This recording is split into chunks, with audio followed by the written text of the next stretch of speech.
All right, good morning and welcome. As we are all safely practicing social distancing, we will be doing vendor classes a bit differently this time. You will be watching the presenter's live presentation followed by a Q&A session at the end of their presentation. So you are welcome to submit questions at any time during the presentation. They will all be reviewed and answered by the presenter at the end of the session. We will have live polls activated throughout the presentation. Remember, poll participation is mandatory as it gives us and the vendor a chance to hear from you. So today our sessions will be about PetSafe products with Scott Kokel. Secondly, we'll hear from Dr. Katrina Fleer about the importance of flea and tick prevention. So with so many people spending more time with their pets, this is a great opportunity to better understand these product lines, how they can help with indoor and outdoor training, and how to keep your pets protected from pests while doing so. We would like to give a huge welcome to Scott Kokel with PetSafe.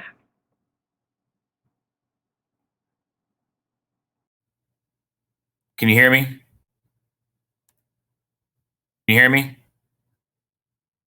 Hello? Hello? Hello? Okay, sorry. All right, so hey, my name's Scott Kokel. I'm the product trainer with PetSafe and Sport Dog, and you know it's a little different than doing it face to face with you guys like we've done the last couple of years. But first things first, just hope everyone is safe and clean, and just doing the social distancing correctly. Before I go into the containment, I just want to make you guys aware of the contest that is going on for the months of March, April, and May. For the new and existing stores, the stores that have the most sales of the containment products, each employee will receive a $50 gift card. So with that in hand, I might start the presentation with what category, but we're going to start with our containment. So a lot of this might be review for you guys, but there are some key points that I want you guys to to know and maintain, and when you're talking to your customers. Okay, the first is going to be our in-ground fence. Now, the in-ground fence is our basic. We have a basic, which one in-ground that only goes to 5 acres, but this one, just like the stubborn, which is next, covers up to 25 acres. That might be a thought that you guys might want to remember at the end, but it does come with 50 flags, 500 feet of wire, 1 collar, and that 500 feet of wire will actually cover about half an acre. Now, with this being capable of covering up to 25 acres, if you guys can just remember, like a rule of thumb, for every acre that your customers want to cover in terms of land for their dog, they need to have 1,000 feet of wire. So that's just a nice, easy way to when you're talking to your customers, it's not overkill on price, but you're just being realistic. And make sure you ask them, how many acres do you plan on covering? Based on what they say they're going to want, is going to be easier for you to recommend the appropriate amount of wire needed. So as we keep going on, you'll see this is an additional collar. I'm going to go back one real quick. If you guys look at the packaging on the top right-hand corner, you're going to see, depending how big your screen is, you're going to see an orange figure of a man digging. What that denotes is that this is an in-ground system. And when I go to the additional collar, if you look on the left-hand side of the packaging, there's that same symbol with that. It's the orange symbol of the man digging. That basically tells you that this collar, this additional collar, is compatible with that system. And as I keep going to the stubborn dog now, the stubborn dog is the same as that in-ground. The only difference between these two systems are the collars. They both have the same transmitter. They both have the same wires and flags and power source. And so they're all the same. The only difference is going to be the collars. But if you look at the packaging on the stubborn in-ground, you're going to see that figurine again and the orange decal on the top right-hand corner. Well, this collar right here, you'll see it on the right-hand side, that figurine. That basically says that this is an in-ground system. But since both these collars and both these systems have the same orange symbol, that means that the collars are compatible with each other, okay? The biggest difference on the collars is with the stubborn collar. So the normal collar that comes with the in-ground, you'll have 5 levels. You have 4 levels of static correction, and then you'll have a tone. With the stubborn collar, this is what's good because it gives you 5 levels of static correction, and then it gives you your tone, but it also gives you vibration. The vibration is also good for dogs that are older, that are hard of hearing, or they're just basically going deaf. So it's not fair to give a dog a static correction just because they didn't hear the tone. You want to make sure that you train the dog, and you can substitute the tone that you get with the original collar with the vibration that comes with the stubborn as a training tool. Okay. That's all I want you guys to know on the in-ground containment systems, okay? Now, let's go over to our wireless. So you guys actually carry the Stay and Play, and I'm going to go back and forth between 2 slides because I want you guys to see one simple thing. So this is the new compact bundle. The bundle is the same as this system right here. The only difference is that they have an additional collar, which is on the bundle, which is offered for free. That's for people who automatically will have 2 dogs. But the system, the details I only want you to know on this system are this. It will cover up to 3/4 of an acre. And most importantly, the collar is rechargeable. So it does come with a cord that you plug it in, charge up the collar, and it's portable. And one thing that's really interesting about this is I did a training up in Minnesota back in January of this year, and it was really cold. Gentleman came in and he had this Stay and Play system. And the reason I'm giving you guys this example is because it's true and it's realistic and your customers can relate to it. This is a portable system. And this gentleman came in and he's like, this is the best system. And I was like, would you please elaborate? He has a shanty in the middle of the lake, one of the lakes up in Minnesota.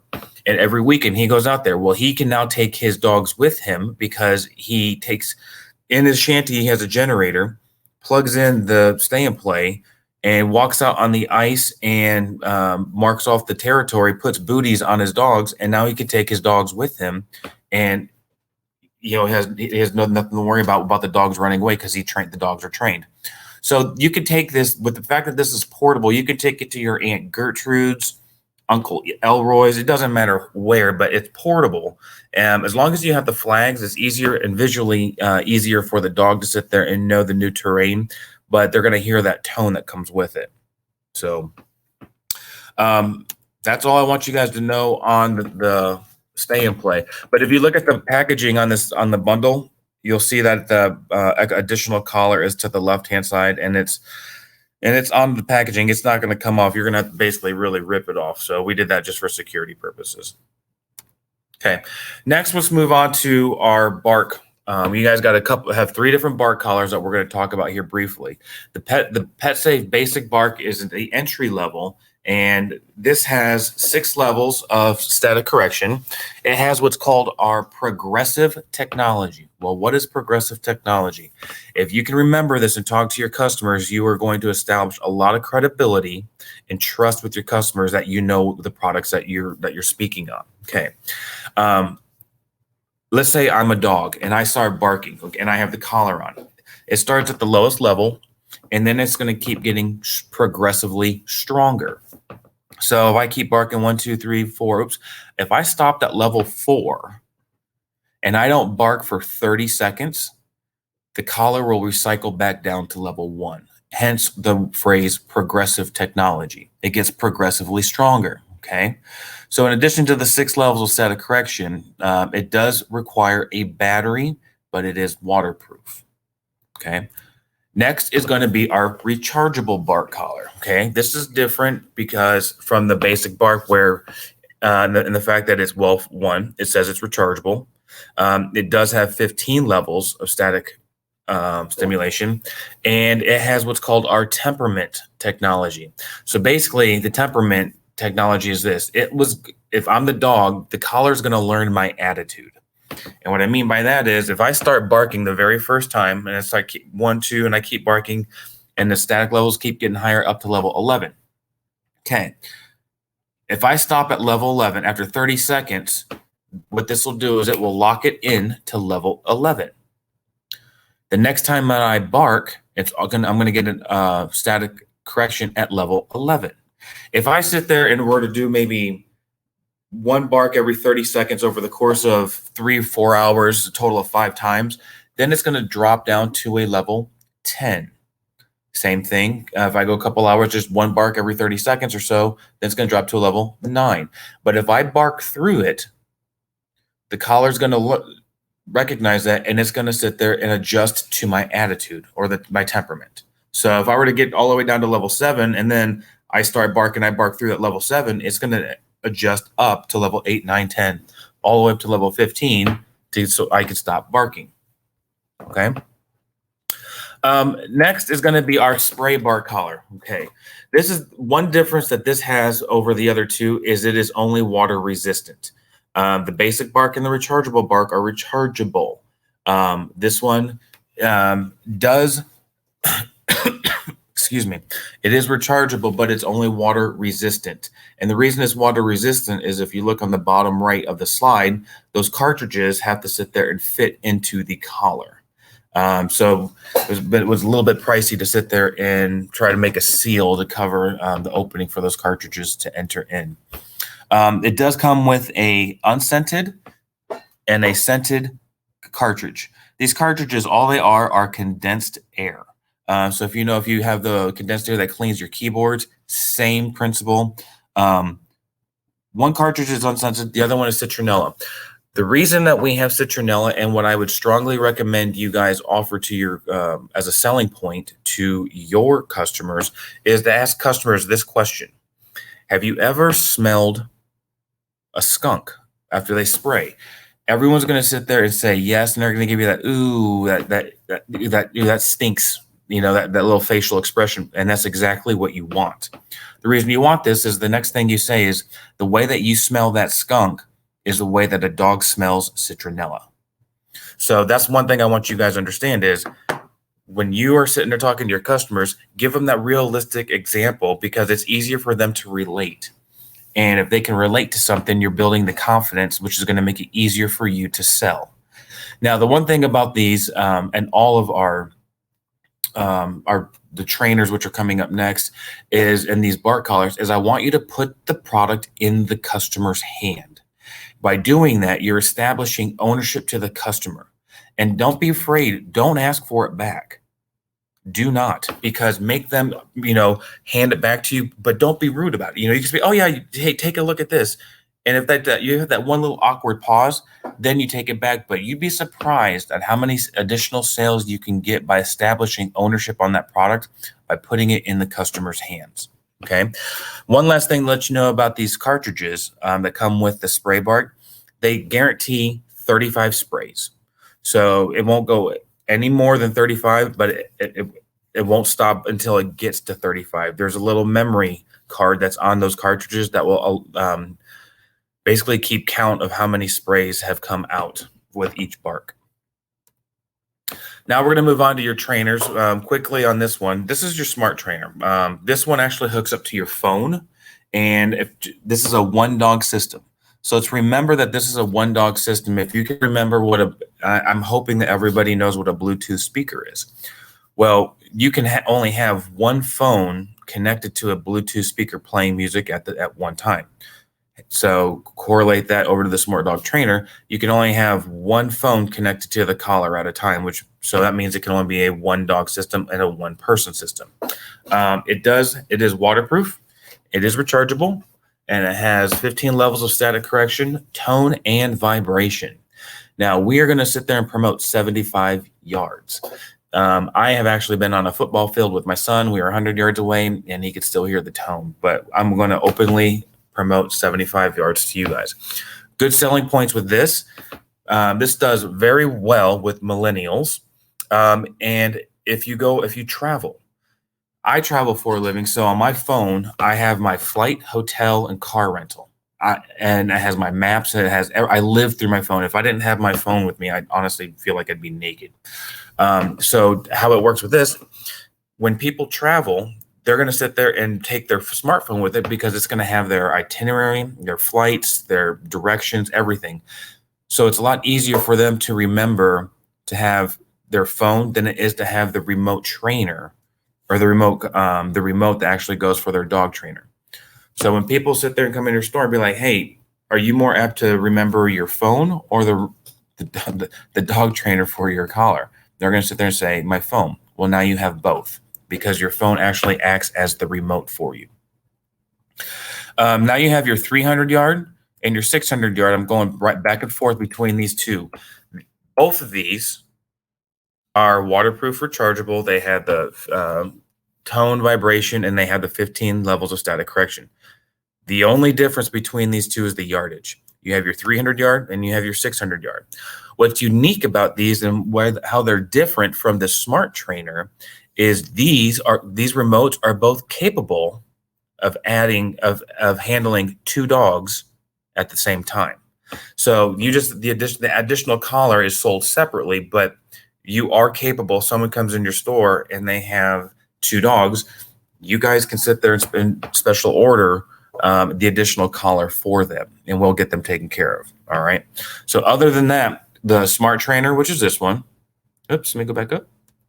This one right here, your 300 yard and your 600 yard are all the same in that they're waterproof, rechargeable, 15 levels of static correction, tone, and vibration. The only difference is your Smart Trainer is a 1-dog system, and your 300 and 600 yard trainers are capable of covering up to 2 dogs. Okay. Now let's move on to your sport dog, or excuse me, your sport dog trainers. Okay. You have your Yard Trainer 100. You have your Yard Train 100S right here. The only difference, well, let me tell you what they have in common. They're both 100 yards. That's what the 100 means, right? They have 8 levels of static correction. They're waterproof, rechargeable, and they have tone and vibration. The only difference between these two is if you look on the second slide, the 100S, means stubborn dogs. Now we put it in here that is for large or stubborn dogs. It doesn't necessarily mean on the size. I guess when I think of large, I'm thinking large attitudes myself, but it just makes it a little bit easier. But the static level is about 50% higher on the stubborn compared to the regular Yard Trainer 100. So that's all I want. And they are 1-dog systems. If you can see the 1 in the 100 yard, that also means 1 dog. Okay. Now you're going to have your 425X and then you have your 425XS. Okay. Both of these are the same in the fact that the collar and the remote are both waterproof, rechargeable. They are both capable of covering up or of handling up to 3 dogs on 1 remote. When they come out of the box that you see on this slide right here, that means they will have 21 levels of static correction for 1 dog. All right. And the other good thing that's on the X series that we've done is we've actually added the distances that these will cover. The 425X and 425XS will cover up to 500 yards.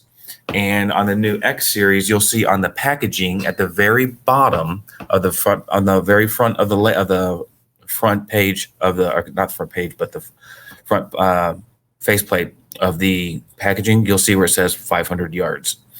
Now, the XS that we're seeing right here, how this is different, this is identical to the YT100S. This is for stubborn.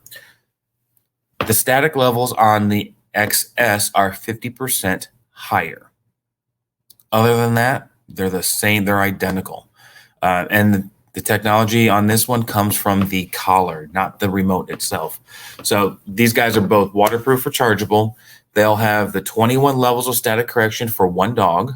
They'll have the tone and vibration, and they are both capable of handling up to 3 dogs on 1 remote. Okay. All right. So now let's keep moving along, and we'll see that we have our Healthy Pet Simply Feed. This, I got to tell you guys, is one of the best products I think that we actually offer. It allows you can actually hold 24 cups of dog food in the hopper on this, and the top just comes off and it locks down so your pets can't get into it. But what it'll do is you can program 12 meals a day, either an eighth of a cup all the way up to 4 cups. It's whatever you want. And what I also like is the slow feed option. So I have an English Bulldog who eats relatively fast, and sometimes she will regurgitate. So what I can do with her is I can slow feed, and it's in the mornings is when she eats so fast. So I will slow feed her over the course of half an hour, and I can program it into this so she does not get to eat all that food that fast, where it slows down her eating and it makes it so she cannot sit there and get sick. It is phenomenal. And you can program, like I said, 12 meals in the day if you want. It'll hold the 24 cups of food. And it basically, once the only responsibility you have once you program it is just to make sure you have food in the hopper.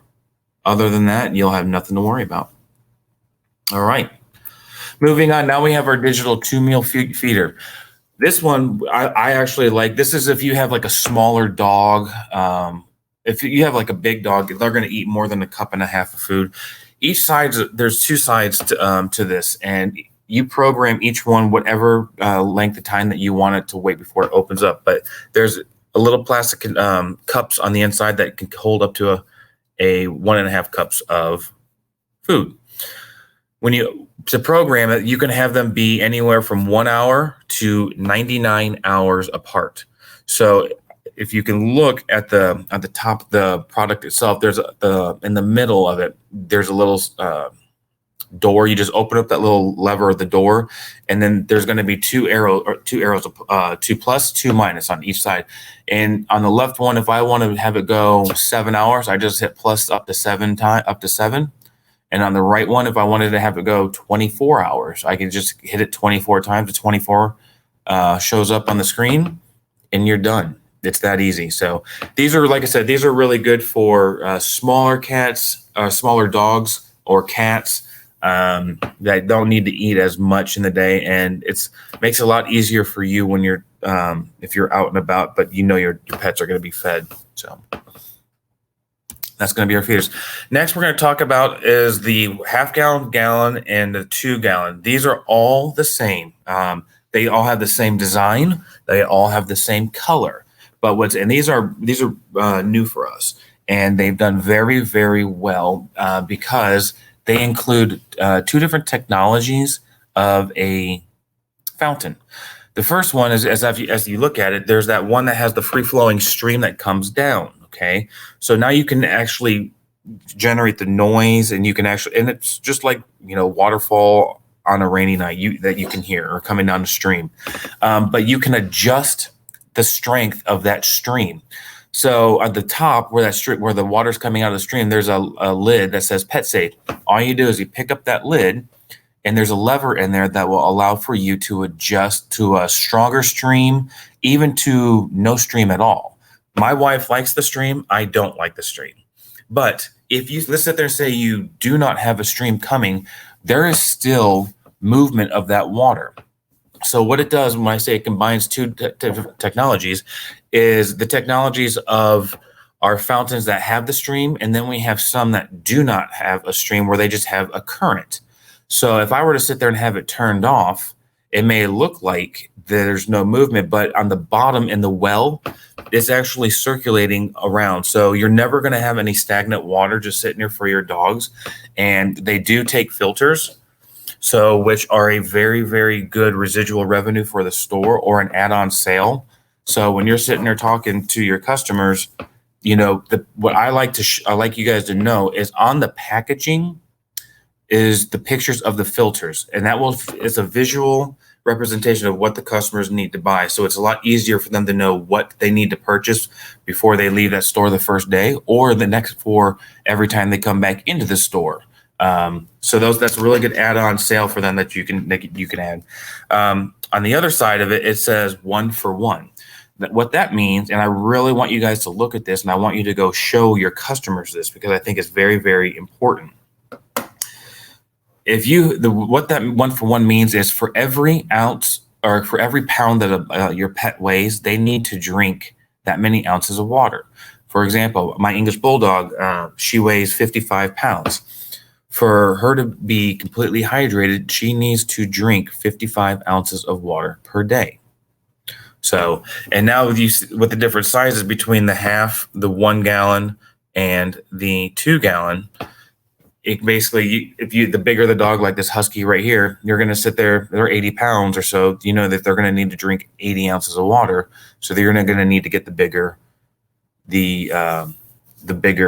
fountain for them. One little rule of thumb, or one little note that also let's help you guys out with, the packaging is just set up to where it's going to show a cat and a dog. The reason we do this is in your guys' store, I think it's safe to assume that everyone has a cat section, everyone has a dog section, and most stores will sit there and have like their water or like a fountain section with feeders and stuff like that. So you can now sit there and put these products in 3 different locations and get 3 times the visibility to your customer. If you have a cat section, make sure all you got to do is have the cat picture showing. If you're in a dog section, make sure you have the dog picture showing. If you're in your feeders and fountain section, doesn't matter which picture you have, because that's just where they're designated to be. But just get creative, because being creative will sit there and make a lot more exposure on our products, which will also make it a lot easier for you guys to sit there and push these products out the door. All right. So hopefully no questions on that. So your pagoda is this is the ceramic one that you guys actually will have. What's good about this one is this provides also a stream as well as a well. The streams, there's basically 2 exits where the stream to go on each side. And just so you guys know, traditionally, cats will drink off the stream and dogs will drink off the well. All right. So, and we try to show that with our pictures as well. But this picture right here is a perfect example of the cats drinking off the stream, and the dog will traditionally drink off the well. So these are good because you can actually just stick these into your dishwasher and wash it all, and they'll come out looking like it did the first day you took it out of the box. These also do come with the filters and the carbon filters and the foam filters, which are the good additional add-on sales that you guys can have while the customer's in the store. And then by introducing your customer to these filters and fountains before they leave, plants a seed to your customer that they have the responsibility to come in and buy these filters from your store. You guys have them there to sell. That's why they're there in the first place. So there's no reason to not sit there and make sure your customers are aware of what is available to them. All right. So now we're going to go over to the Scoop Free. Excuse me one second. I just need to grab something to drink.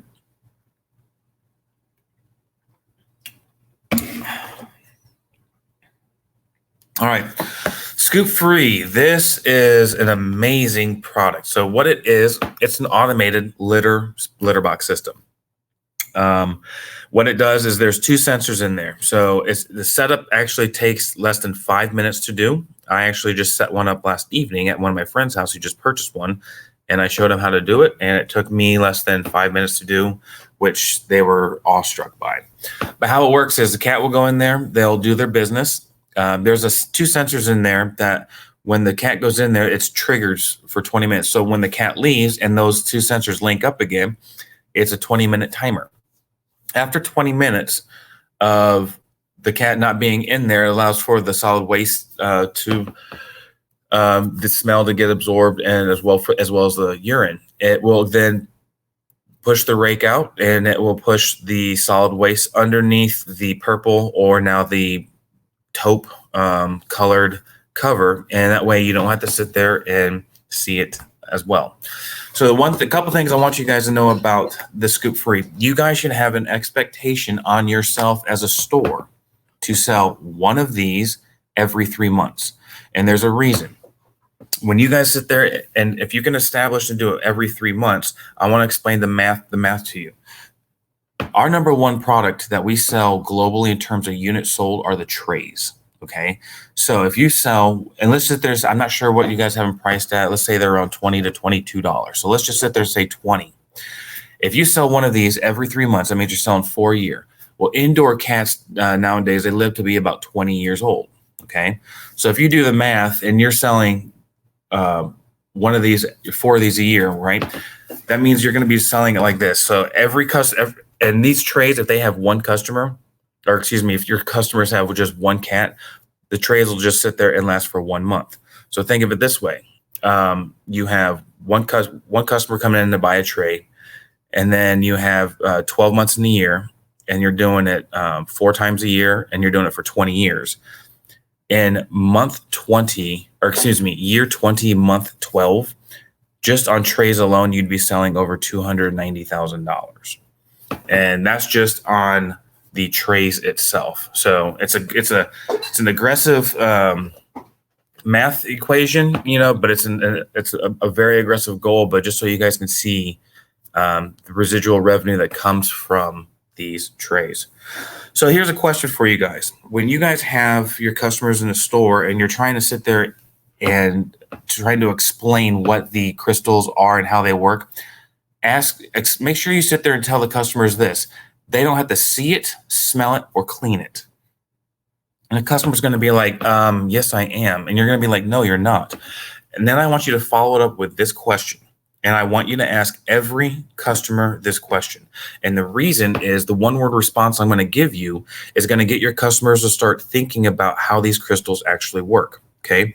Question is this: what makes poop smell?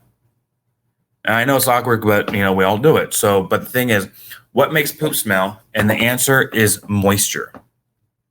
So the reason I want you guys to say moisture is this: if you have a 1 week old turd and then you have a 2-minute turd from your cat, the one that's going to smell is going to be the one that's 2 minutes old, right? Because that's allowed, the moisture has evaporated or been absorbed into the litter. How these crystal littles work is they absorb the urine, all right, or they absorb the urine, but they absorb also the moisture out of the solid waste, right? So they'll turn a Snickers into a Tootsie Roll pretty much, okay? So by doing that, now your customers don't have to smell the solid waste. They don't have to see it because your rake is going to move it, which means they don't have to clean it because the rake's going to do the work for you. So this is a phenomenal product. That's very, very good for your stores. But the thing is think about this. If you guys stick to that goal of your customer of selling one of these every 3 months, you guys also will have that customer for the life of that cat to sell them cat treats, toys, and food. So it's not just the Scoop Free that we're focusing on, but for you guys as a store, you have them for the life of that pet for all their cat treats, cat toys, and cat food that you can now sit there and take advantage of. So it's a win-win all the way around. I firmly stand behind this product as it is one of our fastest growing categories year over year for the last 3 years in a row. So the difference between the regular, which is the 20 minutes, and this one, the Ultra comes with that hood that you see right there. And it also allows for you to have different timing where you can, for the rake, whether it be 5 minutes, 10 minutes, or the 20 minutes. It's the only differences that I want you guys to know. It does come with the tract counter. So if you have cats usually can get urinary tract infections. So what will happen is you can put a counter in there. So your vet might say, hey, I want to see how many times the cat's going in there over the course of a month. Now you can sit there and you don't have to worry about counting at night when you're asleep. The litter box will sit there and do it for you.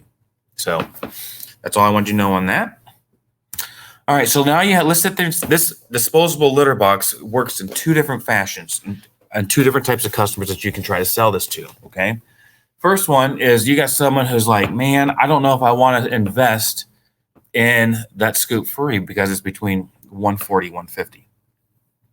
Well, what they can do is you can sell them on the crystals and still ask them the questions. Hey, what makes poop smell? It's the moisture. Prove this and tell them, hey, try out this disposable litter box with your cat. It comes with the 8 rakes and say, hey, after your cat goes in there, just wait a little bit and then watch how the smell pretty much goes away from what they're currently using. So this just it's a good entry for people that want to try it out but don't want to commit initially to spending the $140, $150. The other customer that this works well with is the ones that would like to take their cats on vacation with them. Now that they sit there and have a disposable litter box, if they want to go away for the weekend or up to a week, this litter box itself will sit there, and what we will recommend is that it will last for one cat, it will last 7 days. So now they can sit there and take their, little scruffy or fluffy or muffy. They can take them on vacation with them now. So there's two different types of customers that this can go out. You can sit there and introduce this disposable litter box to, where it will be, you'll see some success with your sales. All right. Next is going to be our 3-in-1 harness. So our 3-in-1 harness, the one thing I want you guys to understand on this is this gray color, they are parallel to each other. So what I mean by that is, and one's on the chest and one's on the back. When you pull these out of the box, they can be a little confusing, but if you can just remember the grays line up parallel to each other and one goes on the back and one goes on the chest, it should make it real easy for you. But what's good about our 3-in-1 is everything that you get with it. It does have a no-pull solution, so we do have a martingale on the very front. This is for the people that want to have their dogs who are, they want to stop pulling. It does have the D-ring on the back, so it's kind of like our Easy Sport, or it's like an athletic harness where you can, if you're jogging or you just want to sit there and your dog's not going to sit there and be pulling you around the place, you can put it on the back D-ring, which goes on the lower part of the back. The third is it's a restrainer. There's a small opening on the back, which is one of the gray nylon that you can put a seatbelt through. All right. It does also comes with a 12-inch additional handle that you can attach to that back, and now you have a 12-inch leash that you can have a short control over your dog, or you can put that through a seatbelt, and now your dog will have minimal range up to 12 inches, but they're still going to be restrained in the car. Just to let you guys know, this is not a seatbelt. So please do not say that to your customers, because it is not. It is a restrainer, and a restrainer only. Easy Sport. This is basically for the people that have their dogs that there's no issue about them pulling, but they're athletic. And what's good about ours is the very front where the dog puts their head through. It has protected. It covers up where the dog is running, so it. Like when it expands, it's not going to hold on to the dog's hair when it contracts on the collar, and it's not going to sit there and pull the dog's hair out, which is good, because a lot of people are concerned about their dogs getting their hair pulled by them running and stuff like that, which happens with some leashes or with some harnesses, but not ours. All right. The last two things that we're going to go over are just the fold-up steps. And these are simple, just like that. So these are good if you have older dogs or you have smaller dogs that you want to sit there and be able to get on the couch. You want them to be able to get into bed. Whatever you want to be able to get into a car, you can use it for however you want. What's good about these is when you guys have these in the store, make sure you have some training treats next to these, because it's a very easy for your customers to buy this. But then if the dog doesn't know what to do, then they're going to sit there and be like, well, this product doesn't work. The product works, but they just need to sit there and know how to use it. And having training treats and putting a treat on each step will sit there and train the dog to be comfortable to move up and down off those steps. All right. The last is going to be the wood pet step. Same thing. Except this one's more stable, obviously. I've seen this used more like with couches as well as beds as well. But this is just another option that you guys will have to offer your customer. They do come in a small box so they can be assembled. I'm not sure if you guys will have these in your stores assembled or not, but just so you guys know, it's pretty easy to put them all together. All right. And that is our slideshow.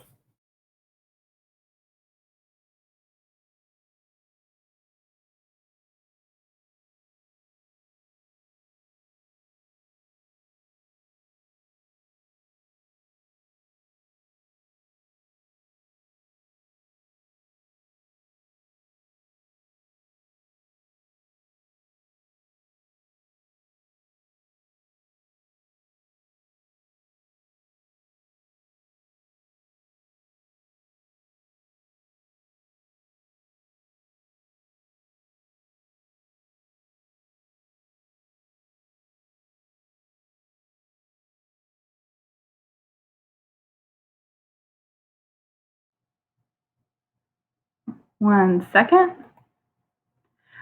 So where does it spray the dog? Would citronella be harmful in the eyes, and how long does it take to dissipate?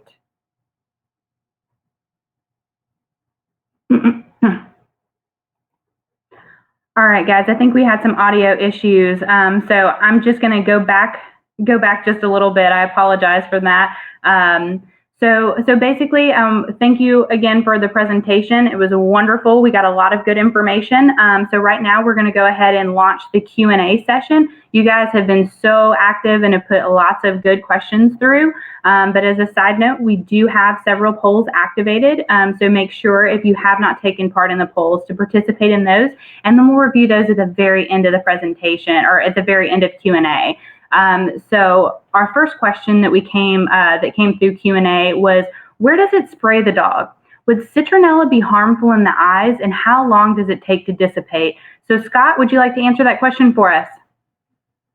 Yep. Can you hear me? Yes, I can hear you. Hear me? Okay. Yep, So the citronella is not, all right. All right, I'm glad, because I just want to make sure. So the citronella is actually part of that condensed air. The citronella is not citronella oil. So a lot of people will associate citronella with getting rid of mosquitoes and stuff like that. With ours, it will not sit there and keep mosquitoes away. And the reason is, a lot of people say, well, my dog might get a rash to this. So we don't want to sit there when it sprays out. It's going to just spray the scent. There's no oil attached to it. So it's not going to get in their eyes. If it does, they're not going to even know, because it's, like I said, it's just condensed air. Okay, that was a great answer. The next question we had was, how long on average will the battery on the remote collars last? So that is the best question I think that you could always ask. And the way I answer it is, I can't answer that. And the reason I can't answer that is, if it's a bark collar, how often is the dog barking? If it's on a training collar, how aggressively are you training your dog? How stubborn is your dog? How are you using higher levels of static correction, or are you using the tone and vibration? Everything is dependent or contingent on how aggressively your dog is in terms of their attitude and how often they bark. So the question that asks a customer when they ask that question is, and be honest with them, say, I can't answer that question because I don't know if it's, for example, the bark collar. I don't know how aggressive your dog barks.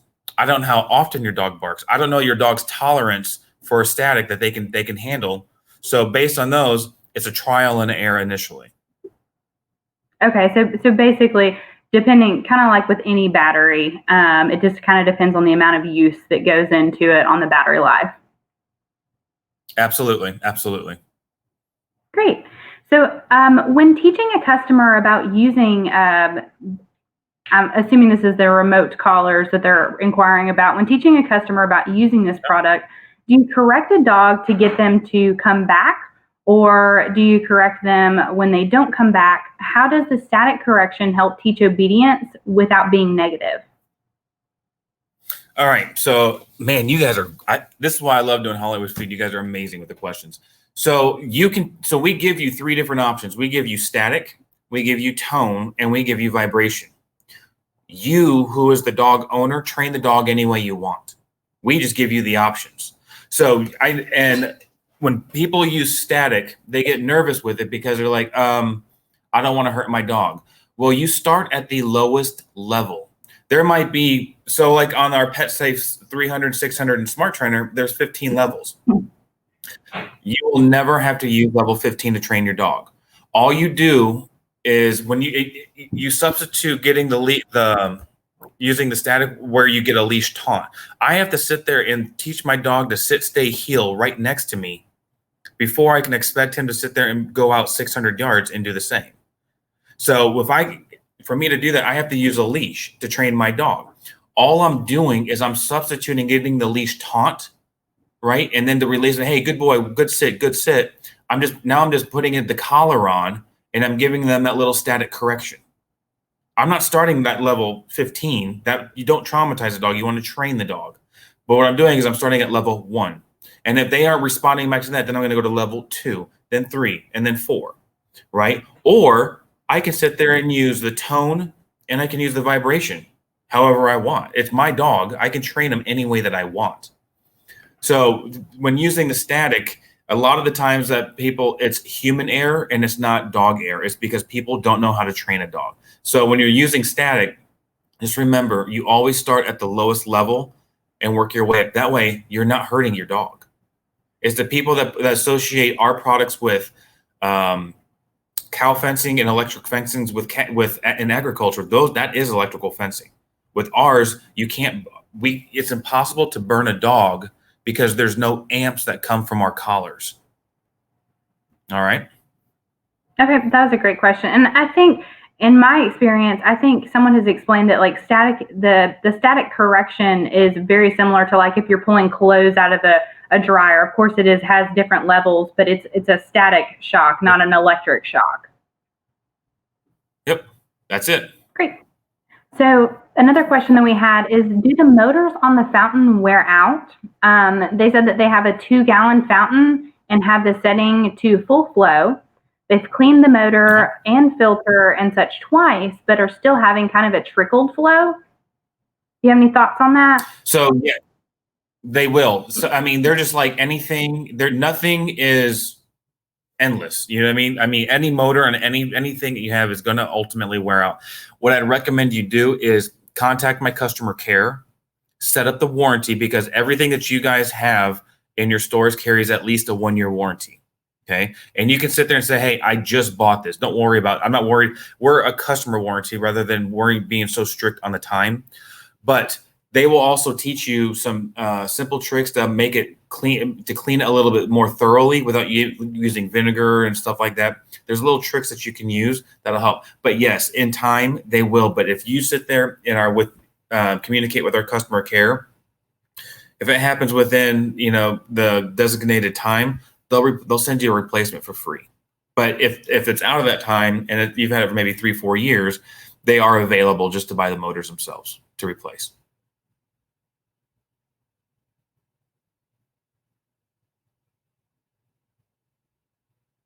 I can't hear you. I can't hear you.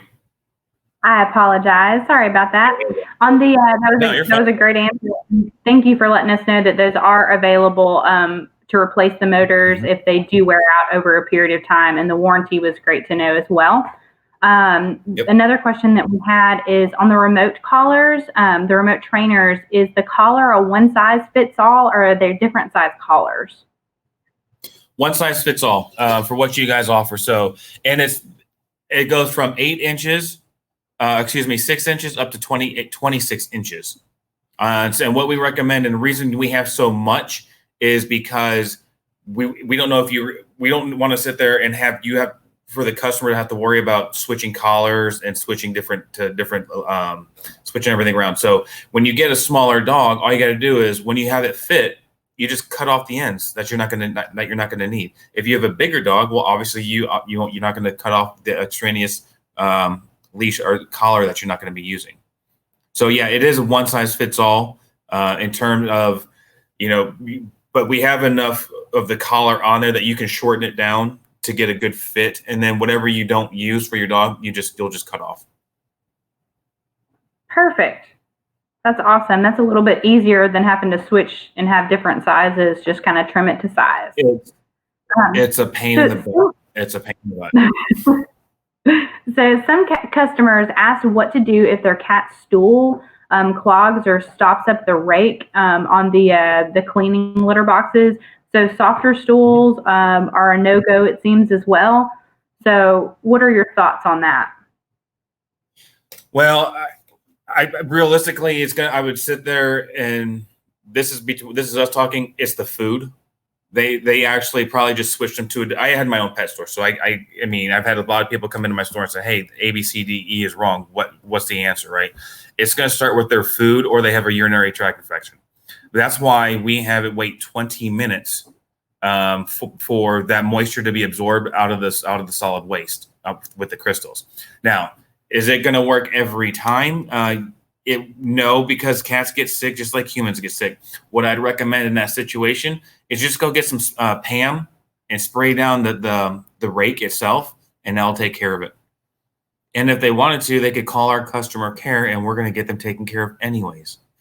Hopefully, you guys are getting the hill rolling about, hey, the customer care will take care of them. Sounds like you've got a wonderful customer care line. So, guys, if you haven't been taking advantage of that and telling your customers about it, please do so, because that's great that they really support their customers and are able to replace products or suggest replacements.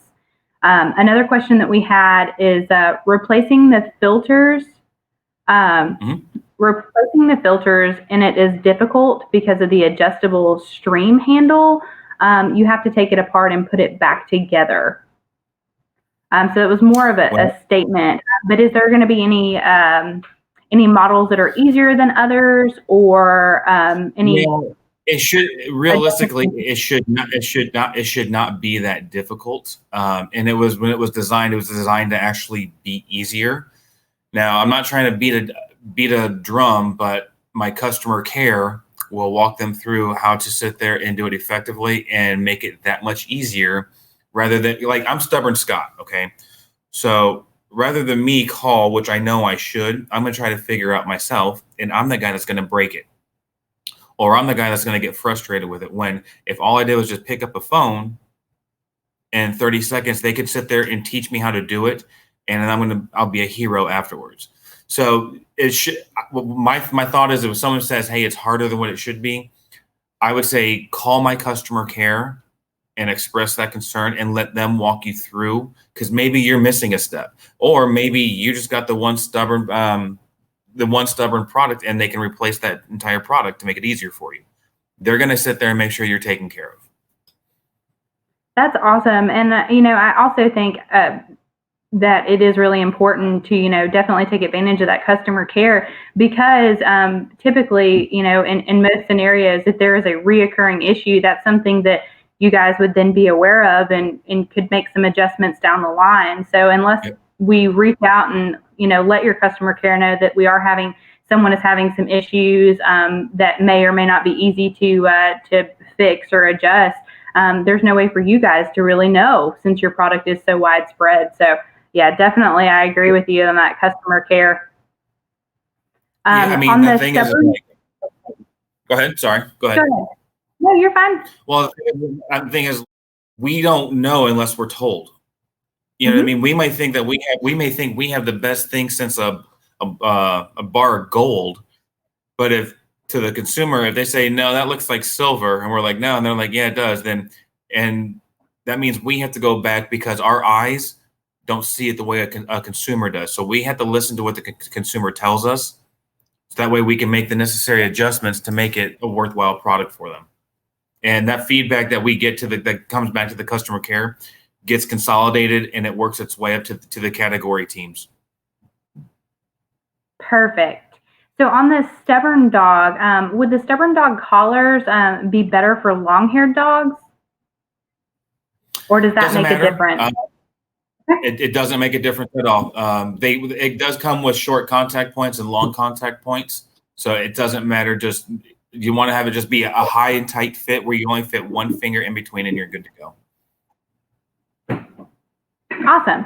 So the disposable boxes, this is kind of a statement, and this is on the kitty boxes. So the disposable boxes, people have had trouble with, I guess, displacing them when they're living in a hotel. Are there going to be any, I guess, adjustments or any new disposable boxes, or a better way to dispose of them in the future? Do you have any thoughts that you could share with our team on that? I mean, in terms of throwing them away in general, overall? Yeah, so the question exactly was the disposable box. Excuse me, I did read it wrong. The disposable box is also good for people who are displaced and living in a hotel. I apologize. I read that backwards. So they're actually saying it is great for people in a hotel. So that was just a compliment for you. My apologies. So, and the next question that we had is, are the food feeders easily programmed? Yes. So, okay. The digital 2 meal, which is, stay right there. It's on the other side. Sorry. But the digital 2 meal, honestly, is nothing more than up and down arrows. That's it. The healthy Simply Feed is going to take a little bit more because now you have 7 days in a week and you can feed 12 times within a day. So it's going to take a little bit longer for you to do. But, and I have had some people be like, "Oh man, that scares me." Don't be scared. And I'm beating that drum again because you're going to call our customer care to set up the warranty on it, and they're going to teach you how to program all of your meals. And once they teach you how to program day one, it's repetition for the other 7 days. So you're not going to need them, but they will walk you through how to sit there and program it to make sure that you're comfortable as well as your customers are comfortable with what they're doing. And your customers don't have to look at a manual. They can actually talk to someone who is the manual for them. Okay. So the remote on the trainer, one of our employees wrote in and said the remote on the trainer isn't working well. Or do you have any thoughts? Would that be a situation where they would just call the customer care line and hope that they could kind of troubleshoot and walk them through it? And if there's any warranties, they could kind of take care of them then? Yep. Perfect. Whatever, everything you say, and if they were to sit there and it's been there a while, you have my contact information. If you guys just let me know what it is, I will sit there and I'll come in and I'll help out as needed, and we'll make sure you guys are taken care of. Because if you guys have our product and you understand how to use it, it's a lot easier for you to sell it. And if you guys use my customer care and you see how good they actually are, just so you guys know, they're here in Knoxville, Tennessee. I'm jokingly going to tell you there's some bad things about them. They're all University of Tennessee football fans, which I don't like. And they all have that Southern twang where everything is like, "Oh, bless your heart." I'm saying it jokingly. But with those being the two bad things, those are not bad at all. They actually will stay on the phone for 5 minutes to 5 hours to make sure that your customer knows how to use the product that they purchased. That is their job. And if they are able to actually communicate to your customer after the customer has purchased the product from your store, the chances of that product being returned drop drastically, because we teach your customer everything they need to know about the product they purchased.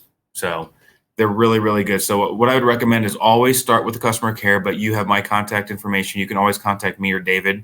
We will make sure you guys are taken care of, because if you guys have our product and you like it, it's easier for you to communicate to your customer, which makes it easier to sell.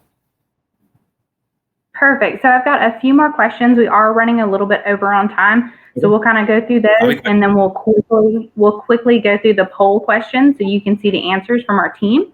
So Speaking of the customer care line, are they open right now, or what are their hours? Can you give us some idea about that?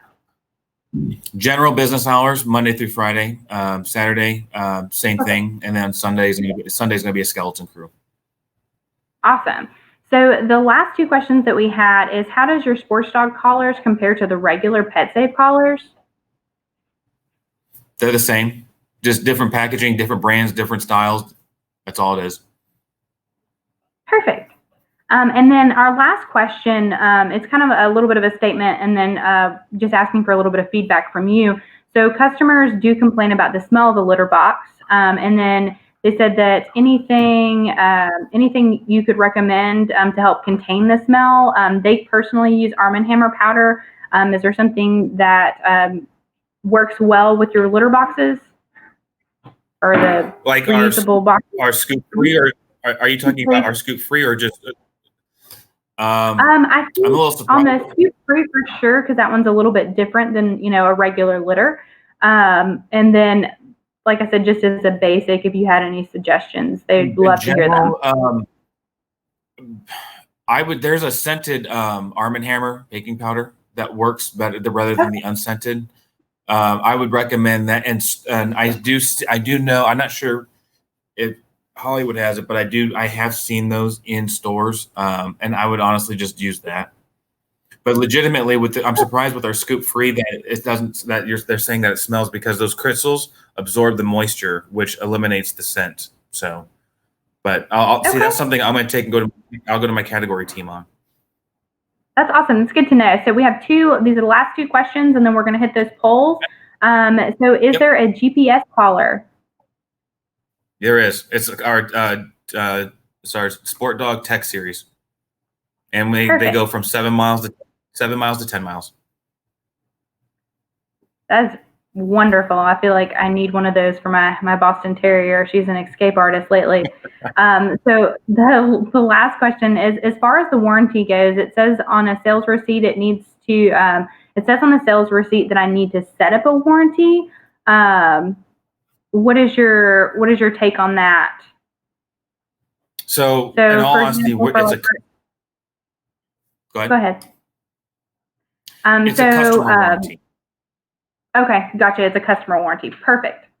And All right. what I mean by that, I want to make sure we're going to tell you that it's a year, but if it goes over a year a little bit, we're not going to huff and puff. We're going to make sure your customer's taken care of. That if that So they would customer just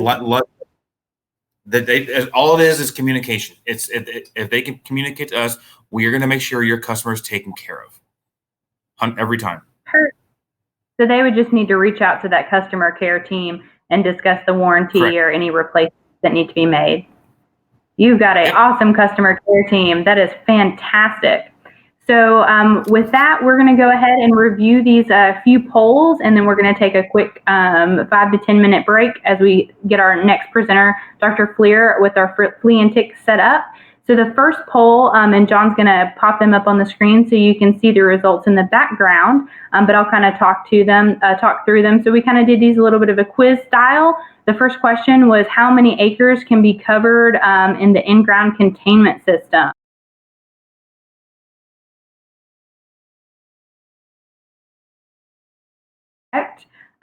We had about 28% that said about 15 acres and about 50% that said about 8. So the correct answer is 25 acres. So the next poll that we had out, because we did a nice, good little, like I said, quiz style for you guys, was how many dogs can go on the PetSafe 300-yard remote trainer? The correct answer to that was 2 dogs. About 73% got it correct.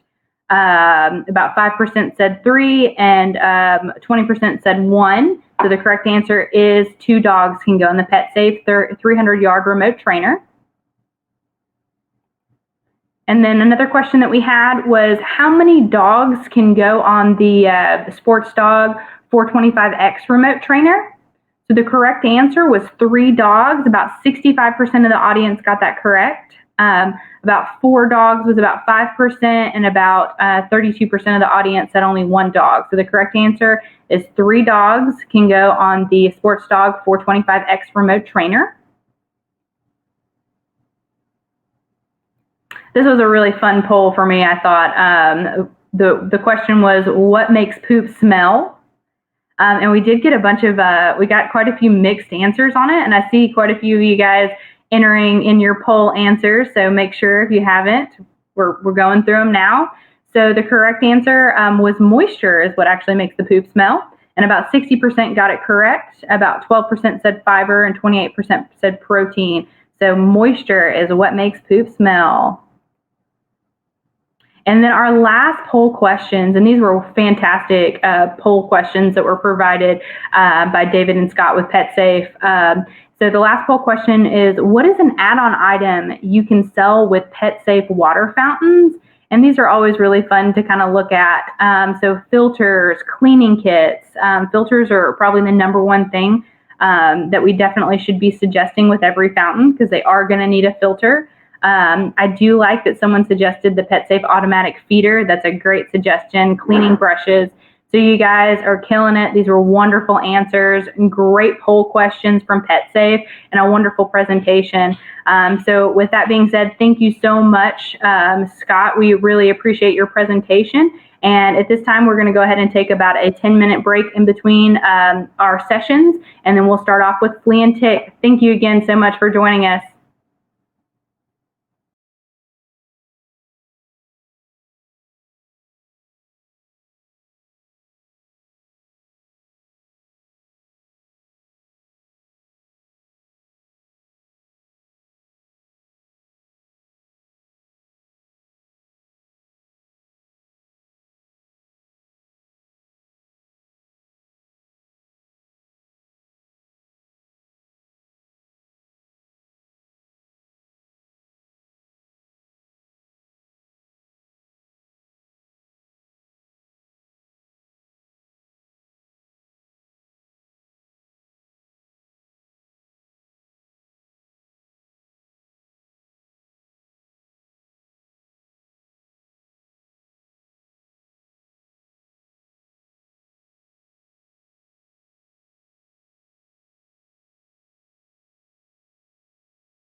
Big thank you again to Scott Kokel with PetSafe. Just a quick reminder, we do have several PetSafe promotions going on right now.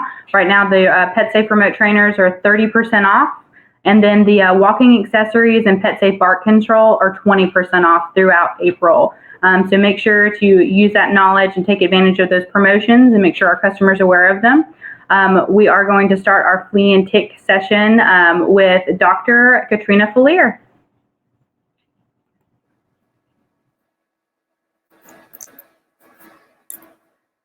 Oh, man.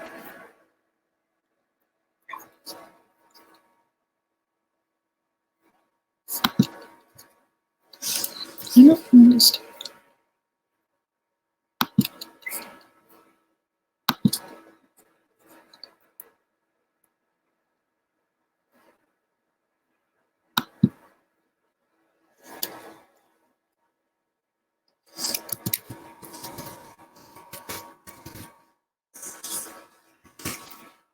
Okay, I'm doing a test to see if you guys can hear me.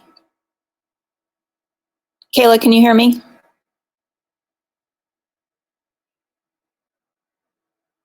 So everyone is Okay. very excited to hear your flea and tick Say- presentation. And this I'm session going to is going to switch. run until about 11:25, followed by a Q&A.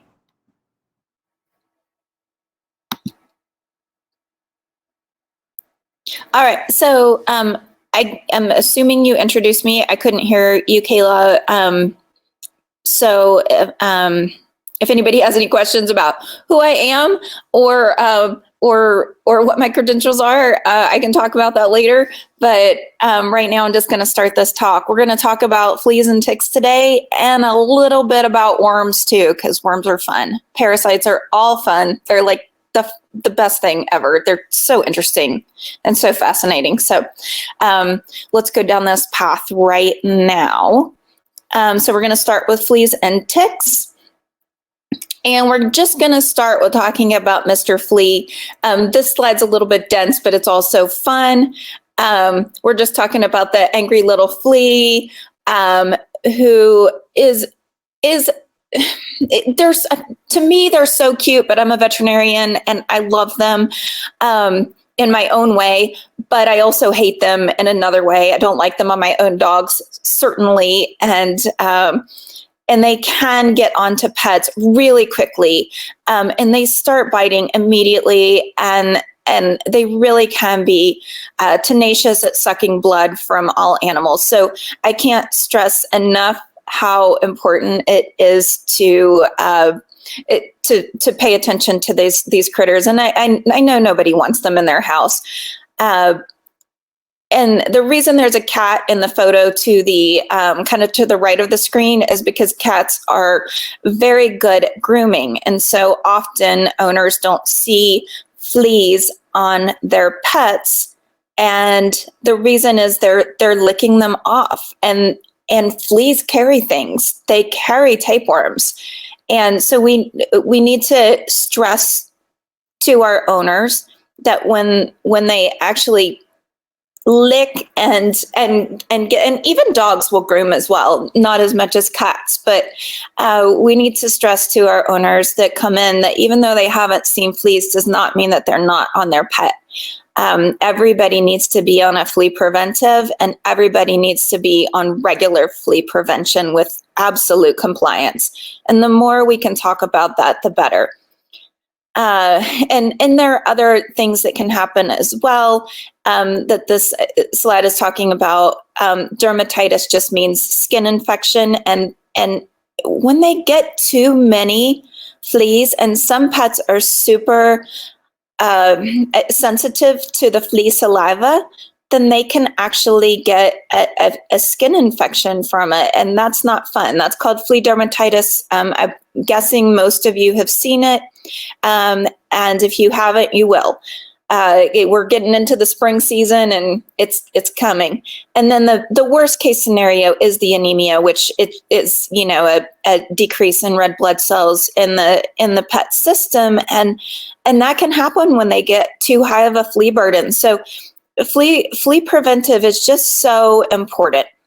And that's why the other portion of the slide says only 1 in 100 fleas are seen by owners, because they are grooming, and the fleas jump off and jump back on.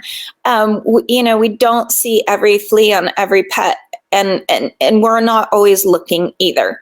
So I just want you to understand. I want you all to understand the importance. The bottom part of this slide is talking about how fleas can they can procreate in carpet. They can even do it in wood floor creases. If you want to gross yourselves out completely, look up wood floors flea larvae. There's some nasty videos out there where they actually did like really close up photography, video photography of fleas just festering in your wood floor creases, and it's really gross, and it makes you want to treat your pets. So anyway, that's where I come from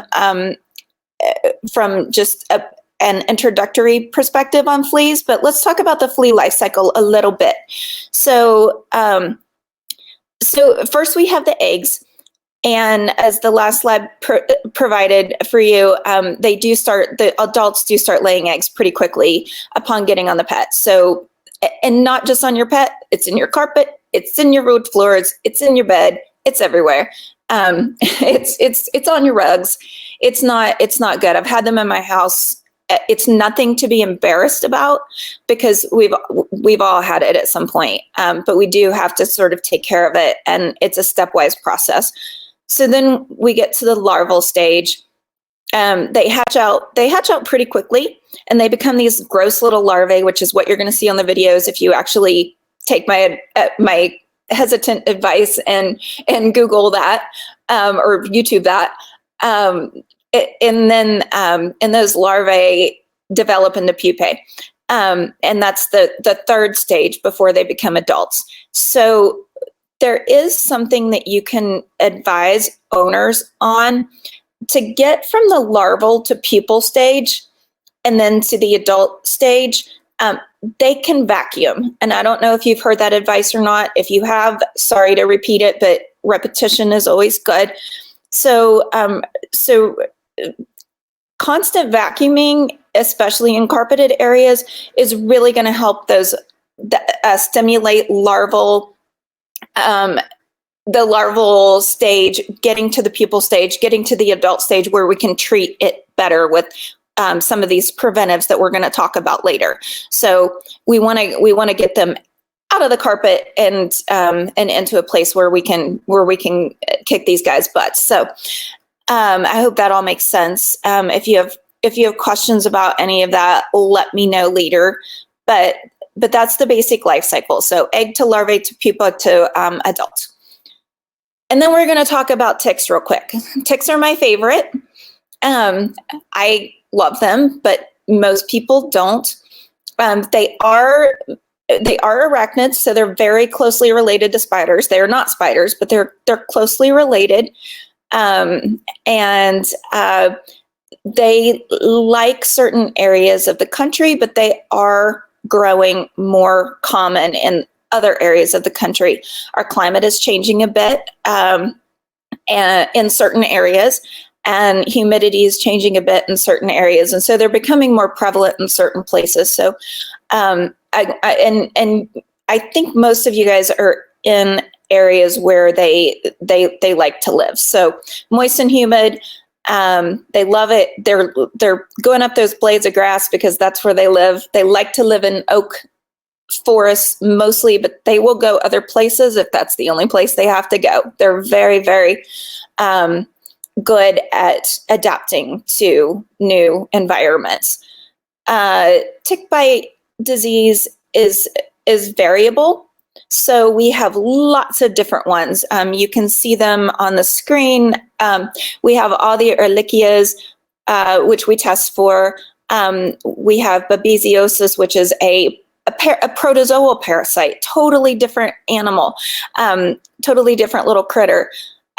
Most of these are bacterial. Lyme disease is probably the one you've mostly heard about. It's caused by a bacterium called Borrelia burgdorferi.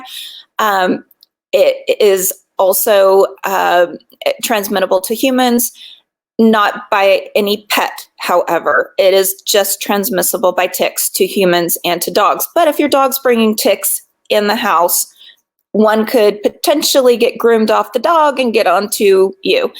Not common, but possible. So we have to think about that. Anaplasma is another one that is transmissible by ticks to humans as well. So it's just important to remember that these are pathogens that can go to humans as well. And then the next part of the slide down at the bottom is just illustrating how to remove a tick. Get it? They put in their little mouth parts, and they secrete this concrete stuff. It is amazing.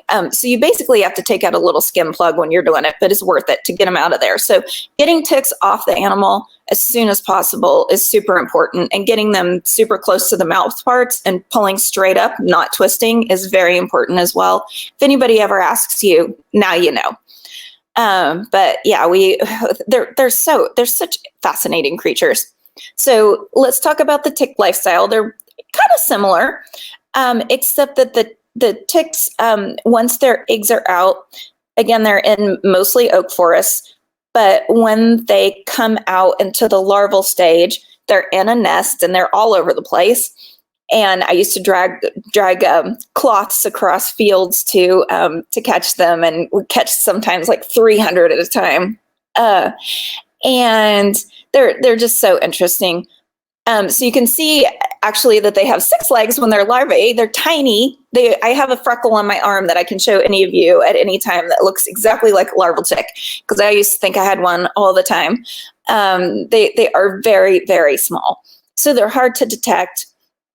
But then they pretty quickly go into the nymphal stage and the adult stage. The difference with ticks and fleas is that at any time the ticks can be transmitting disease. So they certainly not as eggs, but at any stage of once they morph into a larva, they can transmit disease at any time. So it's just important to think about that when you're thinking about tick preventives for pets. They're out often, and especially in years like this year, when we have weird weather and things like that. I know my area is a lot warmer than it typically is, so just keep that in mind when you're talking to people about tick prevention. I just wanted to talk about also, I guess I already sort of talked about this, but environment does really affect the pet, the infestation and the pest itself, and it living in different places. So you're going to see even sometimes micro environments where we see ticks and fleas living in dryer vents and things like that, because it's warm and moist there. So the fact that it's cold outside doesn't necessarily prohibit disease from happening. So people need to be on preventives. They need to know the importance of it, and they really should have it year round. So keep that in mind when you're talking to customers that come in the store. And they can become dormant as well, and reemerge. And they will reemerge as soon as it gets warm. If we have one of those weird, 70-degree days that comes out of nowhere, they'll just pop back out. So it's important for pets, in my opinion, to be on preventives all the time.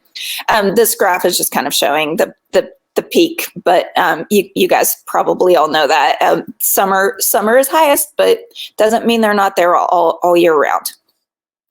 Again, we're going to talk about seasonality just a little bit. So I'm going to give you a couple more graphs. I took most of them out of this presentation, but to not overwhelm anybody with math stuff. But this is just showing how prevalent the fleas and ticks get per year. It's pretty close every single year. We know it peaks in midsummer, but you can see that it's not a high peak it's kind of a plateaued peak. So it does really go all year. They're around, and there are quite a few of them around. And then I'm going to also just put this slide up about how much money people are spending on flea and tick prevention on a yearly basis. And again, you can see that the different years are in different colors, but they're pretty similar to each other. So we do see less people purchasing products during the winter months for sure. That's something that we might be able to change. And even in areas where there aren't fleas and ticks around all the time, which I kind of don't believe, but compliance is a really important thing too. And I don't know if you guys have pets or anything like me, but if I don't have a regular schedule, then I will forget. And so it's a good thing to have them on flea and tick prevention for multiple reasons all year long. So hopefully we can get this curve kind of flattened out a little bit and have the winter months be a little bit more, be a little higher. I wanted to talk to you a little bit about insights for consumers, just because I know you're dealing with that. I know it's not really it's not a medical thing, but it's important to us medical individuals, certainly, to think about who our consumer is and how we deal with them. So, I mean, this is the lovely graph that we have of how many households have owned a dog or cat in the past years. You can see it started really increasing during the like 2011, 2015 time. We had a little bit of a decrease. Some of that we think is probably due to the baby boomers, which is like my mom and dad era, the ones that came out of World War II, probably passing away and probably, not having as big of a role in the population. But now we have the millennials, and they are up and rising and are buying pets like crazy. I know my kids are here with me, and they're in their mid-20s. They're sheltering in place, and they brought all their pets, and I'm like, oh, you guys have so many pets. So we're dealing with a household of different pet personalities right now, but definitely my millennial kids are way into pets. So something to remember, this is a slight dip, but we're going to get more pets adopted out there, and so there's going to be more of a need for these flea and tick preventives.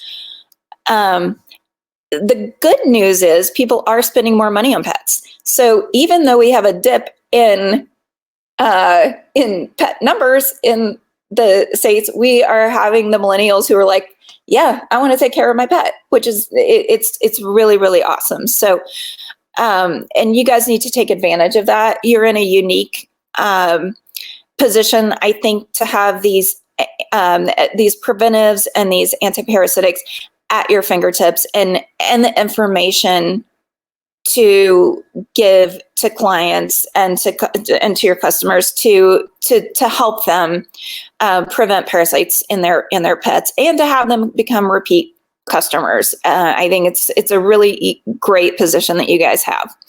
So we'll talk a little bit about some of the preventives here in a second. And this is just another very busy slide talking about millennials and Gen. I had to look this up, actually. I didn't know the difference between Gen Z, Gen X, millennials, but it's very well described. So Gen Z is the next big thing. So I just didn't know it was so well delineated, but there is a lot of pet love out there for the younger population in the country. And I think that's really important to remember. And they're looking for guidance. And so you guys can certainly provide guidance for them. I think the one piece that I really liked about the slide is that they do feel like pet ownership has a positive impact on their mental health. And that is such an important thing these days, especially right now. We're stuck inside. Pets are just, our light every day. So they're going to want to spend money protecting their pets and keeping them around. And then I really like this slide as well, because this is so true. There's so much stuff out there, and I like this slide because it talks about my dog at the park was scratching. I don't want fleas in my house. But now we're doing it on social media instead these days, and saying, what's wrong with my dog? Because we're at home more with our pets and we're noticing more things, but people are going to have questions and they're going to want products. So it's a good time, a really good time, seasonally and just with our current atmosphere to help educate people about these products and help educate them about why it's important, because they are hearing from their friends and they are hearing from other people about what they should be doing with their pets. And this is a similar slide, but these are kind of more of the excuses. It's like, and you guys have probably heard these all the time. But these are reasons that they come to you and not necessarily going to the vet. And the vets right now are mostly closed except for current clients or emergency situations, surgeries, things like that. And so pet specialty retailers like yourselves really need to take an active role in helping people protect their new puppies or their new pets. I see people all the time lately, in the last few weeks actually, adopting new pets from the shelter. I actually just had one dropped off at my doorstep last week. So it's going to happen. It is puppy and kitten season. So we're going to see them. And the pet retailer portion really needs to kind of, unfortunately, step up, because a lot of the vets are closed for anything but emergency stuff, not new clients necessarily. So make sure you're educated on what's going on, what's on your shelves and things like that. And I think you guys will do good. Okay, so back to prevention. Let's get away from the client side of things. So steps to prevention for fleas and for ticks. So there is that first thing you can do if you know your pet is infested, and that is the immediate Comfortis, or the immediate shampoos, or the immediate sprays, the things that will take care of all the adult ticks that are on your pet right away. But then we have to talk about prevention, because we also have to think about future infestations and eggs and larvae that could be left around your home, in your yard. So there are other things that we can kind of advise people on. This is the path you need to take. You can't just treat your pet, because it's everywhere at this point. And so getting those other areas treated it's just essential. So if you guys have any questions about that, I'm happy to answer them, or maybe even write you up something. But I just kind of wanted to put an overview on that. Yes, first treat your pet, and then follow up with a preventive. But you also have to treat your home and treat your yard. So, and that's only if they go out into the yard. So quickly, I'm going to go through this slide pretty quick.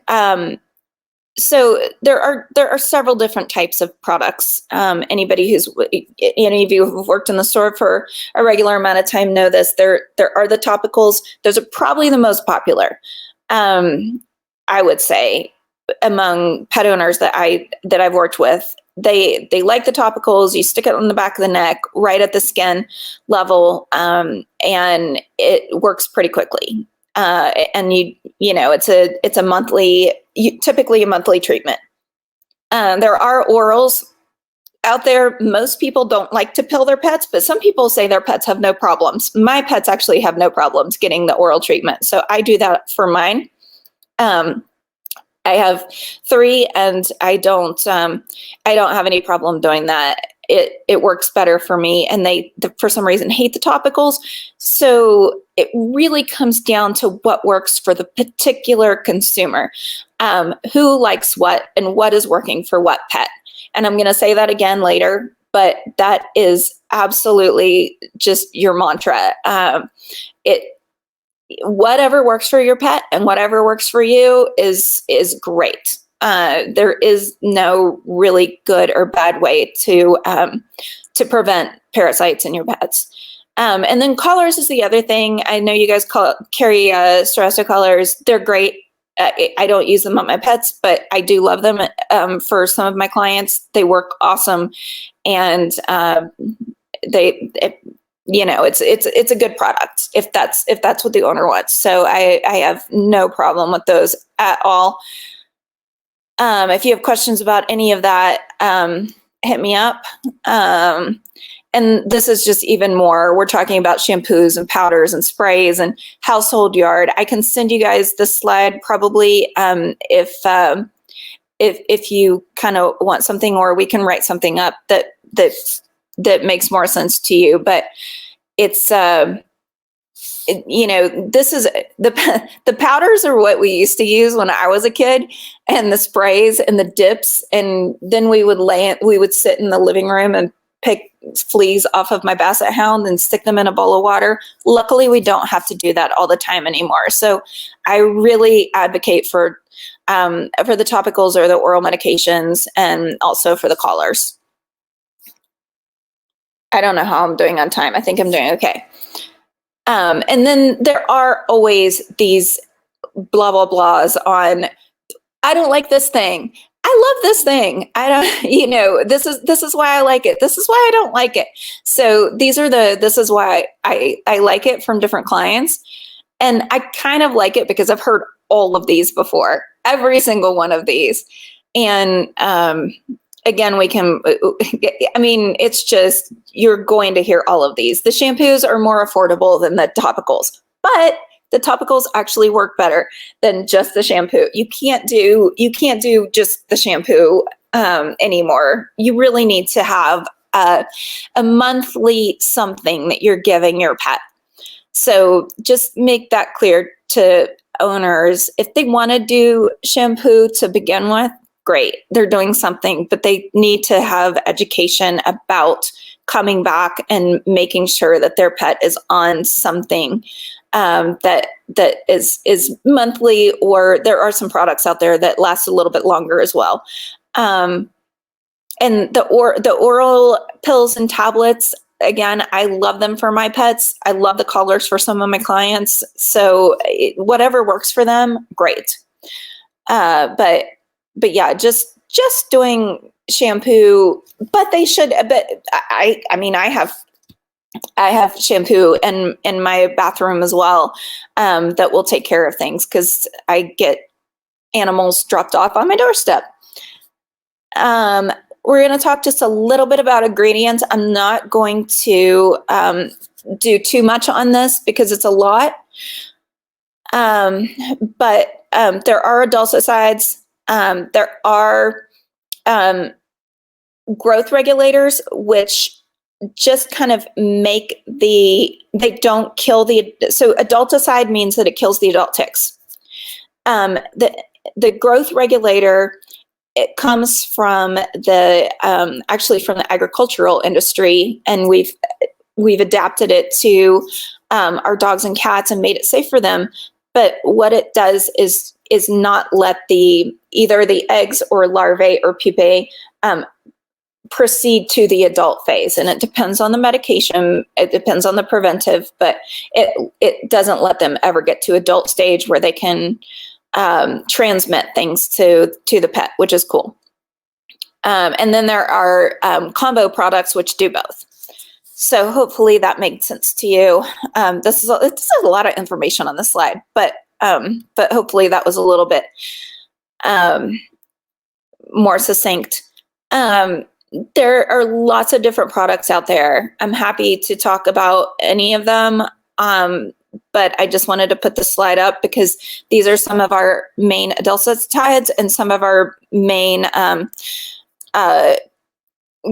growth regulators. And I just wanted to kind of put the product names up there. You don't need to know them necessarily. You just need to know the products you have on your shelf and know what they do, what they kill, what they prevent, what they repel, and how to talk to clients about it. But still, it seemed necessary to put something up here like this.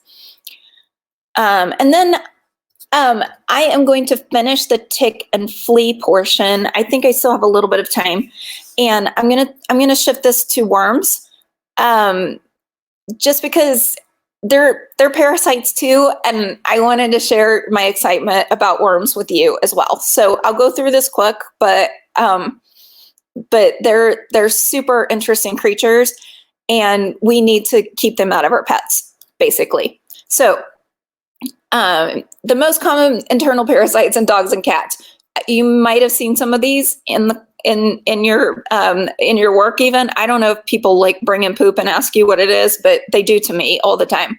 So roundworms, they look like spaghetti in the poop. They're gross. They're really gross. I just had them in my house last week and it was gross. Tapeworms look like rice that move around because the proglottids of the tapeworm can move after they detach from their mommy. We'll talk about that in a second. Hookworms and whipworms, you're hardly ever going to see in the poop. They usually come out in egg form or in larval form. But if you do see them, they look like tinier spaghetti, basically.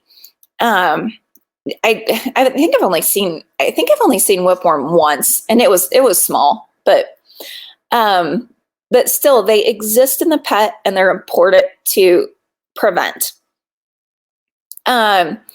So anybody who comes in that says, my pet's had diarrhea and vomiting and has been losing weight, or puppies, of course, with their swollen tummies, of course, puppies have worms. Almost all puppies have worms. They just do. They get them from their mommies. And it's just kind of a given with puppies. You got to deworm every puppy. Every puppy has to be dewormed. Anemia is, again, just like the flea situation, anemia is a much more severe case. Some of these guys do suck blood and do take nutrients away from the animal, which is why you see weight loss. They eat the things that the puppy is eating, or the dog is eating. So it's just, that's a more severe case. And then death is like really, really severe, but that's something you might see in, a feral pup or something like that who just really hasn't had any care at all. So we need to it's such a preventable thing. All these worms are so preventable, and treatable. So there are a lot of over-the-counter products that are available that kill and prevent. These guys, in most pets, honestly, they really do. I just used an over-the-counter one last week, and like I told you, it was gross. There were roundworms all over my bathroom. So not to be too TMI, but anyway, these are some of the ingredients that go into the dewormers. There are some that are for roundworms specifically. There are some that do roundworms and hookworms. Pyrantel pamoate is one of my favorites. It's also known as Strongid. It is probably on your shelf, I'm guessing. I'm not sure if you guys carry praziquantel, but it is a tapeworm treatment and helps prevent future things with a flea treatment as well, because let me reiterate that fleas carry tapeworms. That is how cats get it. That is how dogs get it. They groom the fleas off of themselves. They swallow the fleas by accident because they're tiny, and they get tapeworms that way. So if you can't treat tapeworms without a flea preventive as well and compliance with that, or you're just going to get it again. So there are a lot of different treatments out there that treat for different things. Some of them treat for protozoal parasites such as Giardia, but it's really just a good idea to kind of keep in mind that you have a certain amount of knowledge, and that there's always a vet either in your store or down the street that can help explain some of these things as well. But whatever you can get into the owner's home and get these things prevented, the better you're going to be. So with that, I'll talk really quickly about this. Roundworms look like this. They're gross. That they look like spaghetti, which is why they look like they're on a plate. That's really gross. That's actually a really gross picture. And they do have a complete migration through the system. They can affect humans as well. They can go right to your kids, right to you. Everybody needs to wash their hands before the pet is completely dewormed. So they're kind of yucky, and they can live in the soil for a while as well.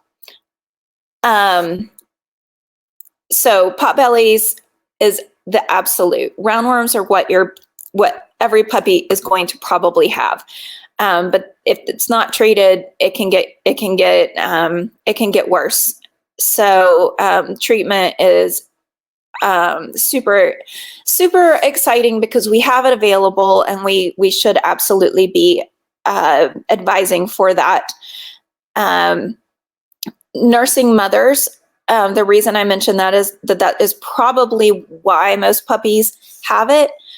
They get it from either their mommy's teats or their mommy's milk, often, and sometimes they get it in the uterus as well. So there are certain things they can get even while they're in the uterus. So we just have to deworm all the puppies. Easy to do, not expensive. Just make sure every puppy is dewormed. And then sanitation hygiene is a really important thing to mention as well. Do not pick up that poop without washing your hands afterwards. I think we've all learned to wash our hands pretty well lately, but it's easy to forget for certain tasks. So yes, wash your hands when you pick up your dog's poop.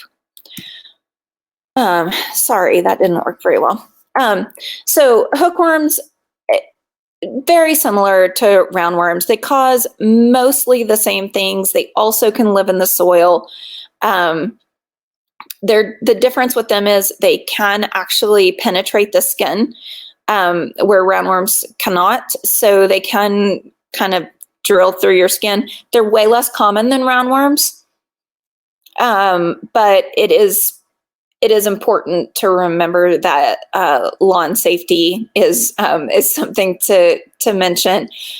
We at PetIQ do run frequent fecals, as would any vet out in the area. So if somebody comes back positive with a hookworm, a positive test, then it's probably good to remember that just yard safety, as well as house safety.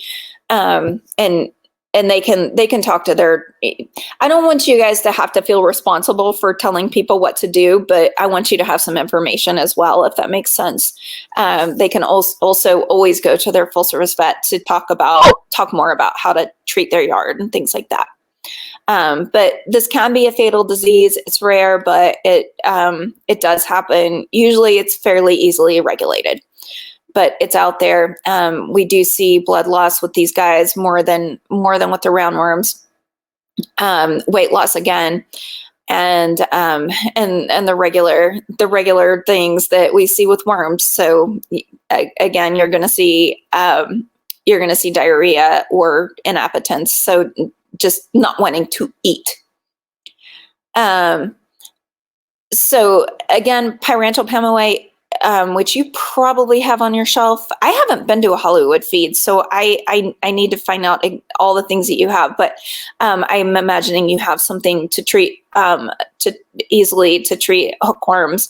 Pyrantel Pamoate is my favorite. It's great. It's safe. It's safe even if somebody accidentally overdoses their pet just a tiny bit. Not that I recommend that, but it's got a really good safety level.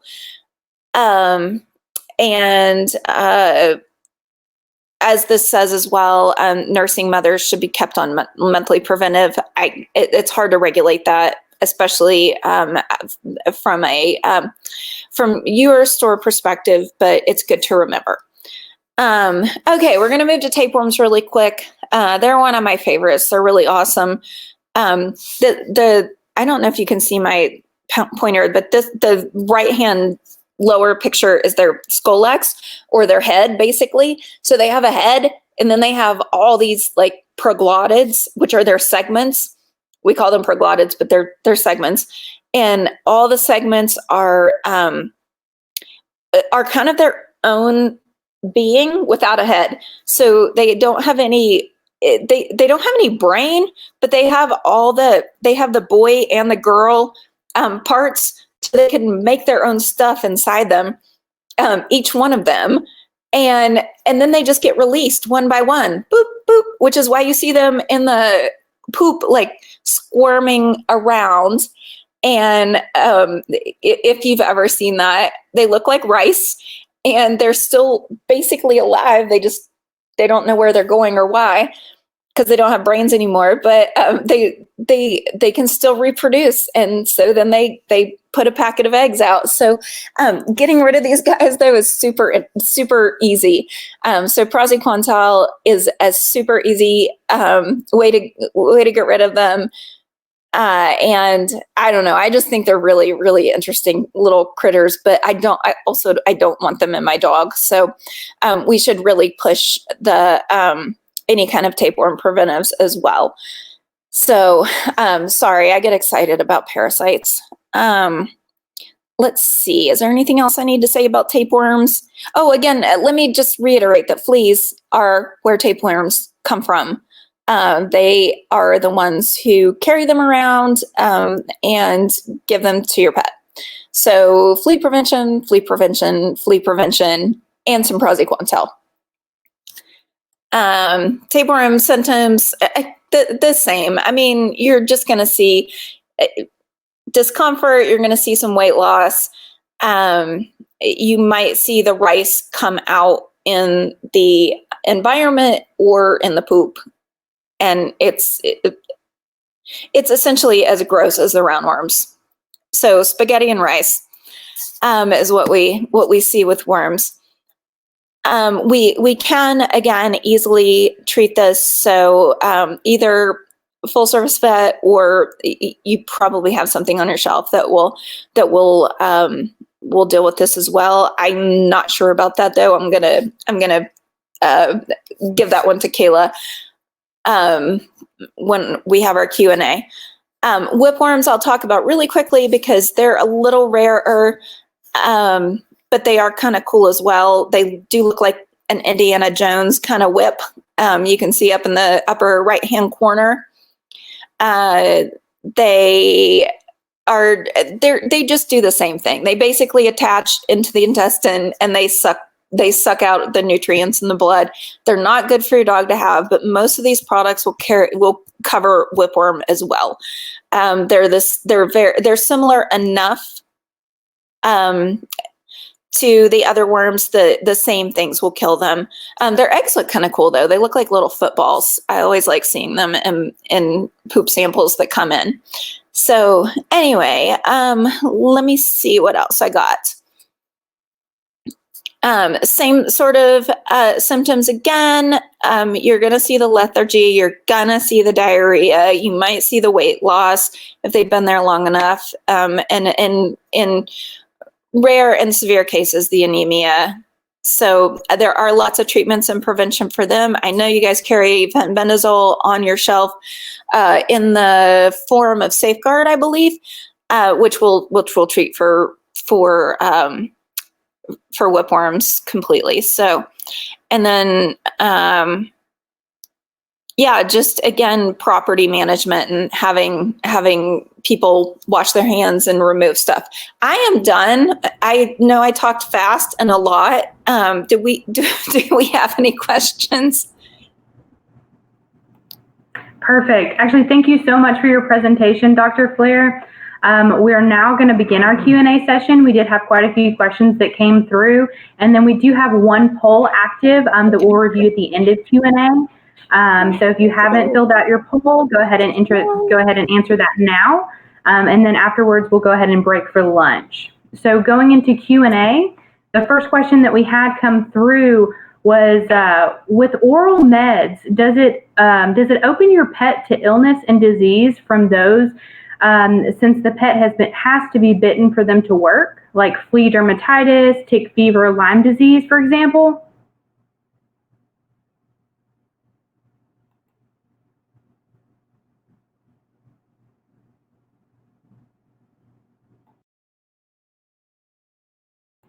All right, I think we're having a little bit of audio issues. Hopefully, team, you kind of heard that we have gone into the Q&A. Thank you again, Dr. Flair, so much for your presentation. So the first question, hopefully Dr. Flair can hear me a little bit better now, was Dr. Flair, can you tell me if you can hear me? Yeah. Perfect. Okay. Well, I'll just kind of wanted to thank you one more time for your presentation, and just let you know that we're going to go ahead and start our Q&A session. And then we do have one poll active, so we'll review that after Q&A, and then we're going to break for lunch. So the first question that came through is, with oral meds, does it open your pet to illness and disease from those, since the pet has to be bitten for them to work? So for example, flea dermatitis, tick fever, and Lyme disease. What are your thoughts on that? I'm sorry, I don't understand the question exactly. Does it open your pet for? Can you repeat the question? So I think basically what they're asking is, with pill form oral medications, since those, if I'm not mistaken, work through the bloodstream, the flea or tick or parasite has to bite the dog to die. Does that not open them up to the possibility of getting some sort of flea dermatitis, an allergic reaction to the bites, tick fever, Lyme disease? So I think their question is basically, where's the safety in preventing those types of conditions? Totally understand now. Thank you for repeating. So tick-borne disease is a weird animal in that it only infects typically. I know the slide says 3 to 6 hours it can start, but those are certain pathogens. But most of the pathogens that ticks can infect a pet with the tick has to be attached to the pet for 12 to 24 hours. Especially Lyme disease, that is 100% true. And so you're not really at that much of a risk, because the tick's going to die before it can get there. The things that ticks carry have their have the pathogens in their tummies, and it has to come up all the way up through the salivary gland and into the person or into the pet. And it takes a long time for that to happen. So you're not really at risk when the tick is dying right away. Fleas the same way. There's not a whole bunch that the flea can do quickly, and fleas die pretty quickly from an oral as well. I still maintain that I prefer topicals, even though I use the orals in my own pets. Okay, that was a great answer. Thank you so much. Another question that we had is, can pets die from flea infestation? They can, if they are infested enough, and if they are allergic enough, and if they get flea dermatitis to the point where they get secondary bacterial infection on their skin, then certainly they can have a problem that way. It's rare, and it's mostly in feral pets that aren't being taken care of at all. So it's so easy to prevent that stuff from happening. But if a dog's out on his own in the woods or something, it might occur. Okay. So when would a customer want to purchase a pesticide that only kills eggs and larvae rather than all stages? I would say a lot of clients like to do a quick adulticide and kill all the adults that are on the pet, and then do a preventive that controls for the eggs and larvae afterwards. It works, but there are some that do all. So it depends on what works for that pet and that owner. And everybody has a different opinion, and a different pet that has an individual little system that might work better with one thing than the other. But yeah, those first things where you can kill all the adults and then maintain afterwards works well for some people. Perfect. I completely agree. Every pet is different. Another question that we had was topical drops seem to have made this employee's dog's coat shed a lot more than usual. Is that common? It's not something that I see a lot, actually. I'd be interested in seeing your data. I have seen it occasionally, and that's when I try to kind of work with them to switch perhaps to another preventive, but keep them on something. But it's actually rare that I see that. So that's interesting that they say often. It was often the word. The exact question that came through was topical drops seem to have made my dog's coat shed a lot more than usual. Is this common? So they were just basically wondering. No, I've absolutely seen that in some pets, and I never hesitate to try something new, because sometimes that's a problem. We don't see it with most of them, though. Yeah. That's good to know. I've never encountered it personally with mine, and I use the drop, so that is definitely interesting that it does happen, but I guess it kind of goes back to every pet is different. Mm-hmm. Another question that we had is how are the fed-through controls, I'm guessing the oral pills, better if so it's kind of a two-part question. So we kind of went over previously a little bit about the pros and cons to the oral. It's a little more convenient, and then you kind of explained to us that the diseases that they can get from bites and things like that aren't as dangerous, because the flea or tick typically dies a lot faster because of the oral preventative. So their specific question is, how are the fed-through controls better if the animal has to get bitten for it to work? So we kind of covered that. But their next question is, should the customer use a topical as well to repel the pest? So should they use an oral injection? We don't like to mix products, but I do not.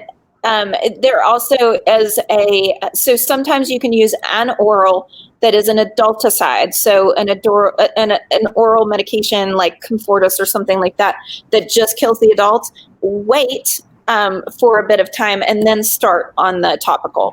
So that would be the kind of way that we would go with that. We don't want to give them typically both at the same time. It's a lot for a pet to.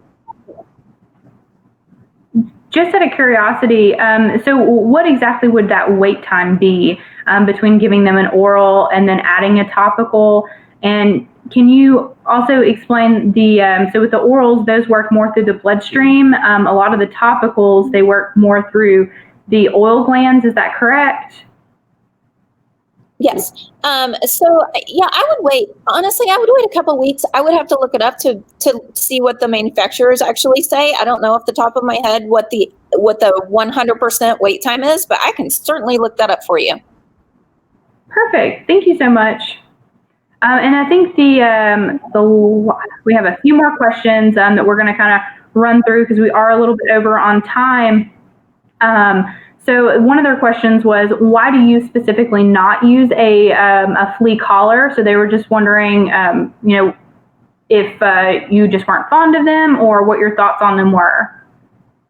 Oh, my dogs are inside dogs, so I don't take them out. That's why. I mean, I just don't use a collar on them because they're just not at high risk. I have a Chihuahua and other tiny thing that I don't even know what he is. So that's why I don't, and my personal pets. But that's not that I don't give them accolades for other clients. Absolutely, for some clients, they are fantastic, and I love them. My pets just they're not outside hardly ever.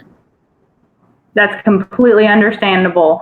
Another question we had is there a season for fleas and ticks? Is that season the only time we would want to worry about them? I think you may have covered this a little bit in your presentation, but if you could kind of give them a quick little overview. Yes, and quick overview. So that is very geographical. Yes, there is a season where they are at the highest prevalence, but we have found in the last few years that they are very, very crafty at finding little places to survive in houses because houses are warm. Houses have good humidity. We have heat. We have the right temperature for them. So if they're going to find a place to be around, they will. And they will overwinter even in the forest. They just might not be active enough to come out. But again, if you have one warm day, then they'll be out and around. So I really feel it's important to provide prevention all year round, not only for that, but also for compliance of owners. So it's just, it goes without saying that they should be on year-round treatment. Okay, that's a very good explanation. So we've got about 3 questions that we're going to hit, and then we're going to review that poll, and then we're going to go ahead and break for lunch. So the next question is, what about parasites building up immunity to some of the wormers? What are your thoughts on that? We do have geographical areas where we've seen a little bit of potential for that. There are great researchers out there doing a lot of studies on them. Louisiana is one of them, and that was with heartworm. We do have some things that researchers are working on, but we don't have anything definitive right now that I can tell you that any of the wormers that we have currently are failing us. And again, if it's not working in your dog, try something else. So maybe individual animals have some sort of weird superpowers against one preventive or whatever, but we just have to find the right product for the right dog. But yeah, there are researchers and universities out there working on all that right now, and I just don't have any definitive answers for you from the peer-reviewed research. Great. So we've got time for one more question, and the question is what are your thoughts on some oral preventatives causing seizures in some pets? Certainly, there are some side effects to some of these preventives in some pets. You can read even the labels and see what the side effects are and the percentages that they have happened in. Seizures are something that we have seen with some things, but not in most dogs. Again, if something isn't working for a pet, then we have to switch to something else and think about that pet. That's when I would actually refer to a full service vet and have them monitored more closely. And probably have them just go through some trials and things like that and make sure they're medicated appropriately, because they could be having seizures from something else as well. So it's important to do that full kind of total diagnostic treatment thing, and find the right product for them as well. I completely agree. So that kind of concludes our Q&A. Now, I did get some stores messaging in about the PDF downloadable versions of this presentation. And guys, please see the top of the screen. If you refresh your browser, you are able to download the PDFs from the presentation. We did have one poll that I put out just for a little bit of fun to kind of see where everyone's flea and tick knowledge was. So John, if you'll put that poll up on the screen for us to view, we're going to go through it real quickly. So the question was, what products? I always find this really fun to kind of gauge the audience. So about 29% said advanced, about 70% said moderate, and about 1% said a new pet owner. So guys, this is a great experience for y'all to be able to retain all this information. That kind of concludes our Q&A and our polling. Dr. Fleer, I want to thank you so much for educating our team on parasites and prevention. As a reminder, team, we do have the following promotions through April. We've got 10% off, $10 off and $20 off on pet locks, $10 off, $20 cheaper than the national brand on pet lock. And Petlock 2 and Petlock Max topical flea preventions, and then about 30% off on Petlock yard and home products. So make sure we're making sure that our customers are aware of these promotions so they can make sure their pets are protected. So at this time, thank you again, Dr. Fleer, for joining us today. We're going to go ahead and break for lunch. Yay!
Good afternoon and welcome.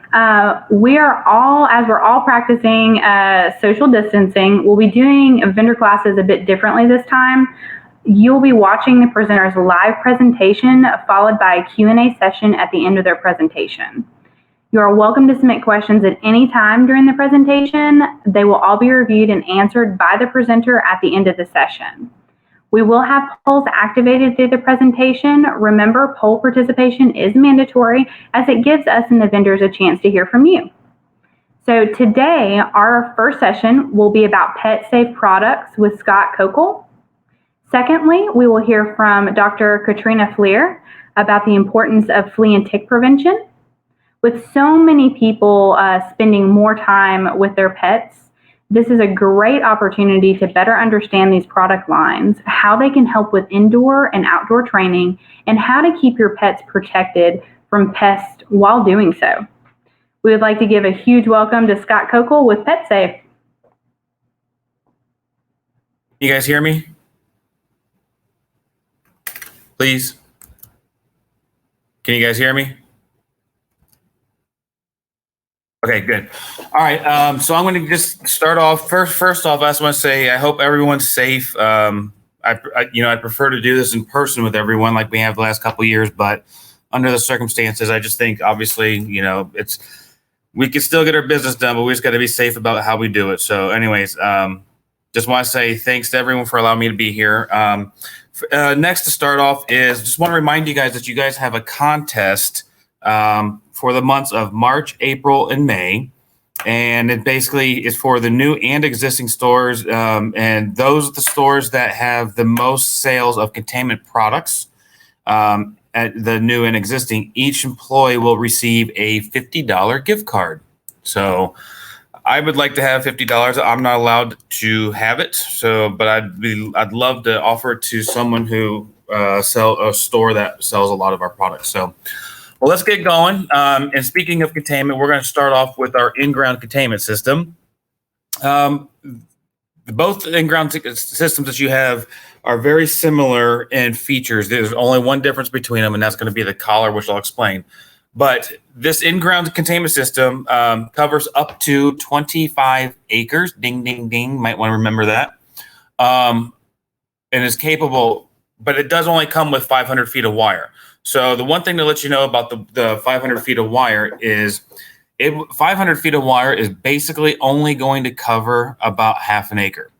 So a rule of thumb when you're talking to your customers is every acre that you need to have 1,000 feet of wire to go along with it. So if someone's sitting there and they're like, hey, excuse me, I've got 15 acres I want to cover. They're going to need 15,000 feet of wire to sit there and cover that system. It does come with everything that you guys see there. One thing I wanted to point out to you guys is if you look at the packaging and you look in the top right-hand corner, you're going to see a little orange dot, and that is that of a man digging. That just denotes that this is or designates this as an in-ground system. And the reason that's important is because additional collars, which I'm going to explain here momentarily, you got to make sure that they're compatible with the correct system. The collars do come with 4 adjustable levels of static correction, and they do come with a tone as well. The collar is also battery operated, and it is waterproof as well. So as I showed you guys that little decal on the orange, I want you guys to look at the packaging of this additional collar. On the left-hand side, about 3/4 of the way up, you're going to see the same symbol. And what's good about that is that was going to tell you that this additional collar, is compatible with that system. This is the actual identical collar that comes with the system. It just looks a little bit, but people have additional dogs, so they'll sit there and need to get additional collars, okay? Now we're going on to the stubborn dog, and then with the stubborn dog, it's a little bit different. It's only different in the fact that the collar has 5 levels of static correction, and it does have vibration. The systems itself are identical. The in-ground and the stubborn in-ground have the same transmitter, flags, wire, power source, all that stuff is the same. The only difference is going to be in the collars itself. The stubborn collar, which it has 5 levels of static correction, it does still have the tone, But what's unique about the Stubborn is it does offer a vibration. This vibration is used as a training tool for all dogs, but it's also good for dogs that are basically their hearing's going, or they're hard of hearing, or they just can't, hear it at all. They can use this vibration, and that can substitute for the tone to give the warning that they are, they're getting too close to the edge of the area. So, and then you'll see, again, look at the packaging on the Stubborn in-ground on the top right-hand corner. You're going to see the same decal showing the man digging. That designates this as an in-ground system. Now, if we look at the additional collar that comes along with the Stubborn, if you look on the right-hand side, about halfway down, you're going to see, again, that orange decal, that little man digging. There's a reason I'm doing this is because collars get returned often because people don't get the correct collar for the correct system. Because both of these systems that I showed you show an orange man digging, both collars are compatible with both systems. So like I said, the transmitters are actually saying the only difference between them is going to be the collars itself. Okay. All right. So going forward, we're going to move our way down to the in-ground. And let me do this. Or excuse me, we're going to go into our stay and play, which is our wireless. So what's good about this is a lot of good things. It's portable, which is one of the really, really big selling points that you guys can offer to your customers. But setup time as well. It only takes maybe an hour to set up, which a lot of people like because it's more convenient. And they don't have to worry about it. But with it being portable, that's a good selling point, okay? So first things first. This system will sit there and cover up to 3/4 of an acre, and it's kind of like a dome or like a soap bubble, all right? And it does have the 5 levels of static correction, plus it does have the tone for training. But one of the big selling points, I'll give you an example. I gave this example at our first session today because it fit perfectly. In January, I was up in Minnesota doing a training similar to this, and one of the gentlemen that was there, he actually stopped me to tell everyone how great our stay and play wireless fence system was. And that's perfect for me because I'm sitting there, I'm like, okay, can you please elaborate? And what he did is he says, yeah, he has a shanty on one of the lakes, one of the many lakes up in Minnesota. And on the weekends, he goes and stays in the shanty. Well, now he can take his 2 dogs with him. He has a generator in his shanty, plugs in the stay and play, and goes out and marks the territory with the flags on the ice. So now his dogs, they each have booties for shoes, and they can come out there. They sleep in the shanty at night, and they can go run around on the ice during the day. So if you're going to, like, let's say your Aunt Gertrude's or Uncle Harold's or whomever, you can now sit there and take this stay and play wireless system with you. And it's with it being portable, it's a really good selling feature to sit there and communicate with your customers. All right. And if you look let me see, on the bottom of this stay and play, there's a little blue decal. That little blue decal designates this as a wireless system. So when I go to the next slide and you look about halfway up from the bottom on the right-hand side, there's that little blue decal. That looks just like there's the same symbol that matches up with the wireless containment system to designate that this additional collar is set up to be used with a wireless system. Another thing that's going to be offered to you that you guys will have in your stores is this stay and play, the compact, is the bundle. So what it does, a lot of people have more than one dog, so they might have to come in and buy the additional collar. Well, now what we're offering and what you guys will be offering is the opportunity to, at the same price, we're giving an additional stay and play collar with the system. So that's probably like $150 value that we're just giving away. So it's just for people that automatically have 2 dogs and they want to just get the collar set up for both of them right at that time. So that's all I want you guys to understand about our containment with our wireless as well as our in-ground. Okay. Next, we're going to sit and move on to our bark options that you guys will carry. The first one's going to be our basic bark. Basic bark, this is kind of like an entry-level bark collar for people who could tolerate a couple barks, but they just don't want to sit there and spend the amount of money to get down to just one bark. It has 6 levels of static correction. It is waterproof, but it does require a battery, okay? And this specific collar itself has what's called our progressive technology. To explain what progressive technology is, let's say my name's Scott, so I'm always going to use myself as the dog example. So owner puts the collar on me. I start barking.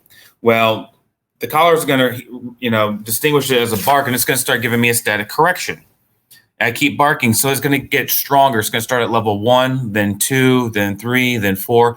If I get up to level 4 and I don't bark for 30 seconds, this collar is going to recycle back down to 1. That's why we call it our progressive technology, because it gets progressively stronger.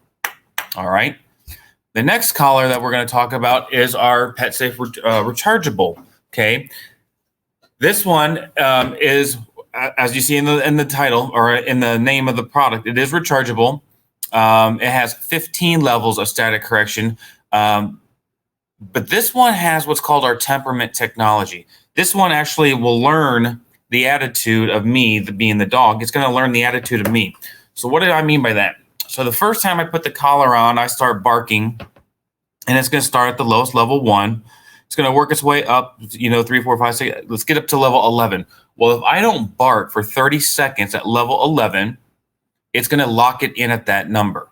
So the next, unlike the basic bark, which recycles back down, the next time I bark with the rechargeable bark, I'm going to get a correction at level 11. Okay. So at level, let's say after I only do 1 bark every 30 seconds for, 5 times over the course of an hour, what's going to happen then is this collar is going to drop down to a level 10. If I do the same thing, then a level 9.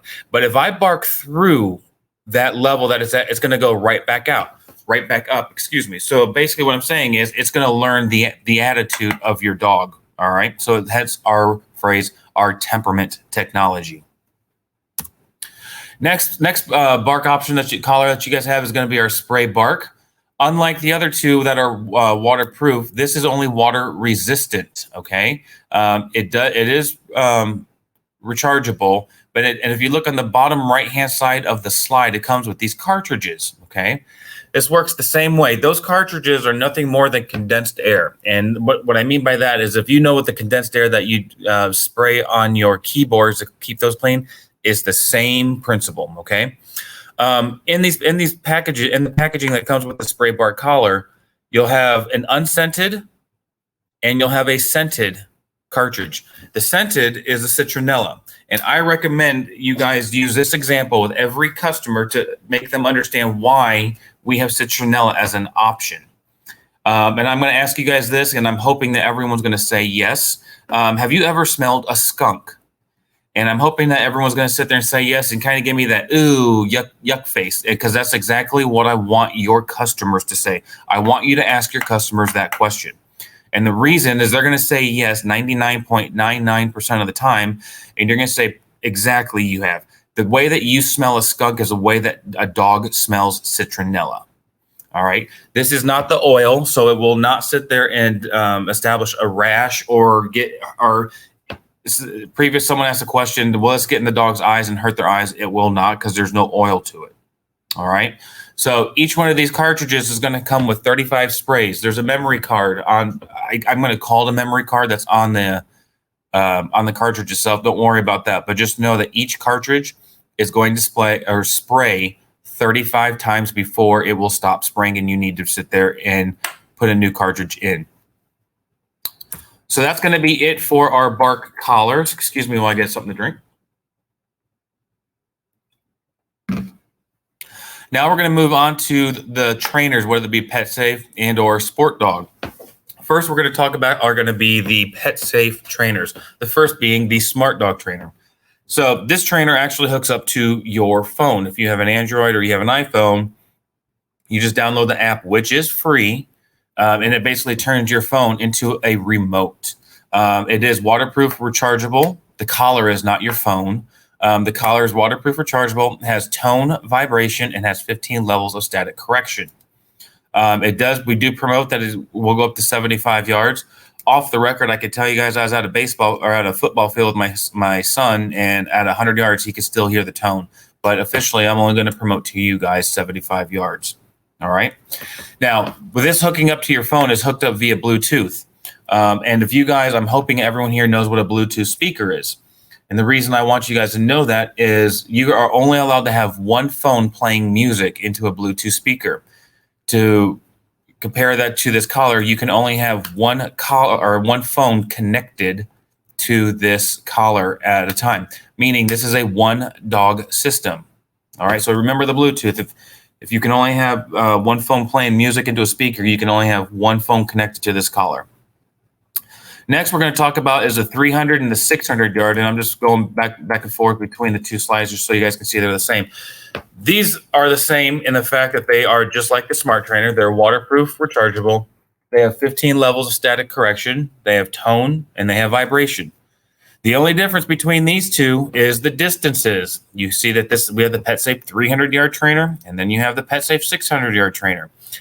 These are different from the Smart Trainer in the fact that you are capable, or the collar, or the remotes are capable of adding a second dog to the remote. If you guys ever want to get these additional collars, you can sit there and special order them, and we will get them taken care of for you.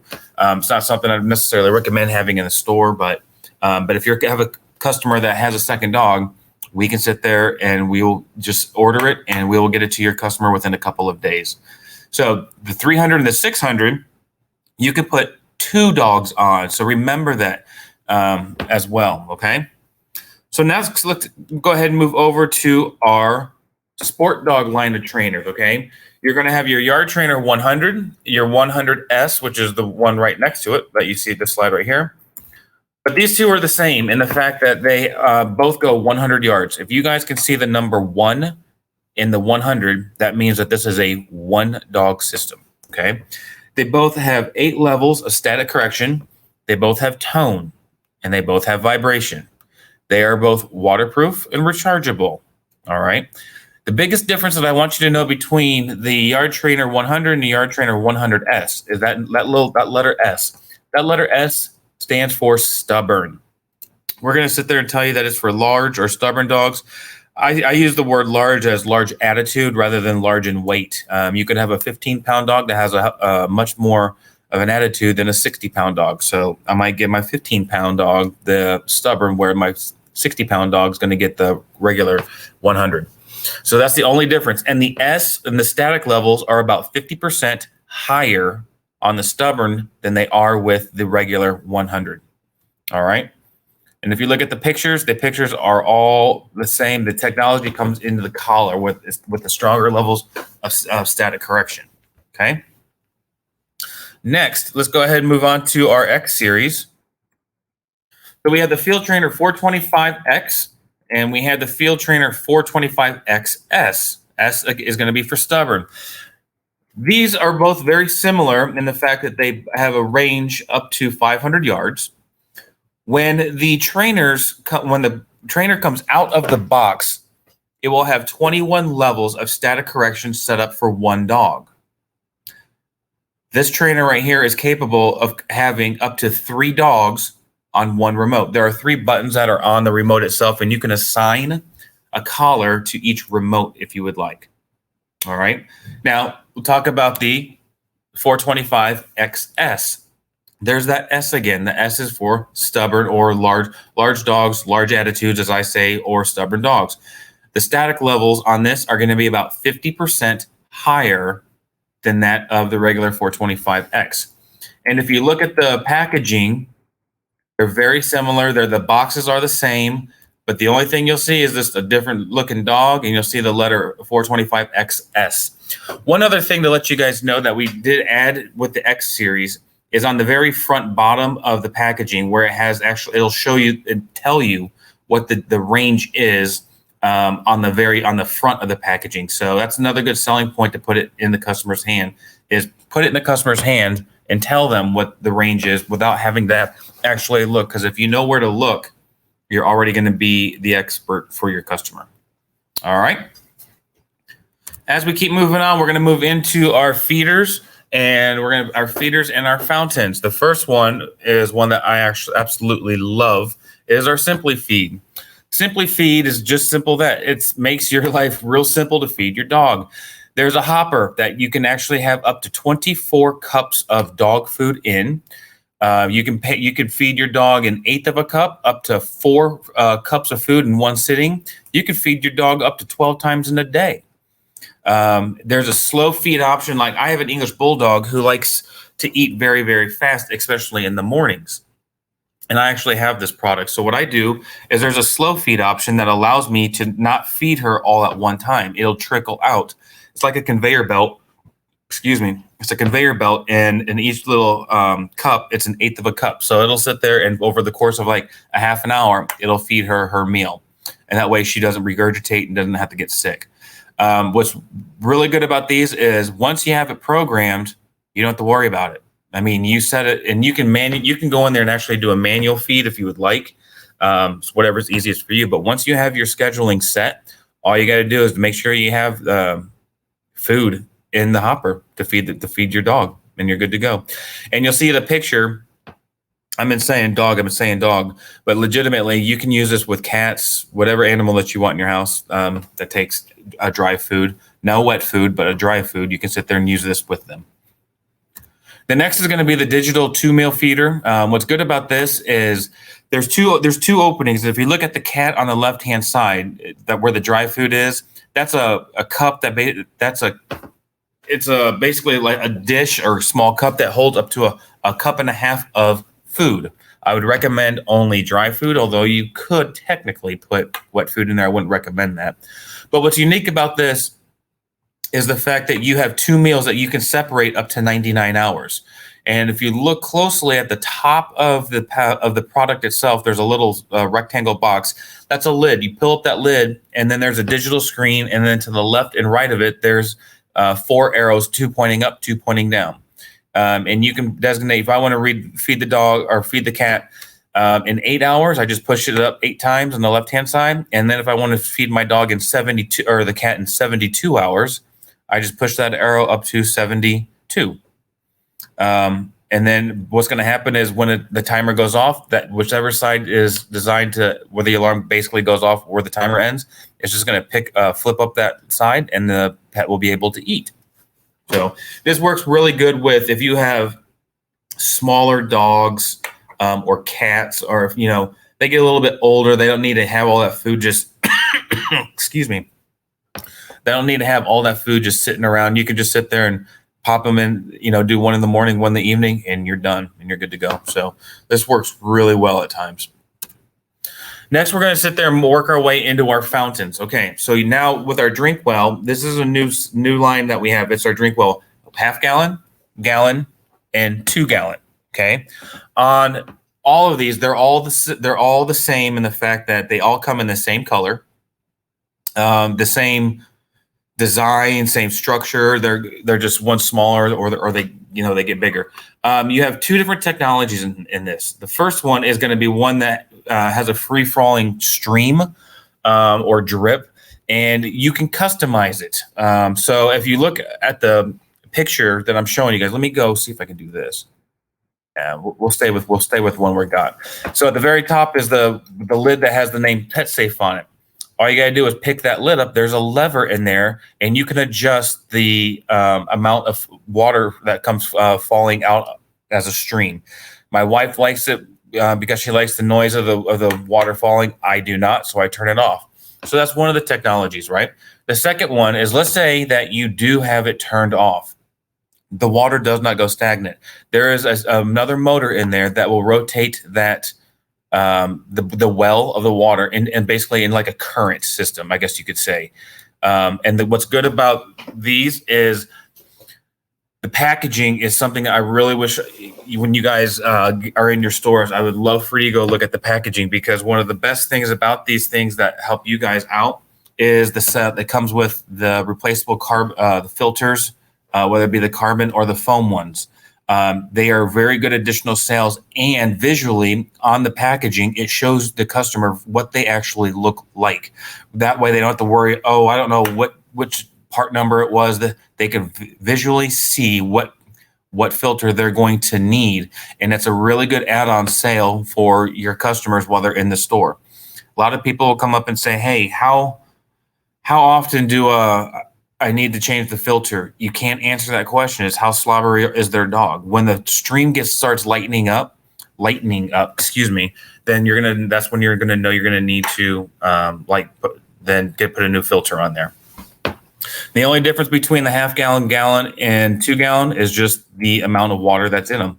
That's it. Other than that, they're the same size.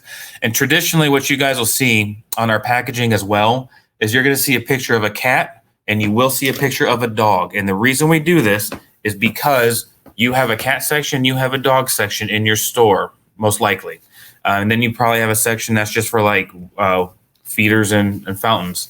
So you can sit there and have one fountain in your cat section with a picture of the cat on it. Then you can have it in another fountain with a picture of the dog. And then you can have a third in your feeder and fountain section. So everything you guys need to know is on the packaging. But just remember, for additional sales and add-on sales, those fountains will do really good for you guys.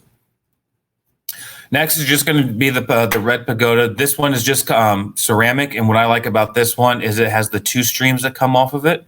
And honestly, it's just free flowing. It does have, there's no level on it or no lever on it that allows you to adjust the amount of the stream. It's just one set stream motion, and it's cosmetics. And with it being ceramic, you can just throw it in the dishwasher, and you are good to go. So next we're going to move on is to one of the best products that you guys have in your store. And I'm not trying to be biased, but I guess I am, because I firmly believe in this product. I've seen the results that it does for stores. And just I'll explain to you some of the success that we've had with it here at PetSafe. So this is our Scoop Free. Our Scoop Free is our automated litter box. Well, how does an automated litter box work? So your cat's going to sit there, go in and do their business. There's 2 little sensors in there, and when the cat jumps in there, it triggers those sensors. So when they meet back up, it generates a timer, a 20-minute timer. So that 20-minute timer, what it's going to do is it's going to allow for the urine and the solid waste to be absorbed into those crystals. There's a couple of questions I'm going to ask you that I really want you to ask your customers, because it'll generate interest and it'll establish credibility from how you guys are talking about how the product works. First one is the phrase. This system right here will make it so your customers don't have to see it, smell it, or clean it. And I'm talking about the solid waste. All right.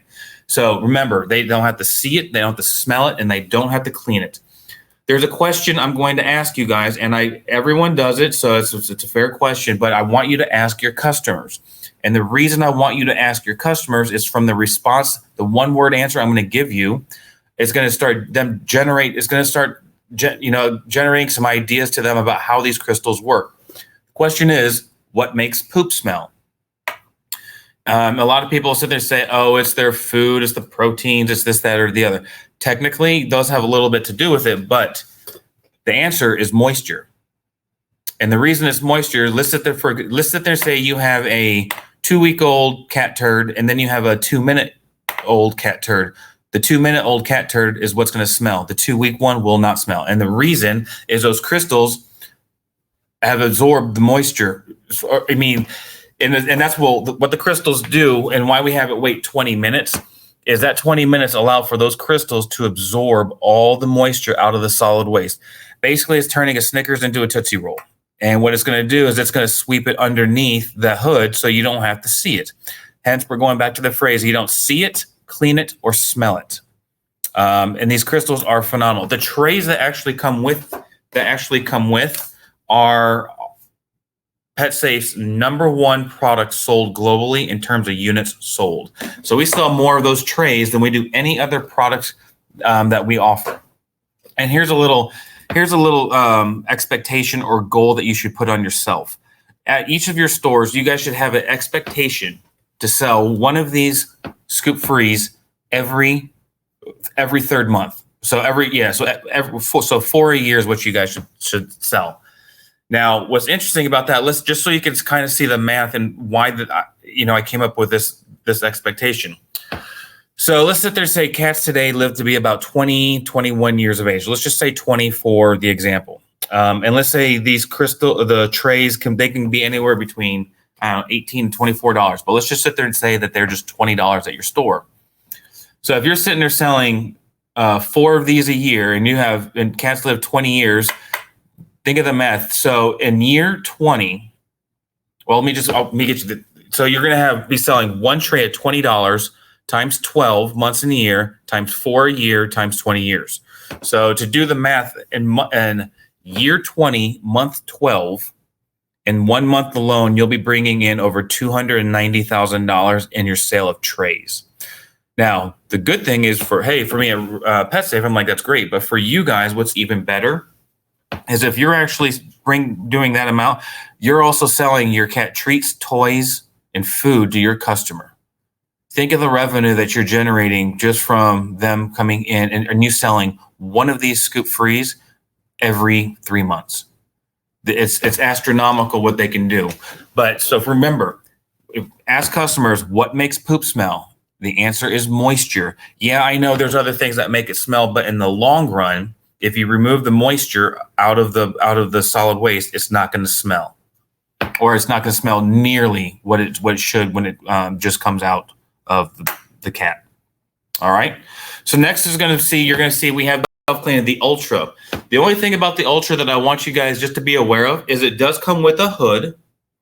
And like the Scoop Free that I just told you guys about, the original, where it waits 20 minutes, now you have the option to sit there and adjust the timer from 5 minutes to 10 minutes. And then the last thing on that is it does have a counter. So cats, when they're growing up, a lot of the times they can get urinary tract infections or UTIs. So what the counter does is it will actually count the amount of times that a cat goes in there for the course of a month, because a vet might sit there and say, hey, try to keep track of how many times the cat goes in there, because that can make their diagnosis a little bit easier. So, all right. So that is on the Scoop Frees. This one I like is our disposable litter box. All right. And I like it for 2 ways. The first one is you have someone who's interested in getting a Scoop Free, but they don't want to invest $140, $150 into it. Understandable. What they can do is they can try out this disposable litter box, because those crystals that you see in the picture are the same that come with the Scoop Free or in the trays. It does knock down so where looks like a ream of paper. It's a little bit bigger, and it just folds up into that box. It does come with 8 different rakes. And for one cat, this will last about a week with the wax lining that's in the bottom. But this will give people an opportunity to actually see, hey, how well do these crystals work? How quickly do they absorb? And do they actually, in fact, start getting rid of some of the smell that they have with regular clumping clay? The other reason I like this is now this will allow people to be able the opportunity to take their cats on vacation with them. So you don't sit there and realize, man, I want to take my cat, or you never thought about it, but now you have the opportunity where you could take your cat with you. They're already used to the crystals, so you don't have anything to worry about them doing going and using a restroom anywhere other than where they're already accustomed to. So 2 different good selling points right there. So if someone comes in your store, just ask them, hey, do you already have a cat? Or if they don't, say, hey, if you're uncomfortable about maybe getting the Scoop Free today, try the disposable litter so you can actually see these crystals and how they work. All you're trying to do is pique their interest, because the crystals will sell themselves. I can promise you that. Next, let's go ahead and work our way into our 3-in-1 harness. So what's good about this harness, this is a no-pull solution. It's a sport harness as well as a restrainer. Those are your 3 options. The gray, which if you can look at all of the gray, how do I explain this one to you guys? So you have your colors, and then you'll have your gray that has the no-pull solution, and it actually it holds the D-ring that goes on the back. So the grays are parallel to each other, all right? And you'll know that they either go on the back or the chest. So it's basically cuts the body in half, so you'll know exactly where they need to be. The martingale on the front is for your no-pull solution. So if someone has a dog that's might be a little puppy, a little rowdy at times, and wants to try to pull, that no-pull solution is going to sit there and take care of that and prevent your dog from sitting there running. If you're sitting there jogging and you have your dog with you who's in good shape, you can sit there and just put the leash on the back of the dog by their shoulder blades, and it'll sit there and just act as a harness. Third one is a restrainer. So if you look closely at the top of the 3-in-1 harness that's in the purple, you see that there's a little loop right there. You can actually put a seatbelt through that to restrain your dog in a car. It also comes with a 12-inch a leash attachment or extender where you can sit there and attach that to the D-ring on the back by the shoulder blades, and then you can still loop in a seatbelt through that. Now your dog's going to be restrained, but they'll have about 12 inches more of movement. So this is the Easy Sport. So this was really good, and this does very, very well at your guys' stores. So how this works is the head goes through and it expands in and out when the dog is running. But what's good about ours is when it contracts the elastic, it doesn't sit there and grip onto the fur, which in some cases can actually pull the hair out. Ours doesn't do that. So you'll basically it has a small handle on it so you can control your dog, and it also has the D-ring on the back that you can sit there and put the leash on to control your dog. Last two that we're going to talk about are just your folding pets. These are designed specifically to help dogs up on beds, on couches. I've seen some people put them in the back of their cars so the dogs can just climb up that. I would recommend that with these that you have dog treats and dog pouches, all that, have them all together. Provide that total solution for your customer, and by doing so, it's gonna make it easier, because it took me a while to train my dogs to even put one paw on those steps, and now they go up and down it regularly. So just make sure that to train it, you just put one treat on each step and get your dog to walk up and down. So we have the two sizes. Rule of thumb, just anything that's 200 pounds or less, these will support. Just remember that. And then the last one's going to be the wooded. So this is just like the other one, except this one's just a solid wood. It's got a very dark cherry finish. And this one, more for bedroom, more formal. Obviously, this isn't something I'd recommend putting in a car. If you would like to, some people like to do that. So, but with that being said, I am done with my side. So how about we go back and see? Hey, thank you so much for your presentation, Scott. We're now going to begin our Q&A session and review all polls. We will follow with about a 10-minute break as we prepare for Dr. Flier's presentation on flea and tick. So going into our poll question, or no, excuse me, our Q&A that came through. Scott, can you hear me okay? I can. Can you hear me? Yes, perfect. So the first question we had, and these are some questions that I think also came through in the last session as well. One of the questions is, how long on average will the battery on a collar last? That's a great question. On almost every training I do, I think I get asked that. So you cannot answer that question. And I hate to say that to you, but let me hear me out. It's how aggressive is the dog, or how aggressively are you training the dog, whether it be bark or whether it be one of the trainers. All right. Let's just start with the bark. You buy a bark collar, whether it be the battery operated or the rechargeable where you have to recharge it. How aggressive is your dog barking? What's their tolerance level? You can't answer that. I can't answer that question for you. You would know. So to say that it's trial and error is not a cop-out, but it's actually the best answer that you can give someone, because it's how you would know. You know your dog more than I do. So I can't answer to say, oh, it's going to last for a week, when in some dogs it could last for 5 weeks, but in other dogs it could last for a week and a half. And it's all dependent on how aggressive your dog barks. Now, on the trainer side, it's how aggressive are you training your dog? Are you using static more? Are you using higher levels of static? Are you using tone or vibration? If you are sitting there using higher levels of static correction, obviously that's going to take more juice out of your batteries. It depends on how stubborn is your dog. How do you want to train your dog? Those are all different questions that go in to deciding how strong or how long the life of the battery is going to be for the product. I apologize, I can't give you a specific answer, but realistically, even on an aggressive dog, I would say you have a couple weeks either way to play it safe. I think that was a great answer. It all has to do with just like basic batteries. The more you use it, the faster the battery is going to wear out. So another question that we had are all remote collars still recommended for fluffy haired dogs? Yeah, I mean, it doesn't matter if it's fluffy. It could be scruffy, muffy. I mean, hair, it doesn't matter at all. So the reason is the contact points are underneath the neck. And even if you have fluffy dogs, there's a couple things you can do. We do have long contact points. And then if you're sitting there like, man, I'm not sure that's really working. What I'd also recommend is trim the area under the dog's neck where you're going to have the contact points try to be contacting with the skin. No one's going to see that. And if they do, they're going to see a collar. They're not going to see trimmed hair.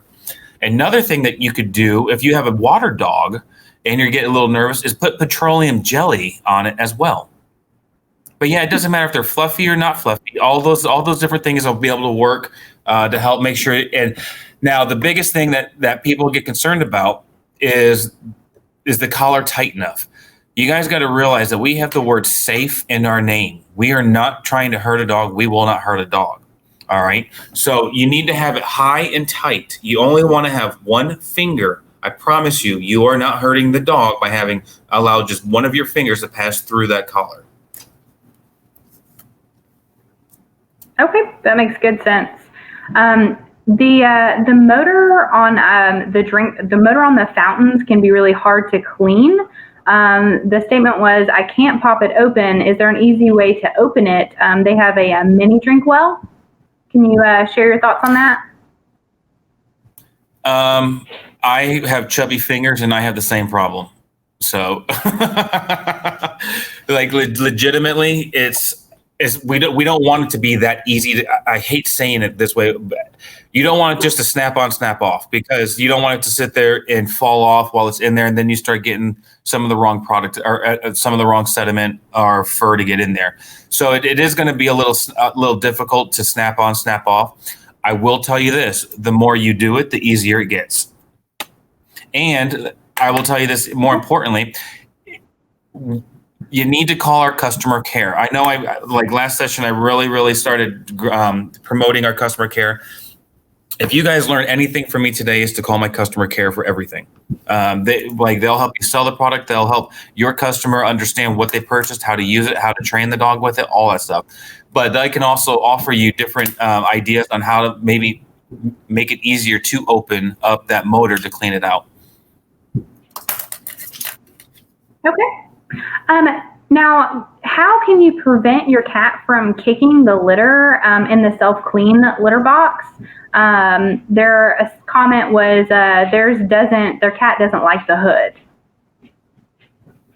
So that's okay. So if you guys can remember how I was talking about the rechargeable bark collar, how it learns the attitude. Cats have attitudes as well. So you can't sit there and expect them all to be the same. But what the crystals do is they do cut down a lot of the kicking, because when cats kick, they're looking for a clean spot. Well, every 20 minutes of the cat's going to do their business, they automatically have a clean spot. If your cat doesn't like the hood, take the hood off. I mean, I can't say that these crystals are going to be the end all be all to keep every cat from kicking, but what I can tell you is that it will cut down compared to clumping clay. And it'll cut down a lot. Okay, perfect. That's really good to know. Any hints on helping cats who are used to traditional clay litter transitioning to crystal litter? Yep. So this is really common. So what I would recommend you do is get your Scoop Free. Go once they have it purchased, you sit it right next to it. Now it might be a little awkward for about a week where you have to step over two litter boxes, but put the Scoop Free right next to where your clumping clay is. Make it so it's all nice and clean, and do not clean your clumping clay. And I would grab a handful of the crystals, and I would put those in the clumping clay, because the cat would be able to smell that and they'll be able to feel that. And that will make them naturally transition over to the crystals. So do not clean the clumping clay at all, and have the Scoop Free right next to it. And that should make it so your cats will naturally migrate over to the Scoop Free and the crystals by themselves. And once that happens, once you see that the cat go number 1 and number 2 in the crystals, immediately pick up the clumping clay, because you don't need it anymore. That is great advice. So guys, we've got about 2 questions left before we review those poll questions. So if you haven't had a chance, be sure to go in and answer those polls. So the next question that we had is, are there any plans to bring in the double leash for the 3-in-1 harness? So I'm assuming, so you guys do carry a double leash for the 3-in-1 harness. This might be a question more for our buyers specifically. No, we do. It's called our 2-point contact leash, and it is specifically designed to go with our 3-in-1 because you have the no pull, D-ring on the martingale on the chest, and then you have the D-ring on the back for the sport. So, and then one thing about our 2-point contact leash, with those, when you guys sell these, just to let you know, they allow for owners 80% more control over their dog by having this on that 2-point contact leash on the 3-in-1. That's great to know. And the last question that we have is, are there any plans to make a new small dog remote trainer? No, and the reason we have the light, what you guys saw the slides of was what we call our core line, CORE. We do have the light line, LITE, that it goes with it, and they're designed for dogs that are 8 pounds or more. And the reason we say 8 pounds or more is it doesn't matter anything smaller, and you may not be able to get a proper fit where the contact points on the skin. So you could, and that's the only reason. So we don't want to make it go any smaller than that because we want to make sure that the product works effectively the first time. Okay, perfect. So right now, I don't have any more questions that have came through. So John, if you will put our polls on the screen so everyone can see the results. So the first poll question that we had was, how many with the in-ground containment system? So the correct answer for this was 25 acres, and about 58% of you got it correct. About 30% or 38% said 15 acres, and about 4% said 50 acres. So the in-ground containment center does cover 25 acres, guys. That's a pretty good amount of space. The next poll question that we had out there, and these were kind of a fun quiz style after the presentation, was how many dogs can go on the PetSafe 300-yard remote trainer?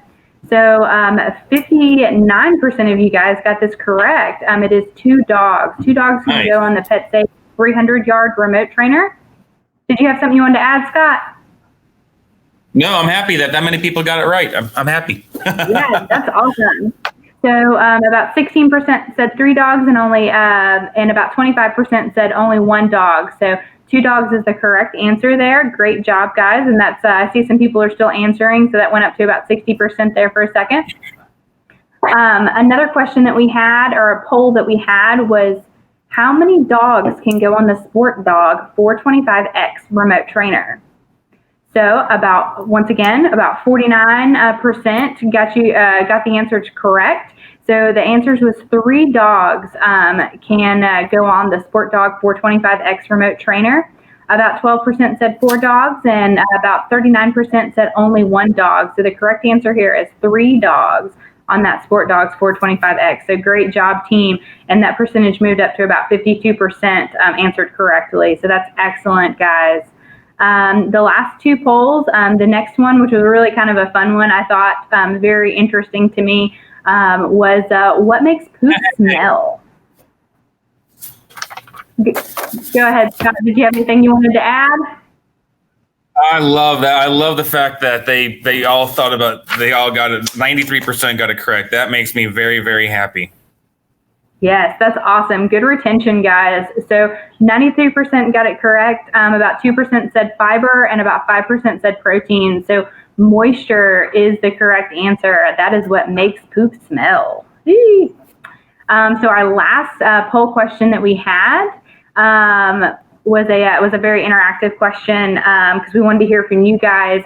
So what's an add-on item you can sell with PetSafe water fountains?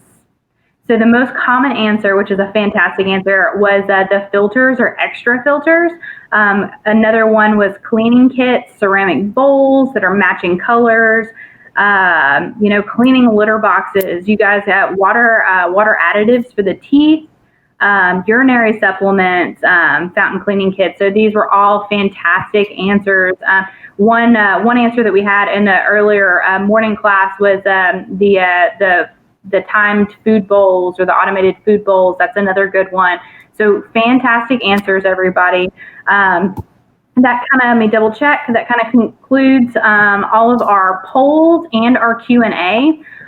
Scott, we want to thank you so much for educating our team on PetSafe products. As a reminder, Hollywood Feed Team, we do have the following promotions running through April. We've got 30% off PetSafe remote trainers and 20% off PetSafe walking accessories and bark control.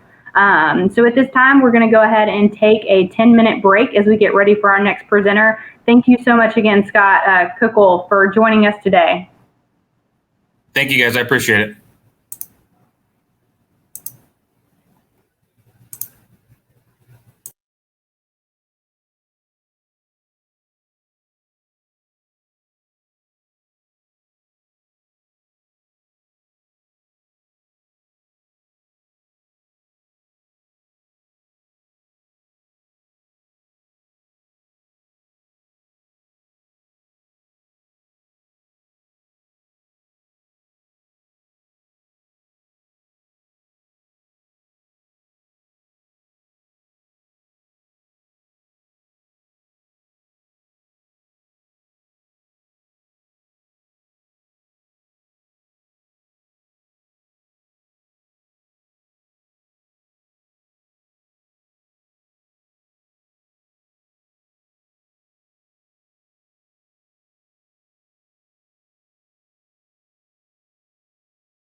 Hi team, welcome back. So our next session will be hosted by Dr. Katrina Fleer. Dr. Fleer is a doctor of veterinary medicine and medical director for PetIQ. She will be speaking with us today about parasites and prevention. So Dr. Fleer, you have now got the floor.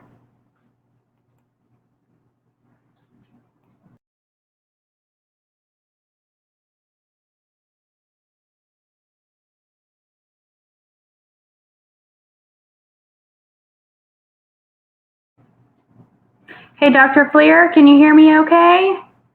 I think your mic may be muted.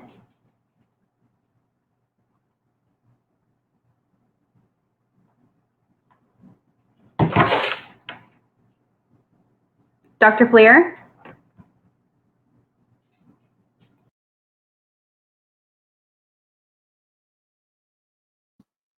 Sorry, I was trying. Is that better?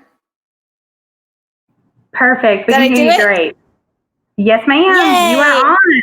I apologize. I thought I did it, but I didn't. Let me get this back up and going, and then we'll start. Fantastic. No worries. Okay, so yes, as Kaylee just said, I am with PetIQ, and I've been in the this industry for a long time, but I've also done a lot of research in tick and flea-borne disease, and so it's kind of my passion. So forgive me if I get a little excited about it. But I also get really excited about prevention. So that's what I'm going to talk to you guys about today, with a little bit of roundworms and hookworms and stuff on the back end. So let's get started. So flea and ticks is what we are going to start with. I'm going to start with the nasty old flea. I kind of love them, but that's because they carry really cool stuff, and I like to learn about what they carry. But for our pets, they aren't great. We all know that. And the reason this guy is carrying this egg and looking nefarious is because that's exactly what they do. They can get on our pets pretty quick, and they can start hatching eggs pretty quick, and they can start making their little homes pretty quickly in a very microscopic way.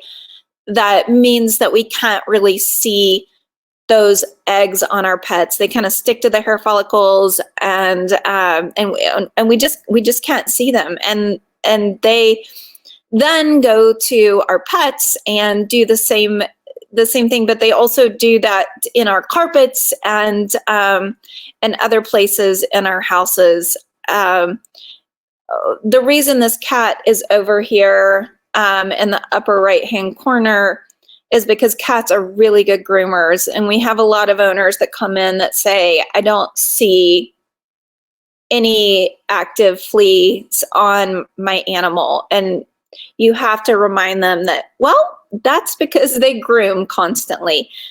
Dogs less than cats, but dogs still do groom.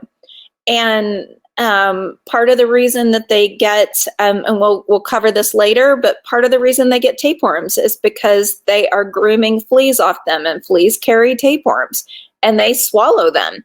They don't mean to. Fleas are tiny, but they groom them right off, and we have to realize that as professionals in this field, and be able to tell our consumers and owners what to do. So that's the reason that the next little portion is in the slide, is that only 1 in 100 fleas are seen by owners. Now, I don't know where this statistic actually came from. It was off of a website. Is it true? I think so, based on some study, but however, it is absolutely true that adult fleas are not seen as much as the larval, the pupae, the eggs are seen, or not.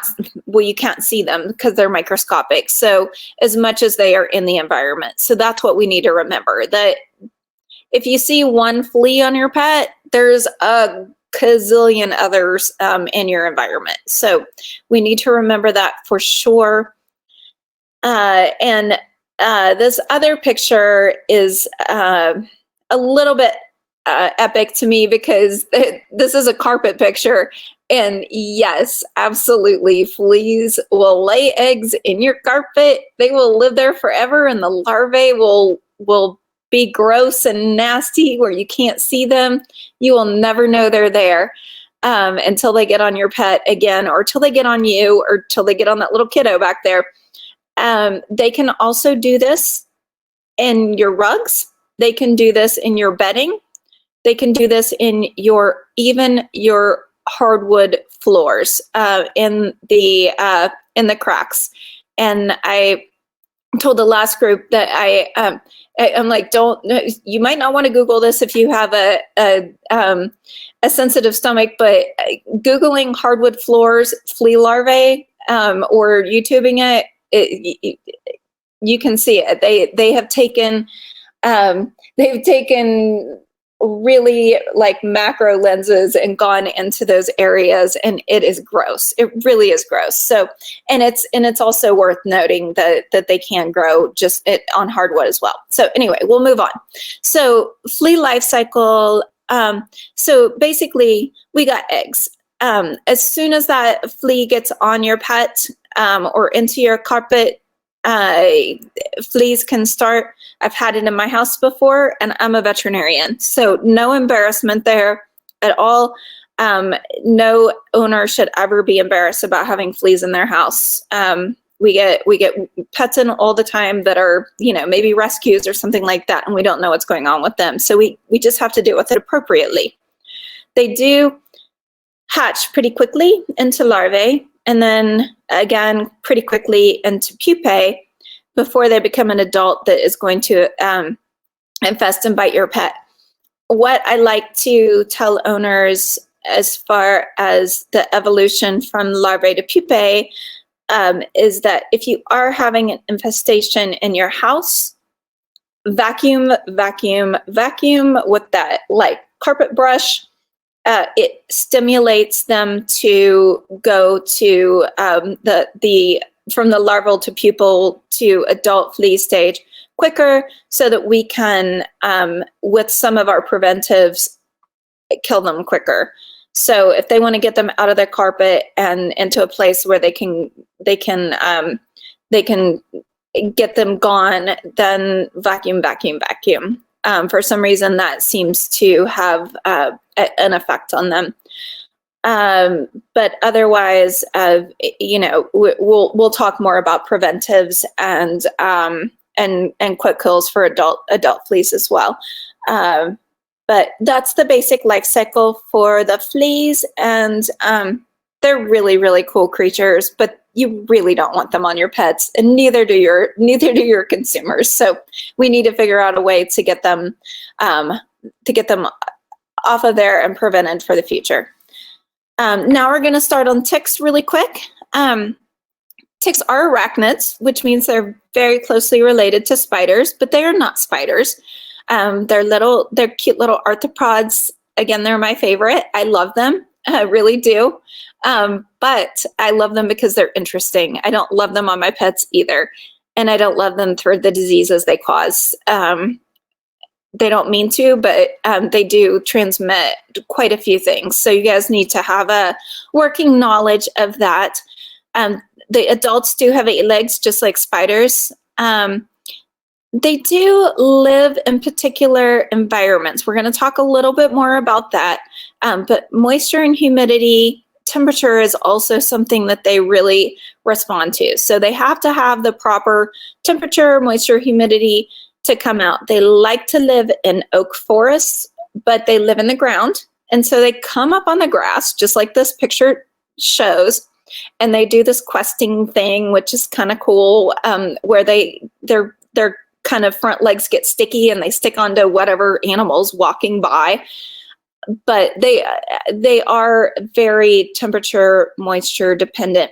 So geographically, they can be, their life cycle can be very different.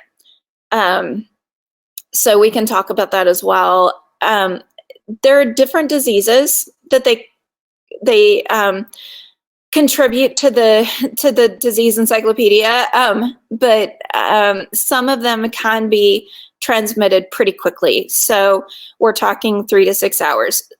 Many others are also a little bit later. The tick has to be attached much longer, but we like to, talk about the least common denominator. So 3 to 6 hours is what we're seeing for some of these diseases. And the Ehrlichias, I'm sure you guys have heard about. Anaplasma is another big one.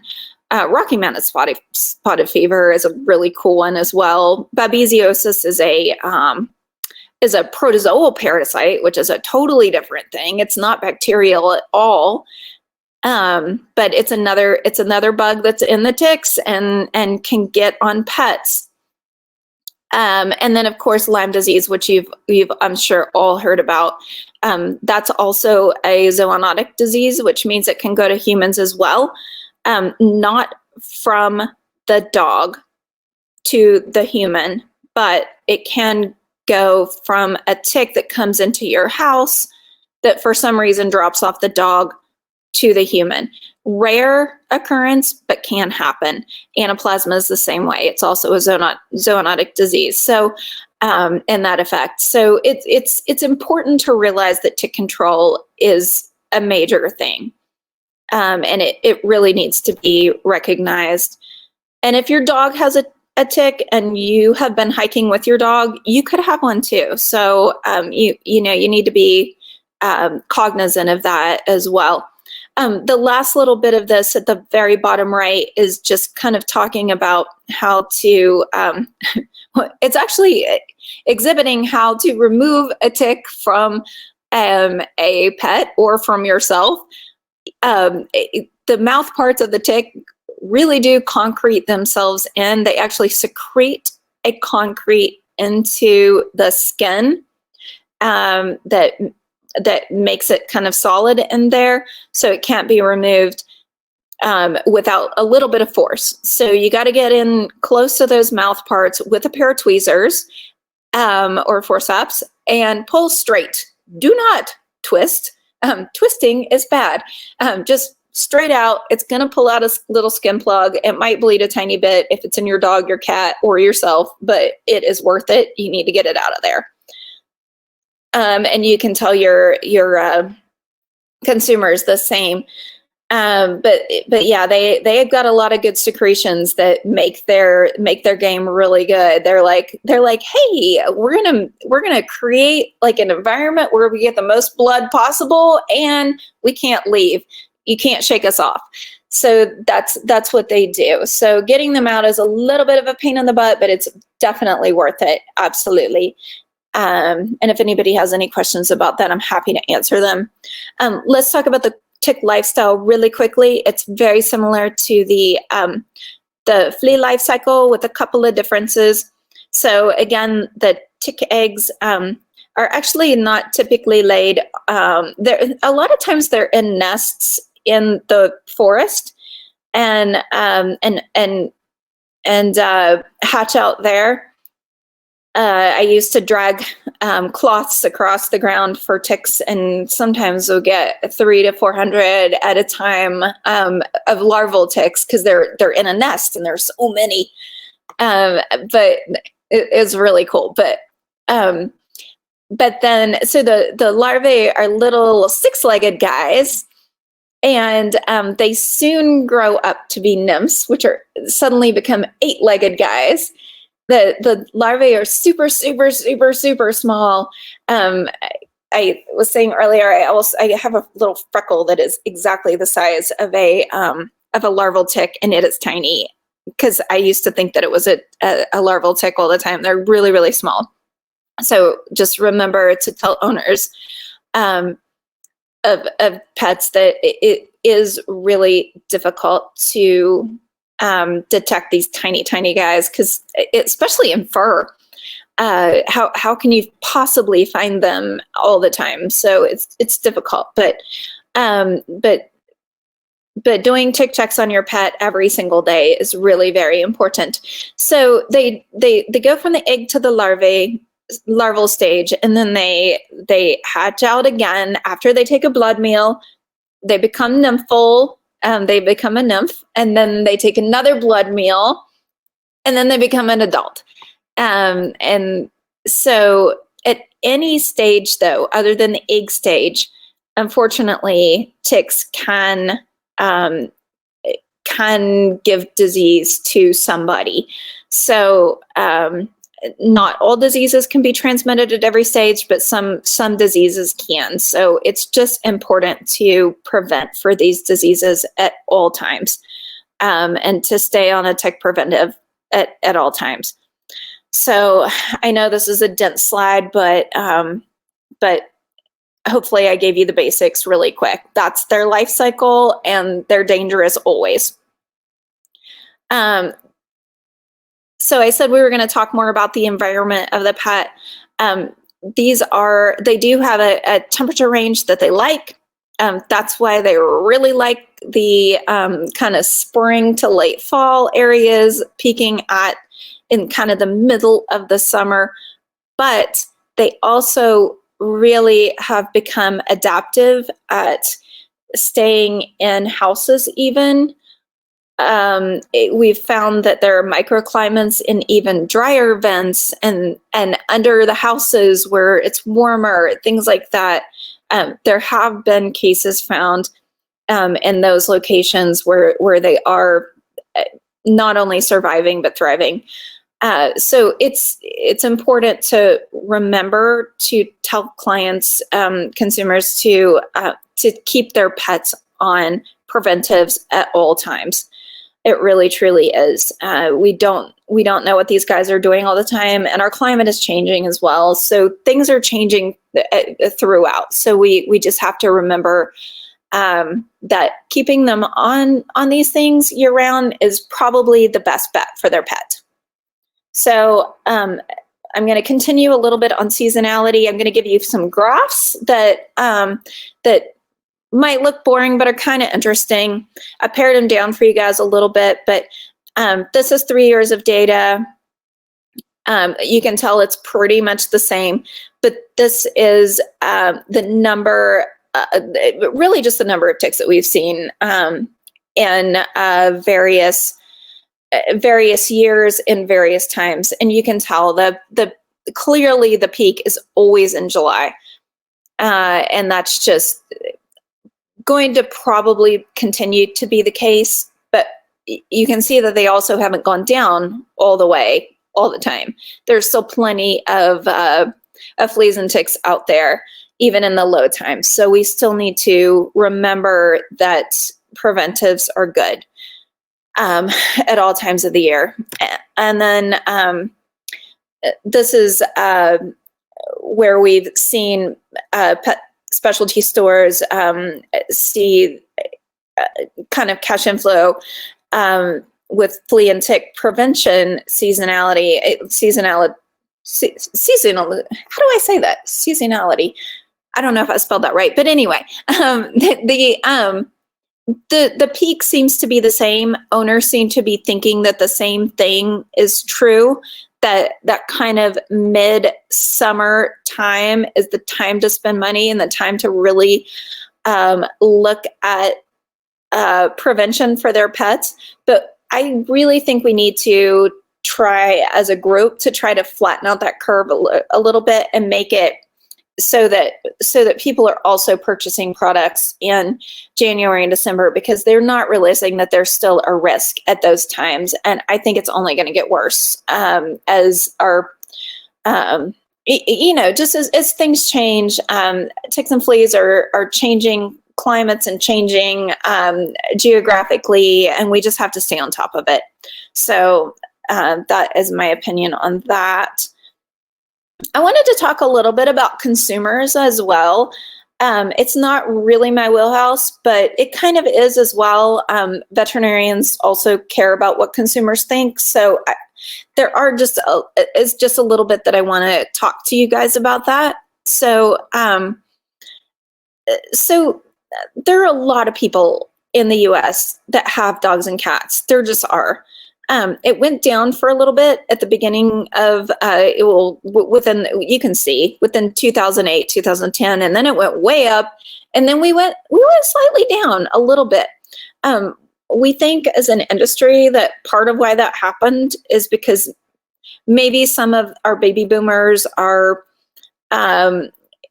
leaving us, or not being able to have pets anymore, things like that. But the truth is that millennials and Gen Zers, I honestly had to look this up earlier, about who's who, like who's Gen X and who's Gen Z, who's Gen Y, but I figured it out. And so millennials and our younger generation are buying more pets, or feeling better about having pets in their households, just from a quality of life perspective. And I think that's fair. So what we're seeing is that even though there are maybe a little bit less people having pets, more people are spending money on pets. So I think that is important for you guys to realize that these, some of the people that come in want information on how to deal with this new pet that they have. And you guys really have an opportunity to, honestly, you have these anti-parasitics at your fingertips, and you have the information at your fingertips. So, take that as a certain portion of power to combat some of these potential diseases that could happen. We can really do a lot of good in preventives and anti-parasitics and things like that. So people are spending more money, and so I'm excited about that. This is just a quick slide to talk more about that.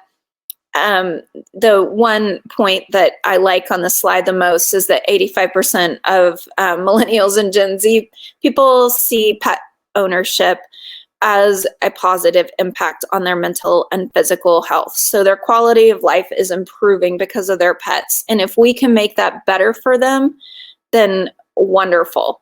Let's keep doing that, and let's keep helping them make the right decisions for their pets. And we have the ability to do that. So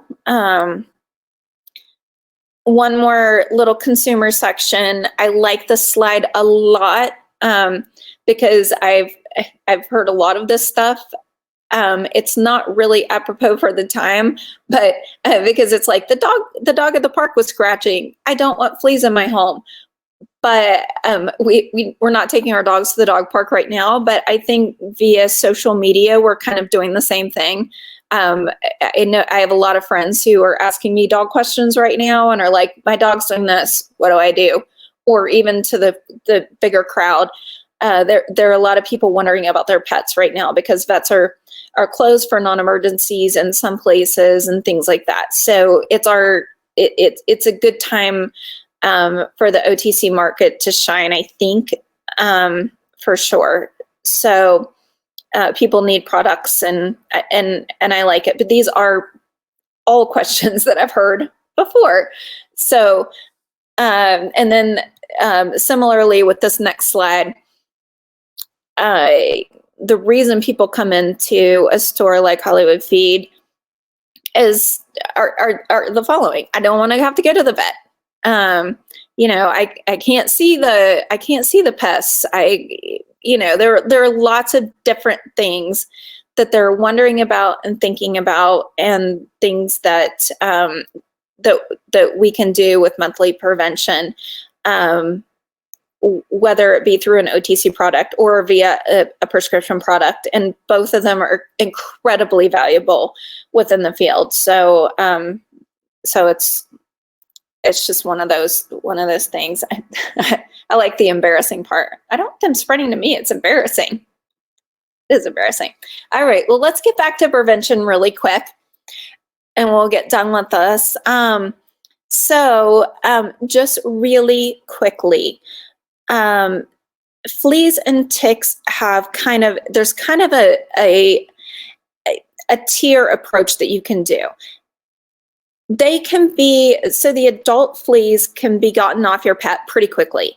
There are shampoos, as this slide says, there are shampoos, there are sprays, physical removal, which is tedious. And there are oral treatments out there. There's Comfortis. There are several oral treatments out there that you can pop in their mouth and they will be done with them in 24 hours or so. But then ongoing, you have to use preventives on that pet. They're not going to be gone forever because there are still fleas in the environment, ticks in the environment. There are larvae in the environment. You still have to continue prevention. So that's what that first section is about. But then the second two sections are about treating your home and treating your yard. And those are important as well. Treating your home, I would say, is more important because there are, as we talked about before, potentially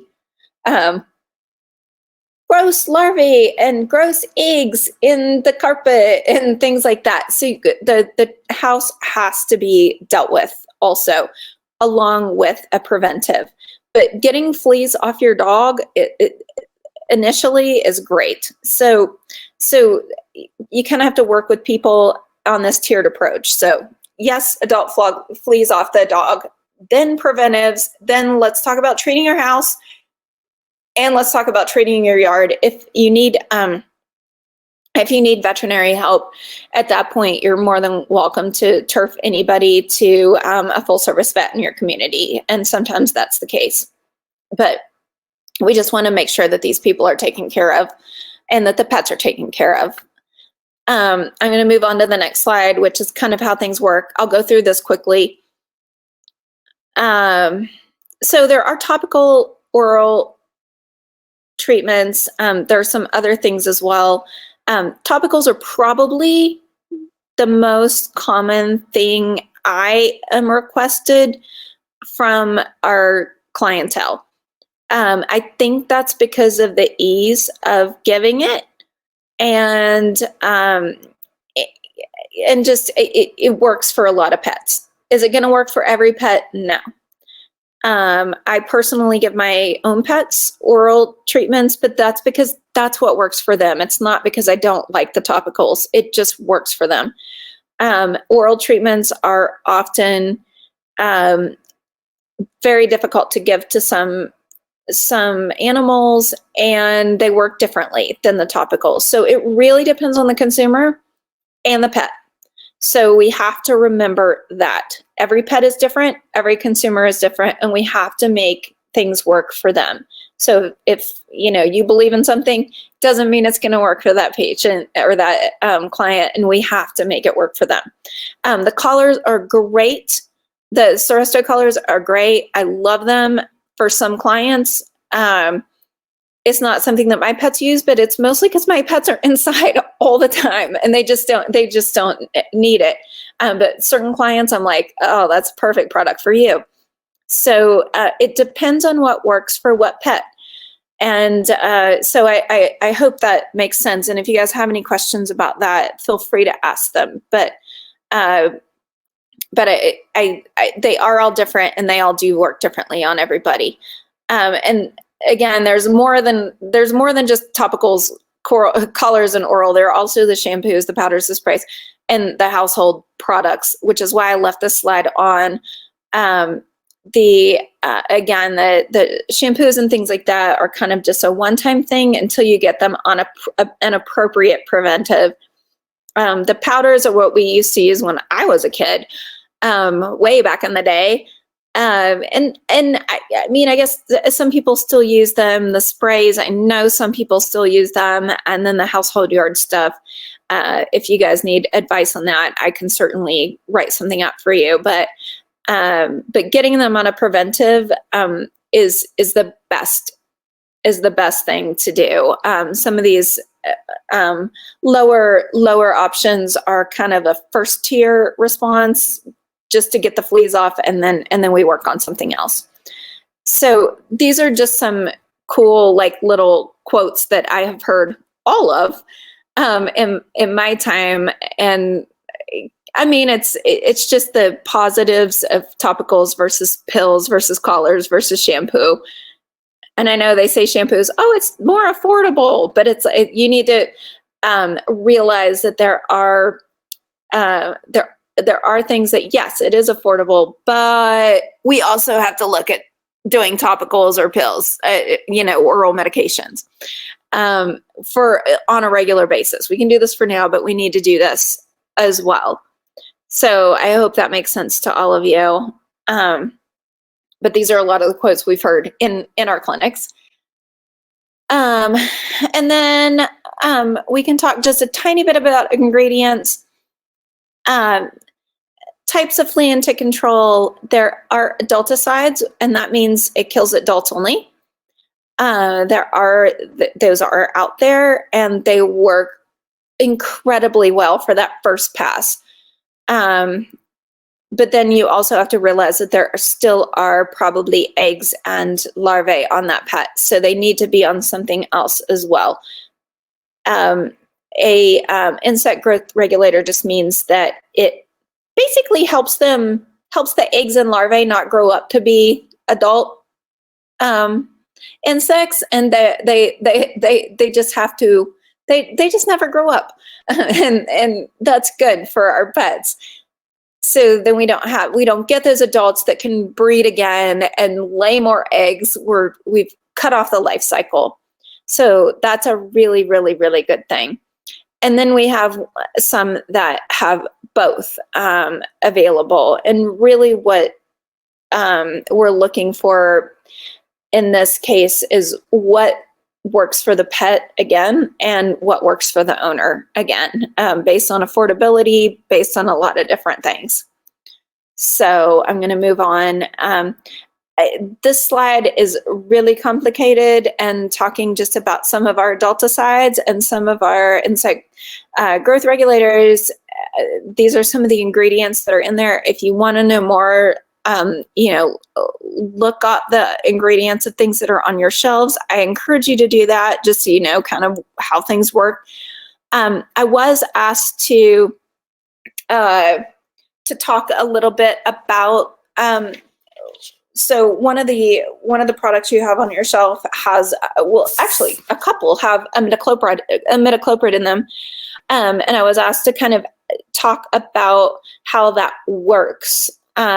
It is a neurotoxin, so it basically immobilizes or paralyzes the mouth parts of the bugs. They really just can't move anymore, which is kind of cool. I mean, so neurotoxin, it affects their nervous system. Permethrin is a really good repellent. It's something that's been in the market for a long time, even in agriculture, which is kind of interesting because there's a lot of bugs in agriculture, but we made it work for dogs and cats as well.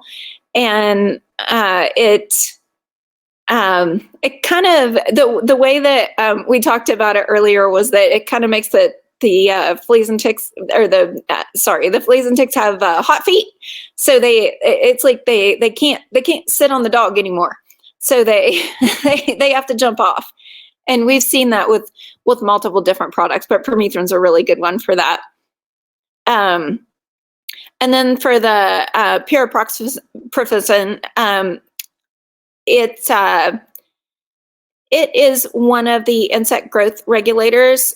So it is basically not allowing the larval baby insects to grow up to be big ones, to be able to reproduce and make more eggs. So we're kind of shutting down that life cycle. So I hope that makes sense for all of those. And most of the other ones are kind of derivatives of the other products. So if you have any questions about that, I can answer them. And then that concludes my conversation about fleas and ticks. And I'm going to talk to you a little bit now about wormy worms, because they're really fun too, and I like them a lot. I don't like them in my pets, but I like them as a creature. So So we're going to talk about like some of the most common ones. So roundworms, tapeworms, hookworms, and whipworms. So I don't know how many of you have seen them in poop, but roundworm comes out looking like spaghetti in poop. Tapeworms come out looking like rice in poop. We rarely see hookworms or whipworms in poop, but if we do, they look pretty much like baby spaghetti in poop. They're pretty cute. I'll show you pictures of them in a second. And so we're going to talk about symptoms a lot in a second, just because it's what we do as veterinarians. But you're going to see a lot of diarrhea, vomiting, weight loss, swollen tummy, which is mostly in puppies. Puppies get swollen tummies. They get worms from their mommies, either from suckling or from her poop or from even sometimes in utero, they can get them. So it happens. Almost all puppies have worms and need to be dewormed. So we encourage that 100%. Anemia is a more severe thing. When they have a big infestation, the worms like to attach and they make bleeding happen. And so then we get some blood loss that can happen. Mostly that doesn't happen with owned pets, I should say. Feral pets, we would see that more in, but you never know. People are wacky sometimes. And then of course, any of these can cause death in severe infestations, and sometimes due to secondary things as well, but we always have to keep that in our brains. These are not just mild creatures, but they are very, very easy to get rid of if we pay attention. So there are lots of over-the-counter products available to kill and prevent all of these guys. So just keep that in mind. You have them on your shelves, and all your full-service vets down the street have them as well if it's something that you feel is out of your wheelhouse. So we can all work together to make these guys go away. So again, complicated slide, lots of drugs, but these are some of our major drugs that we use. A lot of these are I'm sure on your shelves. I said earlier, I've never been to a Hollywood feed, and I can't wait to come to one, but I'm not sure 100% exactly what each of you have on your shelves. And I think some stores have things that are different than others. So I don't want to promise that anything is here, but these are some of the ingredients, and you should probably make an effort to learn what's on your shelves and kind of what they do. And if you need help with that, I'm happy to help you. So let's talk about roundworms really quickly. This is probably the most common thing. I just got a puppy left on my doorstep last week. And because my vet is closed to everything but emergencies, and I don't actually have a clinic, I just do this. I went to my local feed store and grabbed a product off the shelf, and holy crap, there were a lot of roundworms in his poop. I mean, it was everywhere, and I was grossed out because I've never had a puppy with. I've seen it all the time come into my clinics, but never in my house. So it is gross, and it is not fun, but it is necessary to get them out of there, and it's so easy. So there are absolutely over-the-counter dewormers that do wonders for these guys. These roundworms are, they do look like spaghetti. They look like spaghetti in the poop. You might not see adult worms that look like spaghetti because they do have a larval form and an egg form that both are microscopic. So you might not see them at all, or your owners might not see them at all. So just because they're not seen doesn't mean they don't have them, and they don't need dewormed. They can live in the soil. Everybody should wash their hands because these guys are zoonotic as well. They can go to humans, absolutely. So wash your hands, wash your cuticles, do all the things. We're talking a lot about washing our hands lately, so we may as well do it for these too. But they can be nasty. They're typically, though, so easy to treat, so just get rid of them. And most of the products that we use also take care of a lot of these other worms too, so that's a good thing. So again, the pot-bellied appearance, that's typically what you see. But then when they get, and they also have some weight loss. My little puppy definitely had weight loss, but the big pot belly. So he looked fat, but he wasn't fat. I could feel his ribs, feel and see his ribs. And he was really sweet. Now he's really spunky because he doesn't have worms in him anymore. So we're dealing with that. But when they get older, and if they still are affected with worms, cough can be a symptom because the worms can move to the lungs and actually even to the oral cavity and to your nostrils and things like that. So not good. Again, super easy to treat. Tons of products out there. You just have to be tenacious at it and use sanitation and hygiene, and get that poop out of there. So, and the bottom point is my biggest to me because kids are not that clean sometimes. So yeah, keep kids away from those areas and make them wash their hands all the time. So if you have to advise an owner, that might be a good soundbite to give them. We'll move on to hookworms. Again, hookworms are a little bit more rare, but they're still around. And they're easily treated by the same things that treat roundworms. Typically, hookworms are pushed right into that category. So we kind of get rid of them and never see them. But they can also live in the soil. They can also cause havoc, create havoc in the GI system. They can cause the same blood loss, anemia, and they can also be passed to other pets. And the bummer about hookworms is that if they're in your yard, then they can also, they're that one that can penetrate your feet if you are walking around, if there's a big infestation. So talking about yard control is probably an important thing. And if you need to send somebody to a full service vet for that, certainly do, but it's rare, but it can occur. So it's just kind of it's a scary one, but it is a little bit more rare, and we don't see it quite as much as roundworm. Same symptoms that you saw before, and again the same treatment that you saw before. So and kind of the same cautionary things. Keep kids away from poop, and use hygiene. So, and we always talk about the mamas. Any mamas should be, and we're talking about dog mommies mostly. So, so just keep them on preventive so that they're not passing it on to their kiddos, to their tiny puppies. And then we're going to talk about tapeworms really quick, and then I think we'll be done.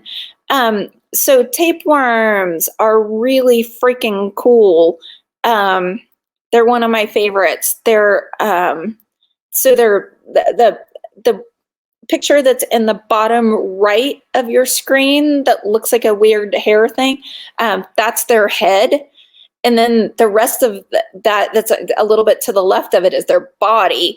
So the head like grinds into the intestine and like stays there, like drills in and can breathe through those things. And then they have these like baby tapeworms that come out the back that are completely independent little creatures, just don't have heads. So they have like the girl parts and the boy parts, and they can reproduce on their own, and they make eggs, and then they split off one by one and come out of your dog's booty, and they can still squirm around and go wherever they want. And it's really scary and really kind of awesome. They're like little aliens, fascinating little aliens. but that head still stays attached and keeps producing more of those segments. We call them proglottids, but they keep producing more and more segments, and they never stop until we kill them. So luckily, that's also an easy one to kill. We kill it by a drug called praziquantel. Sure, that is somewhere on your shelf too, I'm guessing. But the thing to remember about tapeworms, especially if anybody brings a poo sample into your store, because I know people do that, and shows you something that looks like rice that are moving around, that is tapeworms, and they need flea control. Those people need flea control because fleas are the ones that carry tapeworm. They're the only way to get it for dogs. And there are multiple different kinds. Praziquantel will take care of most all of them, but they need to, they're going to get it again if they don't get on flea control as well. So it's a good time to have a conversation with people that, yes, oh, you saw rice in your dog's poo? Yes, you are getting on some tapeworm medication, and we're doing flea control too. So it's just it's a good conversation to have. And yeah, I mean, tell people about how tapeworms work, because it's interesting. It really, truly is. And we can get some forms of, as people, some forms of tapeworm, but that's why the comments at the bottom. Rarely do we get them. They have their own kind of type. Same sort of symptoms, abdominal discomfort, and again, the gross grains of rice. Sometimes even like on the couch, if you see rice running around on your couch, you got tapeworms. So those are the people that need a little bit of education. So yeah, absolutely consistent treatment and preventives is going to be adequate for those people. Flea preventives and just making sure we do fecals and test often and make sure that they continue to be healthy. So, oh, I forgot about whipworms. Oh, let's talk about whipworms real quick. So, whipworms are easy. They are very similar to roundworms, but they kind of look like Indiana Jones whip. They really do look like whips. They cause mostly the same symptoms. They are treated by the same things, but they are possible to occur. We very rarely see them in the feces, but they have really cool eggs. I think that's why I put this up here, because they look like footballs, and I think they're cute. So, and no, we cannot get whipworms from dogs. So it's one of the ones that's kind of like, that sucks. We got to get rid of them, but it's also not fearful for us. I like them as far as creatures, but I don't like them in my dog again. So symptoms are very, very similar. I mean, we see it again and again. It's like, oh, your poop doesn't look right. You don't feel good. You have diarrhea and you have weight loss. You might have anemia and you might not want to eat. So that's what we're looking at with most of these worms. The point is that we can treat them really easily, and we can treat them really effectively, and you can do it, I believe, probably off of your shelf, 100%. So, does anybody have any questions? Because I am done talking.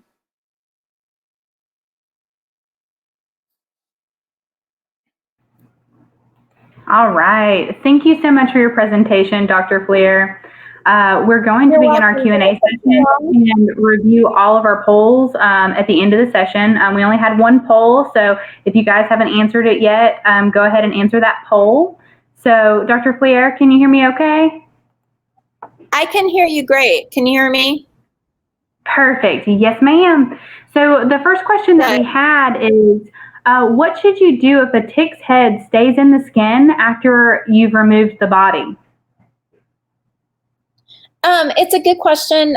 It's a really good question. And it needs to be removed is the answer. How to remove it is a little bit. So my answer to that question is don't leave the tick's head in the body. Get it out. So, but if it is in there, veterinary help might need to be sought. And just to get it out appropriately, because it needs to be out of there within 12 to 24 hours. Unfortunately, the mouth parts they have shown by research, can still transmit things if it's gotten far enough into the mouth parts. So we need to get those mouth parts out. And it can also cause infection because it can cause kind of a nidus for bacteria to come in and things like that. So it needs to come out one way or the other. So veterinary help is, yep. Good to know. Another question we had is, can pets die if they have too many fleas or too many ticks sucking their blood? It's very, very rare for that to happen. And I don't think it would happen with an owned pet because people are watching their pets. But if it's a feral dog or something like that, it's possible. And it has been seen before, or we think it has. So it's just important to make sure. Usually, though, if you're going to have a flea infestation that is that bad, you're going to have problems with bacterial secondary stuff before you have problems with anemia. Okay. So many, this is kind of a part statement, part question. So many millennials are getting pets rather than kids. They are treating pets like part of their family. So are you seeing an increase in overall vet care? I think so. It's hard for me to say because we have kind of a mobile clinic that's very convenient for people, and I would say that the millennials are taking more advantage of that sort of thing than I've ever seen before. But I can't comment across the entire veterinary sector and talk about full service clinics. I don't know what they're seeing, but certainly in our convenient clinics, we are definitely seeing more people walk in. They like it. It's convenient. We're open on the weekend. That is absolutely a fair answer there, and that makes good sense. So another question that came through is, with a Seresto collar, do you suggest adding another preventative? I do actually. I think every single pet should be on heartworm preventive for sure. So yes, but I think a Seresto collar, as long as the owners are being compliant with it, can work really well for some pets. And I know I live in a place where there are a lot of hunting dogs, and they really like the Seresto collars, and they seem to work well. So I'm okay with them doing something about about their I'm excited that they're doing something, but I like them to be on a heartworm preventive as well. Okay, so you wouldn't suggest and I think we've covered this a little bit in previous sessions, but for this group, you wouldn't suggest a Seresto collar with another flea preventative, just flea preventative. You would do the Seresto in conjunction with a heartworm preventative, correct? Yeah, and that's something that I would actually take to a veterinarian versus just dealing with over the counter, because piling on products, I would like to have the dog be seen and have a full physical done before we make that decision.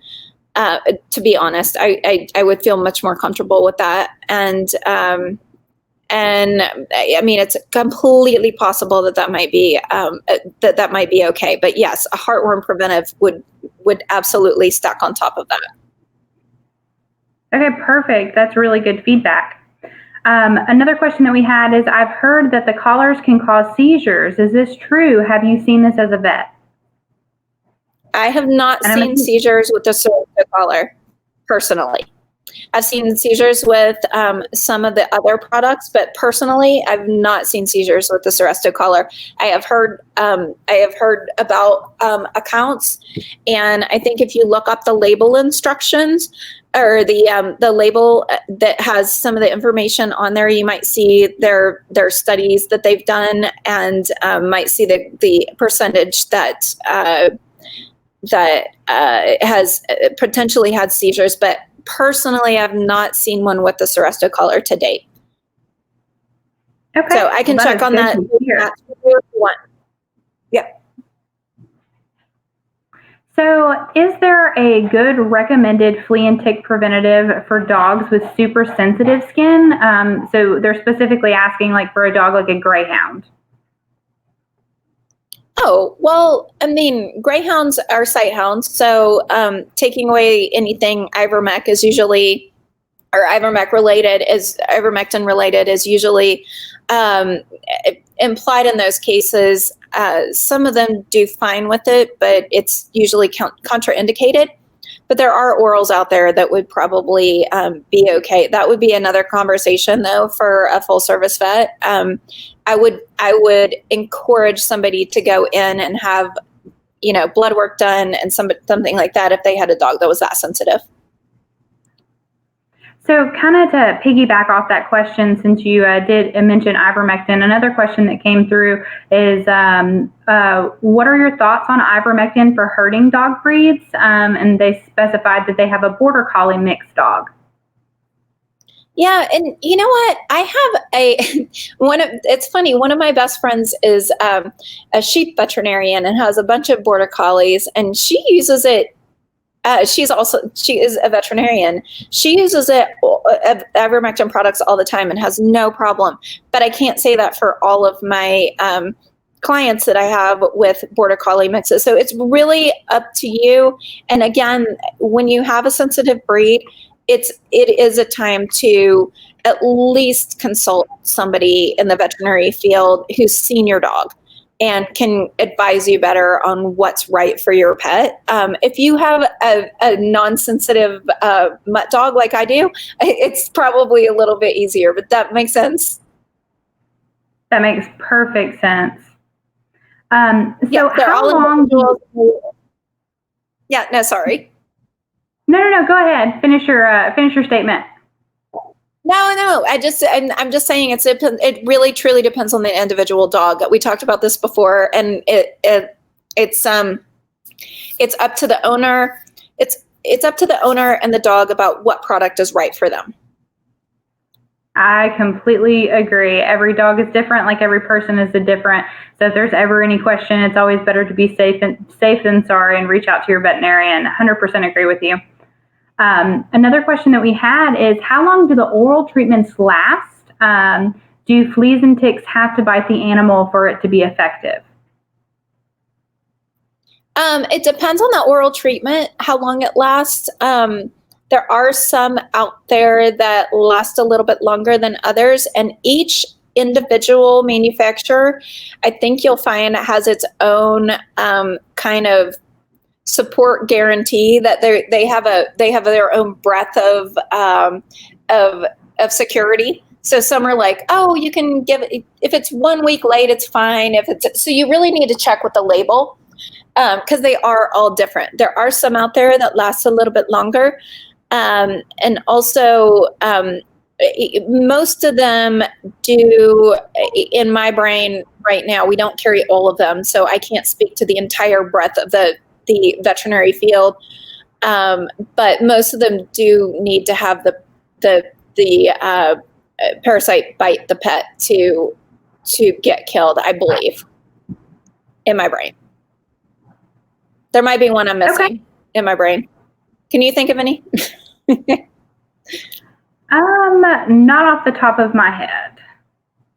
Me neither. I'm like trying to rack my brain. I'm like, am I missing anybody in the field? I don't have a list in front of me of every product that's out there. And there is a lot of products out there, so I completely understand. We do appreciate your answer to the question.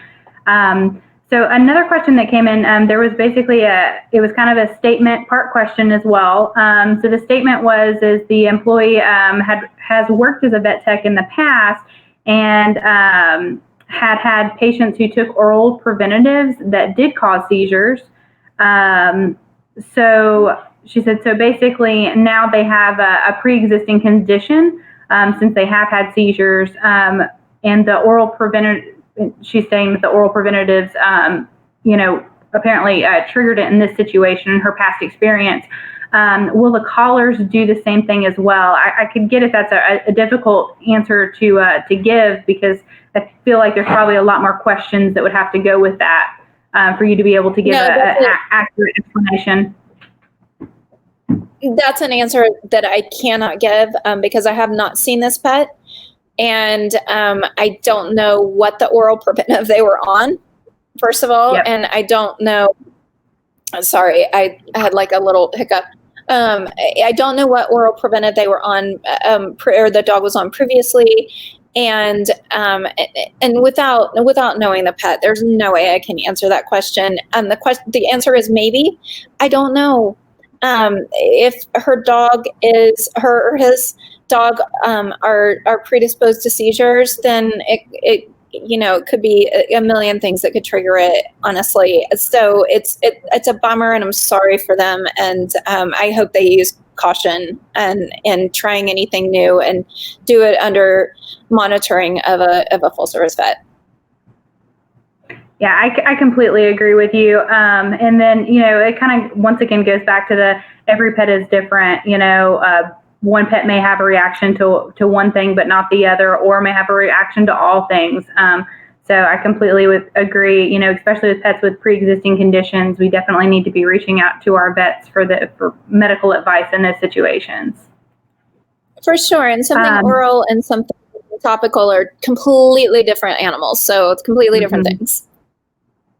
Yep. So not all intestinal worms show in fecals. Is there a product that covers all worms that puppies can have? And I think there's quite a few out there. So if you just wanted to name one or two off the top of your head. No, there are lots of them out there, but they're pretty inexpensive, honestly.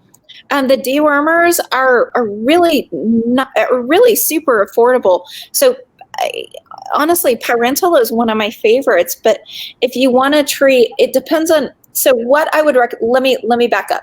What I would recommend is doing a fecal on every pet, a fecal exam on every pet to see what they have, and then you can figure out what to treat. So that's the best medicine. Deworming every single pet for roundworms, hookworms, and whipworms is probably across the board recommended. I can't think of a case where it wouldn't be. Again, I just pulled a bunch of roundworms off my floor the other day. So, but if there's something else in there like Giardia or some sort of coccidial parasite or anything like that, then absolutely there's a different treatment out there, but it's also affordable. So just be like, I don't know, just test and then treat. I completely understand where you're coming from. Definitely recommend the testing to find out exactly what you're trying to treat for. As a side note to our team out there, we do have over-the-counter, flea. We've got wormers that do rounds, hooks, and tapes. So definitely reach out to the buyers if you don't have these in stock, or if you have any further questions on those. So we do have those available in store. And then also keep in mind, a lot of your like Advantage multis that do heartworms and fleas also do some of your intestinal parasites as well. So definitely be reading the packaging on if you're doing those types of preventatives. So does another question was, does heartworm prevention make intestinal worms die too? So we kind of briefly touched on it right there, but I'll let you go into it a little bit deeper. Or do heartworms come out in fecal matter when they die? Their statement that they had was they had fostered they had a foster that did not have intestinal parasites, but after getting heartworm prevention, they did have spaghetti and rice in their stool. So if you wanted to kind of maybe give some thoughts on that. Yeah, so a lot of the heartworm medications do, or the heartworm preventives do also take care of other intestinal parasites. It depends on what you gave, but that is my guess of what came out in the poop. Gotcha. Perfect answer. So can dish soap and water poured in the yard help smother or kill worm larvae so they don't burrow into your yard and spread? I have no idea. That is not a something that I learned in veterinary school or something I can comment on. That sounds like a something that came from Google, and I can't comment on that. As its effectivity, I don't know. I have no idea. Hey, that is a perfectly fair answer.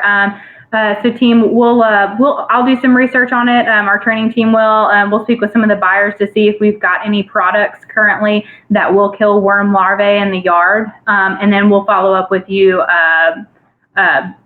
through our communications platform on World Manager. So that is a good question. We'll try to see if we can't get you some sort of answer. It's a great another question. Yeah. Yeah. So if you were to suspect your dog to have worms based on symptoms but can't see anything, would you recommend a dewormer? And I think you kind of talked about this a little bit earlier with it's always good to go ahead and test to find out what kind of worms they have first. Is that correct? Always test if you have a question. It's an easy test. You just take a poop sample and you take it in. It is such an easy test to do, and you get to send it off, and you have an amazing expert look at your sample who knows so much. It's such a wonderful service to have. So yes, I would always advise testing if you have a question, and then treating accordingly. Absolutely. So we have time for a few more questions. So we've got just a few in here. So for flea and tick, is it okay to just use all natural sprays? Their comment was they're personally a little wary of oral treatments. What are your thoughts? Again, I can't comment on the all natural sprays. I don't know that much about them, as it's not a veterinarian prescribed product. I don't know all the over-the-counter products that are out there, so I'd have to learn more about that product to be able to say yes or no. Understandable. Well, do you know if ivermectin will take care of intestinal parasites as well? Yes. Did you? Okay. Yes and yes. And then I think ivermectin is great. I think the last question that I have that just came through is what are your thoughts on? Oh, sorry. Can I say ivermectin at the appropriate concentration for the pet in that we're talking about? Yes. So if they need help with that, let me know. Absolutely, because I think over-the-counter ivermectin, straight ivermectin, is just marketed for more of a livestock instead of dogs in particular, but it can be dosed appropriately by a veterinarian. Is that kind of what you were going with? I was like, oh, I've only seen the horse ivermectin lately on my feed store shelf, so maybe let's wheel back on that. Yes, but definitely is a good product. Yes, but definitely consult your veterinarian because kind of piggybacking off of that, in too high, if you don't know. Ooh, we had a crazy little echo there. Sorry if the audio messed up for you guys. If you don't know the correct concentration, it can be harmful. Just like anything, too much of anything can be a bad thing. So definitely reach out to your vet in that scenario. Let's see. I think that may be, and then I don't know if we answered this or not, but the last question that I had, are you still there, Dr. Fleer? I'm still here if you can hear me. Okay, perfect. So the last question that we had is, what are your thoughts on Bravecto or the year-round heartworm shot? Oh, well, so I love Bravecto, actually, personally. I think it's a great product. I think it's great as well for cats because nobody wants to dose their cats very often because cats get angry. And I love that they came out with a product for that. I don't know. Are you what the year-round product? Are you talking about ProHeart? Because all I know is there's not a year-round product that I'm aware of. Gotcha. So there is a year-round product in Australia, I think in New Zealand, and maybe even Europe, but it has, to my knowledge, not been approved yet in the U.S. And we certainly aren't carrying it, but ProHeart 6 we do carry, and it's injectable heartworm preventive, and I think it's really great for a lot of pets. It's not great for every pet, but it is great for a lot of pets. We have a lot of people using it, especially on the West Coast, actually. Well, that's awesome to know. We really appreciate you letting our team pick your brain, on your opinions of different products and what works and what doesn't work and what you've seen in the field. So thank you so much for answering all of those questions. I know some of them were a little bit more difficult to answer than others based on the situation and the scenarios. And then just a side note on that, I think ProHeart was the one, they just sent me a message and said ProHeart was the one that they were referring to as a year-round. So that possibly. We had ProHeart 6 come out. Oh goodness, probably 5-6 years ago. They were looking to get ProHeart 12 released in the States. We have not used it in our company yet, so I haven't looked to see if it's even approved here yet. Gotcha. And with that being said, I do use ProHeart on my dogs, and right now all my vet offers is a 6 month, so we go twice a year and get a ProHeart shot. So I personally my vet hasn't informed me of any 12 months, so that's definitely something to look into for sure. Yeah, I like ProHeart 6. I think it's rad. Awesome. So we did put a poll out there, guys. If you haven't answered it, go ahead and answer it. John, if you'll go ahead and pull our poll up and put it on the screen. So the poll question is, what was your level of knowledge on flea and tick products? So if you, most of our team, actually in this class, we had about 26% advanced and about 74% moderate. So that's excellent. But I know after, a lot of the Q&A and hearing Dr. Fleer's presentation, I know you guys have got a lot more information now. So we do want to say thank you so much for your presentation, Dr. Fleer, and for educating our team on parasites and prevention. So as a reminder, feed team, we have the following, the upcoming promotions for April. So we do have $10 off PetLock and PetMax topical flea and tick preventions, and then about 30% off of PetLock yard and home products. So keep those in mind when we have customers coming in the stores with flea and tick concerns. Make sure that they're aware of these offers. So at this time, we're gonna take a little bit of break between our next session. But thank you again, Dr. Fleer, for joining us today. Welcome.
Hello and good afternoon.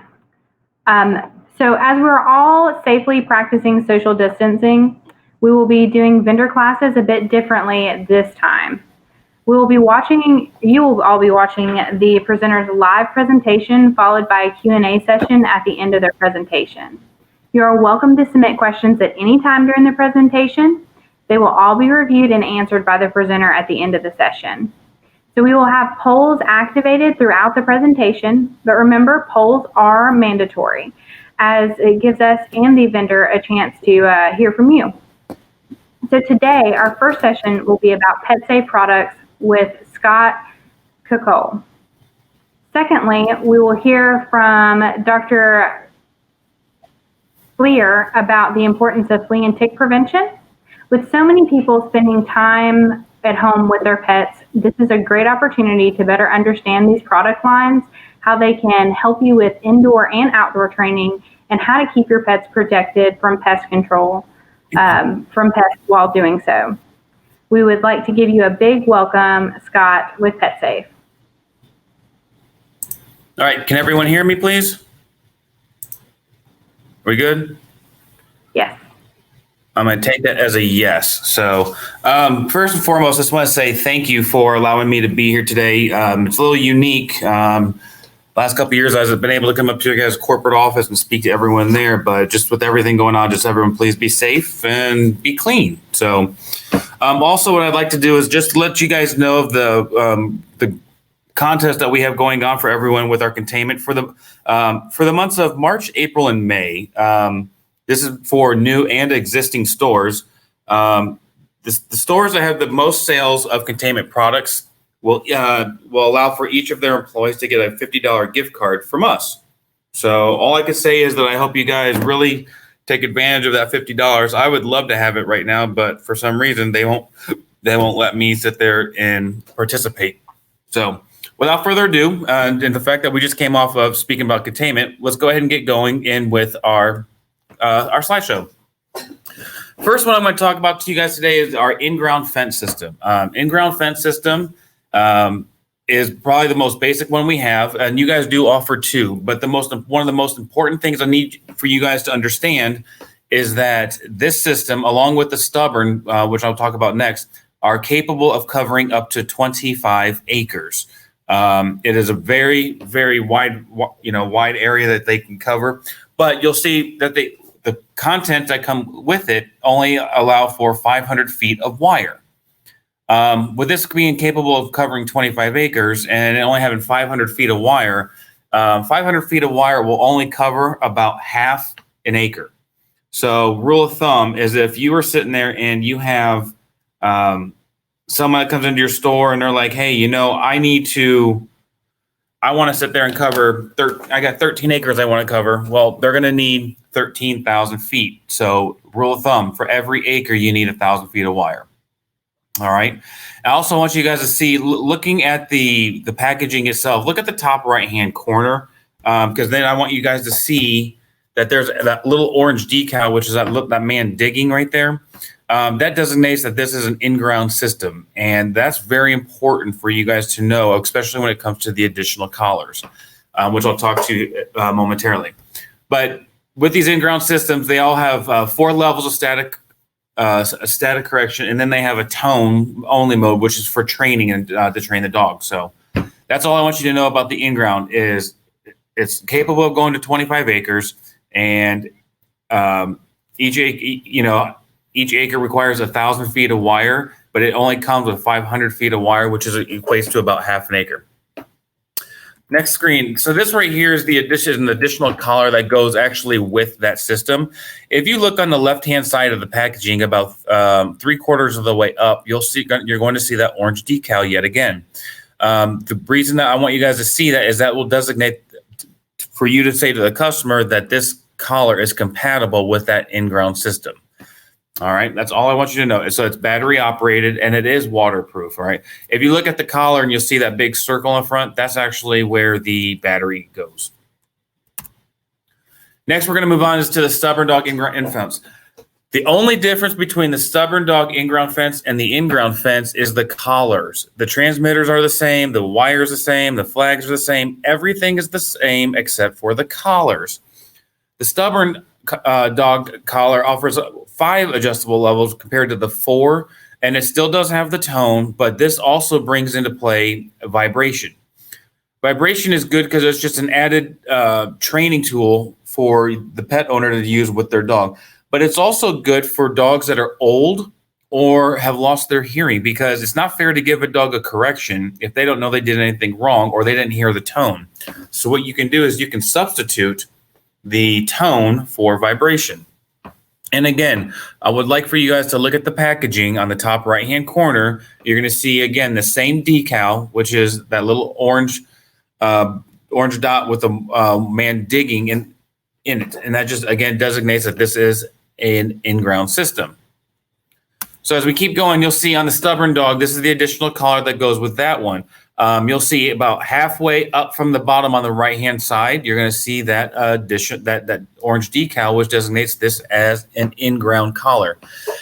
This collar right here is compatible with the in-ground system, and the in-ground collar is compatible with the Stubborn in-ground system. Like I said, the systems are the same. The only thing that's different from them is the collars themselves. Okay. So now we'll move on to the Stay and Play, which is our wireless system. So what's good about this one is, and some really good selling points that you guys will have. First, listen to, there's 2 things I really want you guys to know about this system. The first is that it covers up to 3/4 of an acre. It's kind of like a dome or like a soap bubble. I mean, that's the easiest way that I can convey it to you guys. It's just like a soap bubble, but it will cover up to 3/4 of an acre, and the collar is rechargeable. That is a very, very good benefit to your customers, because in the long run, they're going to be saving money by not having to come back in and purchase batteries repetitiously. So, but one of the big selling points to this, in addition to the fact that it being having the rechargeable collar, is the fact that it's portable. So I've been the other 2 sessions, I gave an example of what I was told in January, and it pretty much sells itself. With this being portable, you could take this to your Aunt Gertrude's, Uncle May's, Uncle Phil's, anywhere on vacation, you go camping, you can take it with you. As long as you have a power source, you're good to go. Gentleman in Minnesota in January that I was doing a training pretty much sold it to the rest of the team based on his personal experience. I'll tell you what he said.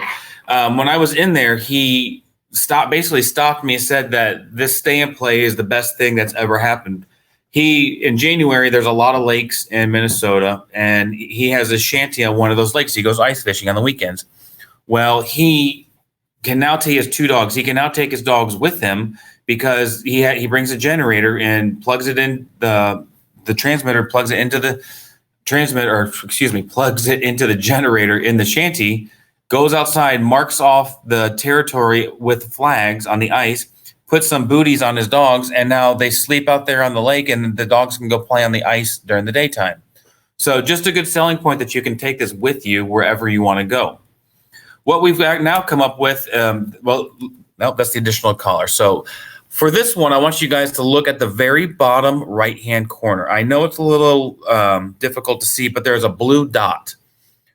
Like the in-ground having the orange decal, this is the blue decal that designates that this is a wireless system. So when I sit there and go to the next slide, you see the additional collar. About halfway up on the right-hand side, you're going to, again, see that blue decal, which is going to designate that this is a wireless collar. So if someone comes in your store and they're like, hey, I need to get an additional collar, you have to ask them one question. Do you have an in-ground or do you have a wireless system?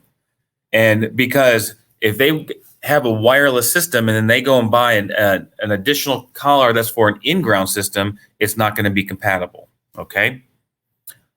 So one thing that we've also added lately is we've done this Stay and Play bundle. And what that is we're actually offering an additional collar with the system at the time of sale for no cost. So if someone comes in your store and they have, let's say they have 2 dogs, and they come in and this is the system that they're going to want, because you're automatically going to have the one collar that comes with the system. And then you'll see on the side that's built in, you'll see that there's an additional collar as well. So just something that we're trying to do to make it more cost effective for your customers, but try to make it more feasible for them to want to sit there and purchase one of these containment systems.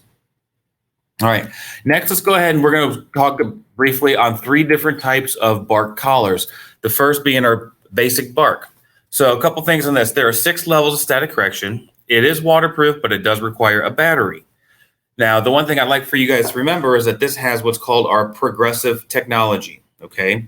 And so what is the progressive technology? So let's say I'm the dog and my owner puts this bark collar on me. I start barking. It's going to start at the lowest level, which is level 1. If I continue to bark, it's going to go to level 2, and then 3, and then 4. Well, if I stop at level 4 and I do not bark for 30 seconds, it is going to recycle back down to level 1. Hence the phrase progressive technology. It gets progressively stronger. Okay. The next collar I'd like to talk to you guys about is our rechargeable bark collar. All right. So where the basic bark required a battery, this has its in its name that it's rechargeable. This has 15 levels of static correction. It is waterproof, but this has what's called our temperament technology. So again, if I'm the dog, my owner puts the collar on me. The first time I start barking, it's going to start off at the lowest level, 1, 2, 3, and work my way up to level 11. Once I get to, let's say I get to a level 11, and if I do not bark within 30 seconds, it's rather than it recycle back down, it's actually going to lock it in at level 11. Therefore, the next time that I do bark, it's going to give me the static correction at level 11 immediately. So I said that this has what's called our temperament technology. So this technology actually is going to learn my attitude. So if I were to only do like 1 bark every 30 seconds, like 4 or 5 times, it's then going to shift down 1 to a level 10. If I do the same thing, it's going to drop down another one to another level to a level 9. Now, if I were to bark right through that, then it's automatically going to go right back up to the highest level that's going to take for me to stop barking. Okay, so I just want to make sure you guys are aware of that. So this one has what's called our temperament technology. It learns the attitude. And just so you guys know, that dog right there, that's Randy. That's one of the employees. That's his dog right there. So, okay, the next collar is going to be our spray collar. It is rechargeable, but the difference, this one is not waterproof. It is water resistant. Okay. And it does come with these, if you look on the bottom right-hand side, it comes with these cartridges. So these cartridges are nothing more than condensed air, kind of like the air that you buy to clean off your keyboards. That's condensed air in the can. Same idea. But you'll also, in this packaging, you're going to be able to get one that is unscented, and then you're going to get one that is scented with citronella. I strongly recommend you recommend citronella to your customers for this reason. And I like for you guys to remember this and ask your customers this question, because it'll draw their interest and it will establish credibility with you on the product. Ask your customers, have you ever smelled a skunk? 99.99% of people are going to say yes. And they're going to give you that like squinchy nose face, like, ooh, yeah, I smell it. That's what you want to see, because the next thing you say is the way that you smell a skunk is the way that a dog smells citronella. So you think of it this way, like if a dog goes number 2, other dogs can go right up to it and start sniffing it, where humans cannot. Think of like what we're tolerant to. So we can handle the citronella, but a dog does not like citronella. Okay. Now, also with these cartridges, I don't want to sit there and say that they have memory cards on them, but they are designed to offer 35 sprays before they go empty. No, they won't do 36. It won't do 34. It will do 35 sprays every time. Next, let's go ahead and move along to we're going to go through 2 different brands of trainers. The first one's going to be the PetSafe. The second one's going to be the Sport Dog. The slide that's in front of you guys is our Smart Dog trainer. This is actually the trainer that hooks up to your phone as long as you have Bluetooth. You're an Android or an iPhone. The app is free, so a lot of people will be like, oh, how much does the app cost? It's absolutely free. This is waterproof. It is rechargeable. Has 15 levels of static correction. It has tone, and it has vibration. So it is Bluetooth activated, where that's how it connects to your phone. So if you can remember this, I'm hoping that everybody knows what a Bluetooth speaker is. Well, on a Bluetooth speaker, you can only have one phone connected to it playing music at a time. So that means it's a one phone system. Well, same thing with this the Smart Dog Trainer. You can only have one phone connected to the collar at a time, which means it's a one dog system. All right. So just remember that if you Bluetooth, you can only have one connection. That just means it's a one dog system. The next two are going to be the PetSafe 300 and the PetSafe 600 yard trainers. They are the same in the fact that they are waterproof, they are rechargeable, they have 15 levels of static correction, they have tone and vibration, just like your Smart Trainer. Biggest difference between these two is the yardage. You have one that is capable of covering up to 300 yards. Then you have a second one which is capable of covering up to 600 yards. How these two differ from the Smart Trainer is this. The remote control is capable of handling 2 dogs at one time. Or the Smart Trainer was only a 1 dog system. These are capable of being 2 dog systems. All right. So like I said, the biggest difference between them individually is the yardage, but the biggest difference between them compared to the Smart Trainer is they are capable of having or adding a second dog to that remote. So that's going to be your PetSafe trainers. All right. Next, let's go on and let's take a look at some of the sport dog trainers. You have 2 yard trainers. You have a Yard Trainer 100, and next slide is you have a Yard Trainer 100S. Okay, both of them are the same in the fact that they are waterproof, they're rechargeable, they have a 100-yard range, they have 8 levels of static correction, they have tone and vibration. Identical. Now, the S, as you'll see right here, the S stands for stubborn. And if you look at the features, it says for large or stubborn dogs. I'd like to say large is like large attitudes. They're really hyper. They're really playful, but they need to get that extra static level to get them taken care of. The S in the stubborn collars, it represents that the static levels are about 50% stronger on the stubborn than they are on the regular 100 yards trainers. Okay. So other than that, they're the same. Next, we're going to take a look at is the Field Trainer 425X and the Field Trainer 425XS. Both are the same in the fact that they have up to a 500-yard range. They are both capable of covering up to 3 dogs. When they come out of the box, there are 21 levels of static correction for 1 dog. Where these two are different is again, we're going to go back to the S. The S is for stubborn, or again, the large attitude or stubborn dogs. So again, the static level with the XS, the 425XS is about 50% stronger than that of the 425X. Okay?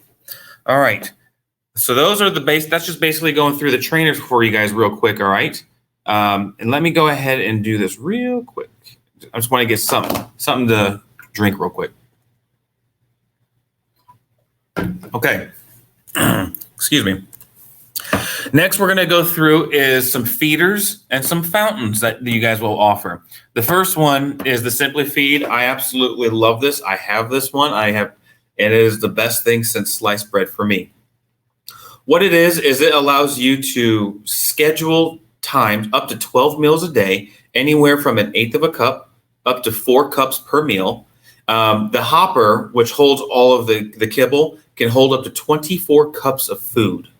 So there's a lot of food that can be held in this. What I like about this is the slow feed option. I have an English Bulldog, and in the mornings, she can eat so fast that she can regurgitate her food. So what I do is I have it programmed in the mornings where I slow feed my dog, where that way it's going to take her about a half an hour to eat compared to 90 seconds. By doing that, I've now eliminated the opportunity for her to sit there and regurgitate her food. You can schedule, like I said, 12 meals in a day. You can go up there and you can do a snack where you just hit the button and it'll automatically just offer up 1/8 of a cup for your dog. It's a really, really good product, and it does very, very well. So the next one's going to be our digital 2-meal feeder. So how this is different than the Simply Feed is this is just what it is. It's a 2-meal feeder. If you look at the cat right there, that one side is open. Okay. The other side that's closed still has food in it. You could schedule 2 meals out up to 99 hours apart from each other. Now, if you look at the product itself in the middle top picture, you'll see there's a little rectangle. If you just flip that up, there's a digital screen underneath there, and to both sides of it are positive and negative arrows. So on the left side, if I wanted to feed my dog in 8 hours from now, I would just go up 8 hours on the left and it would be done. And on the right side, if I wanted to feed him 40 hours after that, I could just go up to 40 hours, and all I got to do is just close the lid and it's automatically timed. So in 8 hours, I'm going to feed my dog the first time. And then in 40 hours, I'm going to feed him a second time. Okay. Next, we're going to do is we're going to talk about the Drinkwell half gallon, gallon, and 2 gallon. These are all one and the same. They have the same structure, the same color. Everything about them is the same except for the size. One's a half gallon, one's a gallon, and another one is a 2 gallon. What's cool about this fountain is it's relatively new, and it combines 2 different technologies. The first of which is you have the free falling stream. Okay. Now, if you look at the top where you'll see the Pet Safe label on top of the fountain that's in the middle top right there.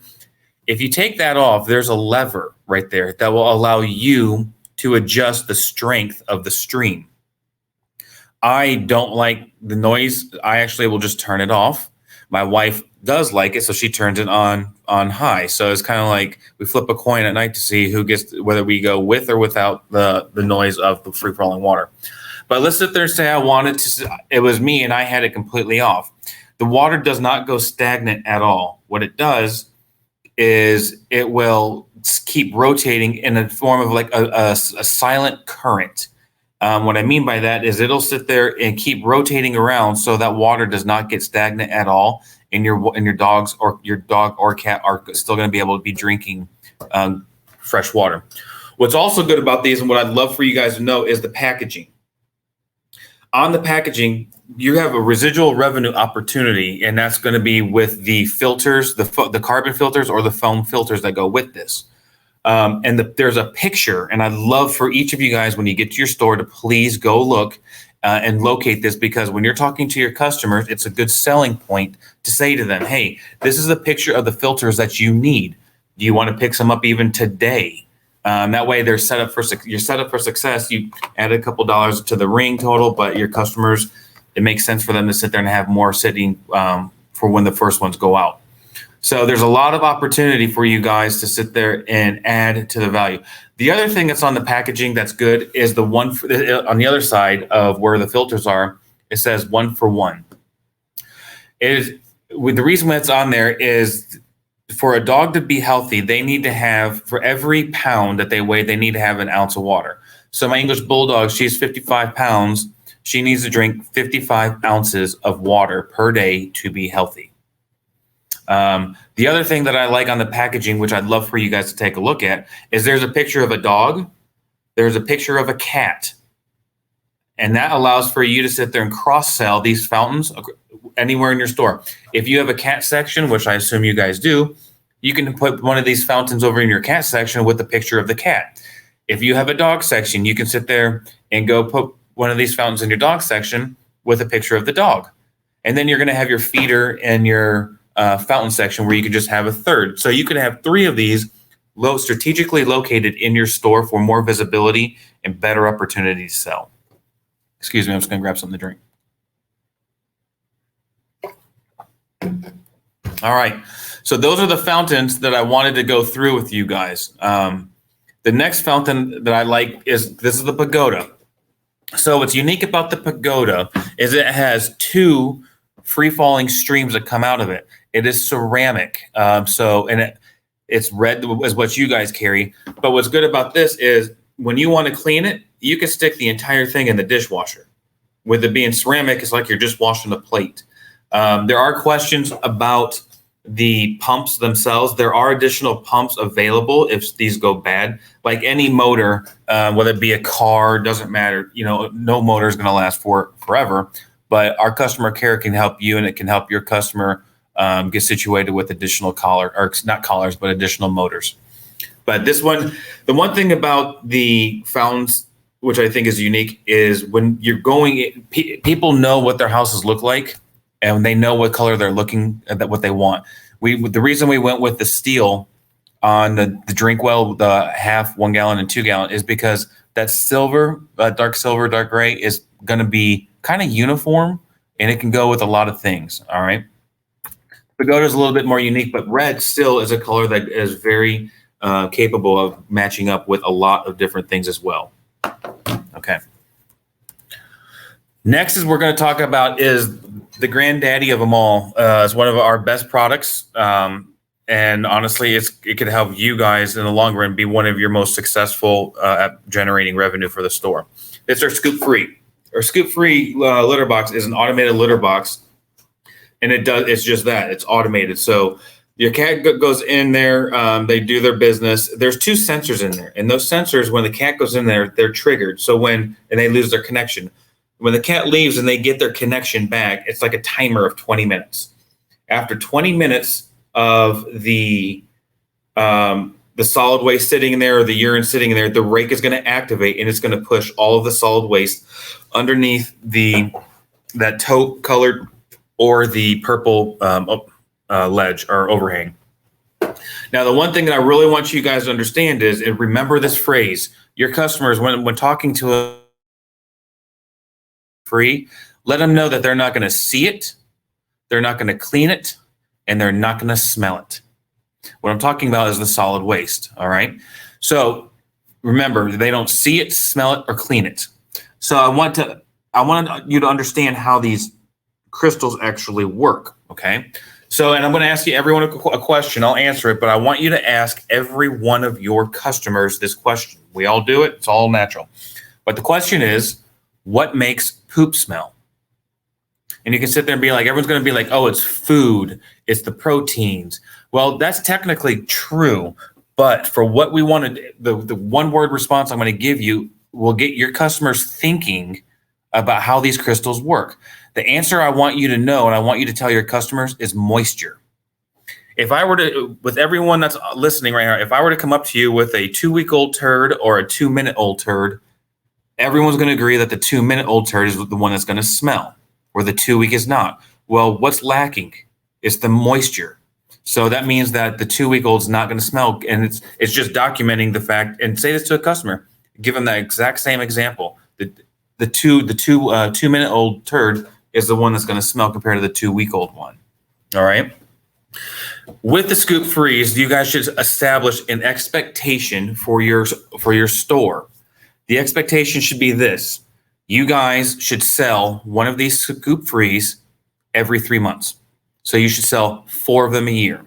And the reason I'm going to give you what that does for you in terms of sales of the trays, because that's the trays themselves are our #1 selling product here at PetSafe in terms of units sold globally, and it's not even close. All right. So how can you guys capture some of those sales right there? Well, here's how. You sit there and sell one of these Scoop Freeze every 3 months. I want you to understand the revenue that you can generate. All right. So I'm going to give you some parameters. Traditionally, cats are living a little bit longer. So let's sit there and say that a cat lives 20 years old, 20, 21. Let's just say 20. And the trays themselves can go anywhere from like $18 to $22. So let's just sit there and say 20. If you're sitting there selling 4 of these in a year, all right, and these cats all live to be 20 years of age, think of the math. Your one tray at $20 times 12 months times 4 year times 20 years. I mean, it adds up. So in year 20, month 12, that's 1 month alone, you will be bringing in over $290,000 on the sale of your trays alone. That doesn't include your cat food, cat treats, or cat toys. I'm only talking about the litter. But if you have someone coming in here buying those trays from your store, you know that they're going to buy the cat toys, cat treats, and cat food. So really focus on trying to set the expectation to sell one of these every 3 months. And remember, ask customers, what makes poop smell? And it is moisture. Okay? The next one is going to be the Scoop Free Ultra. This one is a little bit different than the original that I just spoke about in these ways. It comes with a hood, right?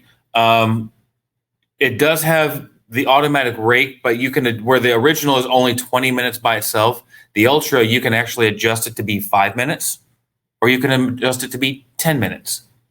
The only other thing that's that this one has that the original does not is this has a like a health counter. So cats growing up, they get urinary tract infections or UTIs. So a vet might come to you and be like, hey, I'd like for you to count how many times your cat goes and uses the restroom.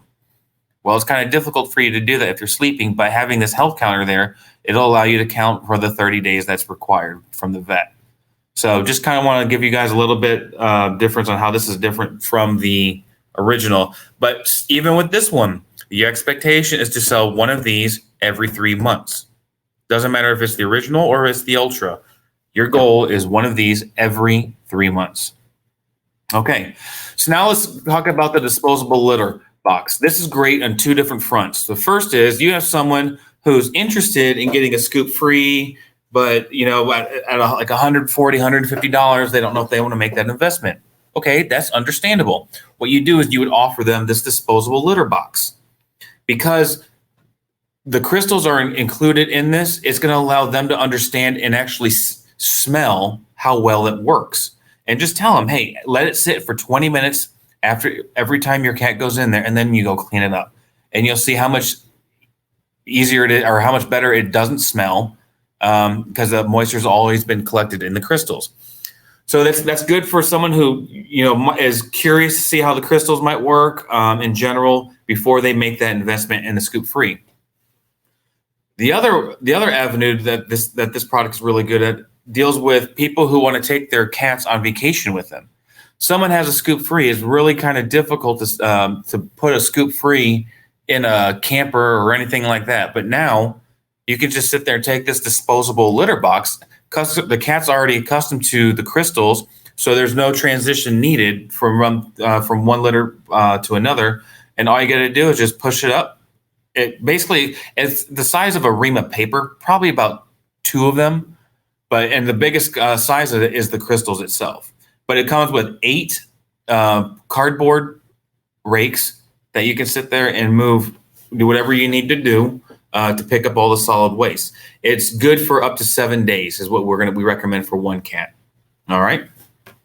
So there's 2 avenues that this one's actually pretty good. Someone who might be interested in Scoop Free, and now people that want to take their little cats with them on vacation. Next, we're going to talk about is a 3-in-1 harness. This is a great product that offers many different ways for you to sit there and have fun with your dog. The first, so 3-in-1. So there's one harness, but it has 3 different features that are offered to your customer. The first is the no-pull solution. So there's at the very front, now the gray on any one of these 3-in-1s, the one constant that you have is the color gray. The gray goes on the back of the spine and it goes down the middle of the chest. If you can remember that, it's going to make it much easier for you to put this on your pet. Plus, there are stickers that will sit there and help you out and tell you exactly where each part goes. And I didn't realize that until about a year ago when I was sitting there and I was like, wow, there's actually little labels in there that says this one goes on the chest, this one goes on the back, or this one goes on the girth. So, but you'll have on the front, you'll have your no-pull solution because you'll have your martingale, all right, that reduces the leash pulling. And then on the back of the harness, you have the back leash attachment, which basically is that of a standalone harness in itself. The third is you have a little hand control. If you can look at the dog, you'll see there's that little gray loop up on top of his shoulders.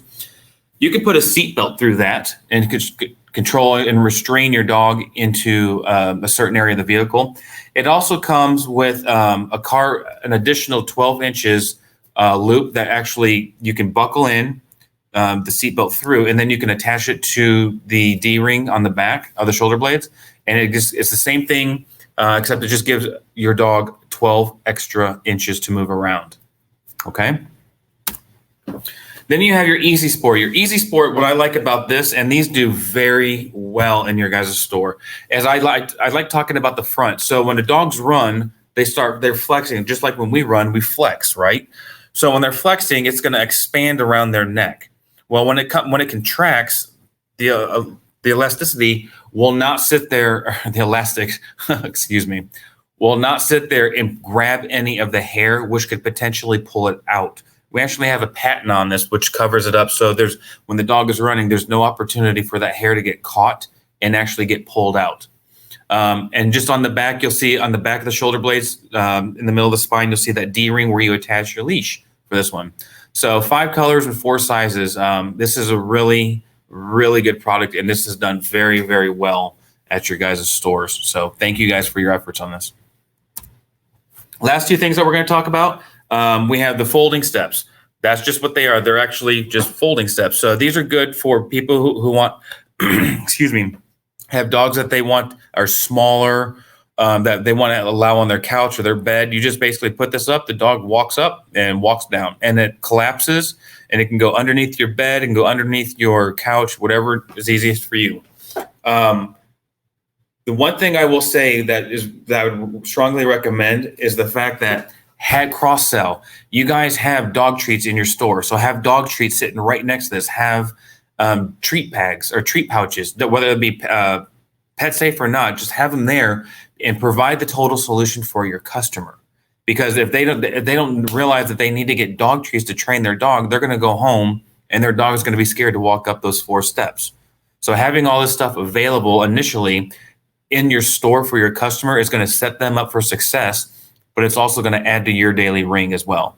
So the last is going to be the wood pet steps. It's like got a cherry finish.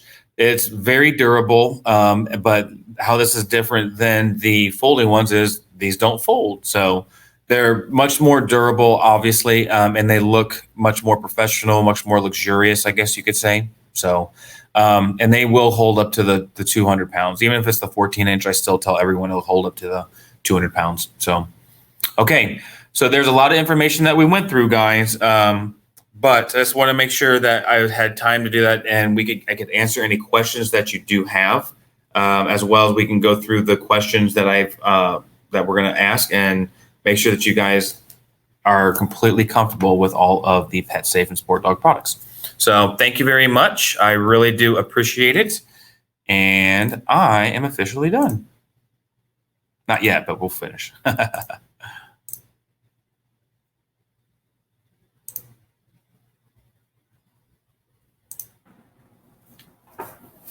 Thank you so much for your presentation, Scott.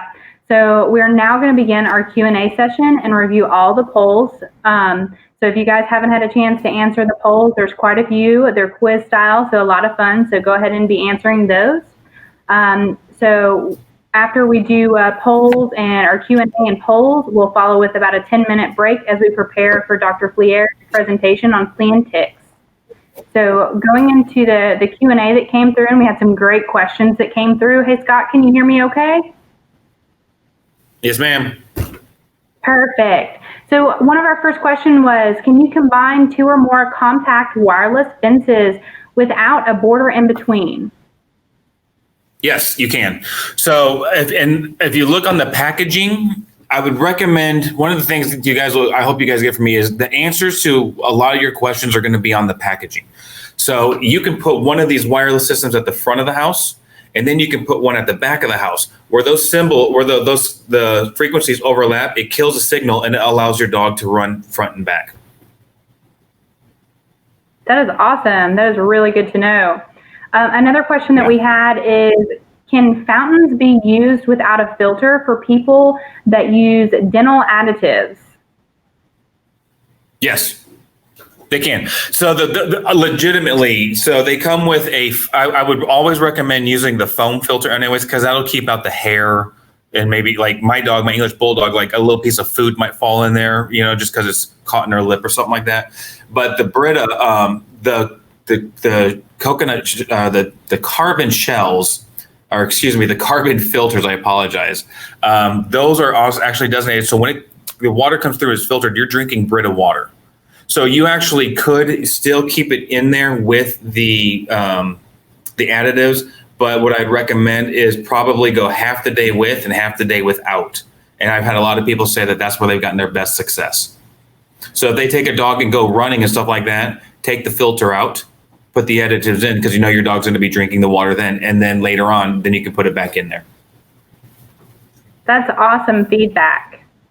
Very good to know. So another question we had is, what is the specific propellant in the citronella cartridges? So canned air dusters use diafluorothane, which is fatal to humans. What are your thoughts on that? I know. Well, my answer to that is that sounds like someone who knows their science and a lot better than I do. But just know this: we have the word "safe" in our name. It's there for a reason. You're not as if I've sprayed it on myself by accident many times doing trainings, and there's nothing that's going to happen to me. We've never had any issues with any humans or any dogs. We've actually previous trainings today, someone was asking about. Can that citronella, if it gets in my dog's eyes, will it hurt them? No, it won't. And the reason is there's no oil. So all it is the scent. So traditionally, like citronella oils will get rid of mosquitoes and such, but ours will not, because there's no oil to it. It's just the scent itself. And the reason we have just the scent is people will say, hey, when it sprays out underneath here, people might sit there and say, hey, is that oil going to get on and cause a rash on my dog? Well, to eliminate that, we just eliminated the oils, and now we just have the scent. Perfect. So Scott, is there a best way to transition a cat to a crystal litter who hasn't used it before or won't go into the box because of the texture? So what I would recommend is if someone says, hey, I'm going to do this, the best feedback I can give, and that has offered the best success, is you lay your scoop free right down next to the clumping clay one, and you do not clean your clumping clay. Once you lay down your scoop free, what I do is I grab a handful of the crystals and sprinkle them over your clumping clay, because your cat will feel the texture and they'll be able to pick up that smell. So the cat's going to really start kicking, looking for that clean spot, but they're not going to find it in the clumping clay. Then by them kicking, they're going to feel the texture of the crystal on their paw, but they're also going to be able to smell it. And that's going to transition them over to the scoop free. And the minute your cat does 1 and 2 in that, pick up the clumping clay, throw it away, and your cat is trained on the new scoop free litter box. Perfect. One question that came through was, we've had customers occasionally return the water fountains because the motor stopped working. What is the best way to prevent that? Do you have any thoughts? Absolutely. Call our customer care. So on the box of every Pet Safe product is the telephone number to our customer care. If you guys take anything from me today, is to know that my customer care, we may pay their salary, but they work for you. If your guys' job is to sell the product. Once it's out, it's their job to make sure that your customer understands what they purchased, how to install it, how to use it, and how to train their dogs with it. All right. So to be specific to your question about the fountains, when they call our customer care, they're going to call to set up the warranty, because everything that you guys sell that is a Pet Safe product carries at least a 1-year warranty. Right? So when they call our customer care, it's their responsibility to make sure that your customers understand how to clean those motors. There's times you're going to want to use vinegar. There's times you're not going to want to use vinegar. And it's their job to teach your customer when to use it, when not to use it. And they're going to stay on the phone, whether it be 5 minutes or 5 hours, to make sure that your customer knows exactly what they're doing and they have all their questions answered. That is a fantastic feedback. Guys, do please note that to take advantage of that customer care line, that is phenomenal that they go above and beyond to answer questions and help the customers, and you even. So definitely, if you've got any questions, call that customer care line. But thank you so much for that information and feedback. I would actually, hold on. I would even go so far. I'd even go so far if you guys are in the store, and even if you have one of our products in your hand, even if you're with a customer or not, call that number. I mean, legitimately, I would like for all of you guys to do that, because I want you to understand what it takes to get to talk to someone. It'll take you longer to go through the prompts to get to the right area before than it will to sit there and be on hold to talk to someone. You'll talk to someone within a minute of getting to the right department. And I want you guys to do that, because I want you to be comfortable using them. And I want you to know that they're there to help you sell that product. So if you're sitting there and you have a question, you're like, man, I forget what that Scott guy told me, but he's like, let me go ahead and call the customer care. They are going to reiterate and answer all the questions provide the same information that I am. But with they're doing it in front of you with the customer, the chances of you getting that sale jump up exponentially. That is huge, Scott. Once again, thank you for sharing that information with us. And guys, do take advantage of it, because that is huge. The support that they have with their customers or for their customers. So has the 3-in-1, and I apologize if we've already asked this, but has the 3-in-1 harness been crash tested? No. Okay. It's a restrainer. It is not a seat belt. That's why when I went through it, I never told you it acts as a seat belt. It only acts as a restrainer to control your dog from running around all over the car. It just holds them in a spot, but it is not crash tested. No. Perfect. Good information. So how do you stop the fountains from looking soapy or very bubbly when there's no soap or drool in them? Yeah, I would guess you probably either have soft water. That's the only thing I can think of. I mean, there's nothing wrong with the taste. If you're putting the water in there from the fountain or from your faucet, it's the same water you're drinking. There's no cleaning solution in the filters. It's actually charcoal. Like, it's the same thing as a Brita filter. So it's just if it comes out of your faucet like bubbly, it's going to still stay bubbly. Good point. Different waters do make a difference. So what happens if there's a power outage on either of the in-ground or stay-in-place systems? So what will happen is you'll hear a beep, and then it'll basically do a hard reset on itself. That easy. Perfect. It is a very annoying beep. It will get your attention. It is designed to annoy you, to alert you that there is a power outage. Great. You would want it to get your attention in that situation. So that's awesome that you have something built in to notify you that the system is down and booting back up. So that is great to know. So we've got about 2 more questions, and then we're going to skip over to the polls. So if you haven't had a chance to answer those polls, make sure you do so now. So the next question is the crystal litter safe for small animals or rodents? Yes, you can actually eat it. I wouldn't recommend you do that, but you could. It's made of just 3 ingredients: oxygen, water, and silicate gel. That's all it is. Well, that is very interesting, and once again, really good to know that it is safe for the small animals. So we did have one more question come through, so we're going to do these last 2. This one's kind of a part statement, part question, and I think it's going to have a lot to do with your customer care line. So the motor on my fountain bubbled up and stopped working. What can I do to make sure this doesn't happen when I get a new one? Call customer care, set up the warranty. And I'll be honest with you guys, I could care less about the warranty. And I'm being completely honest. What I care about is making sure that you're taken care of, and making sure that your customer is taken care of. That is their job. Their job, like I said, we pay their salary, but they work for you.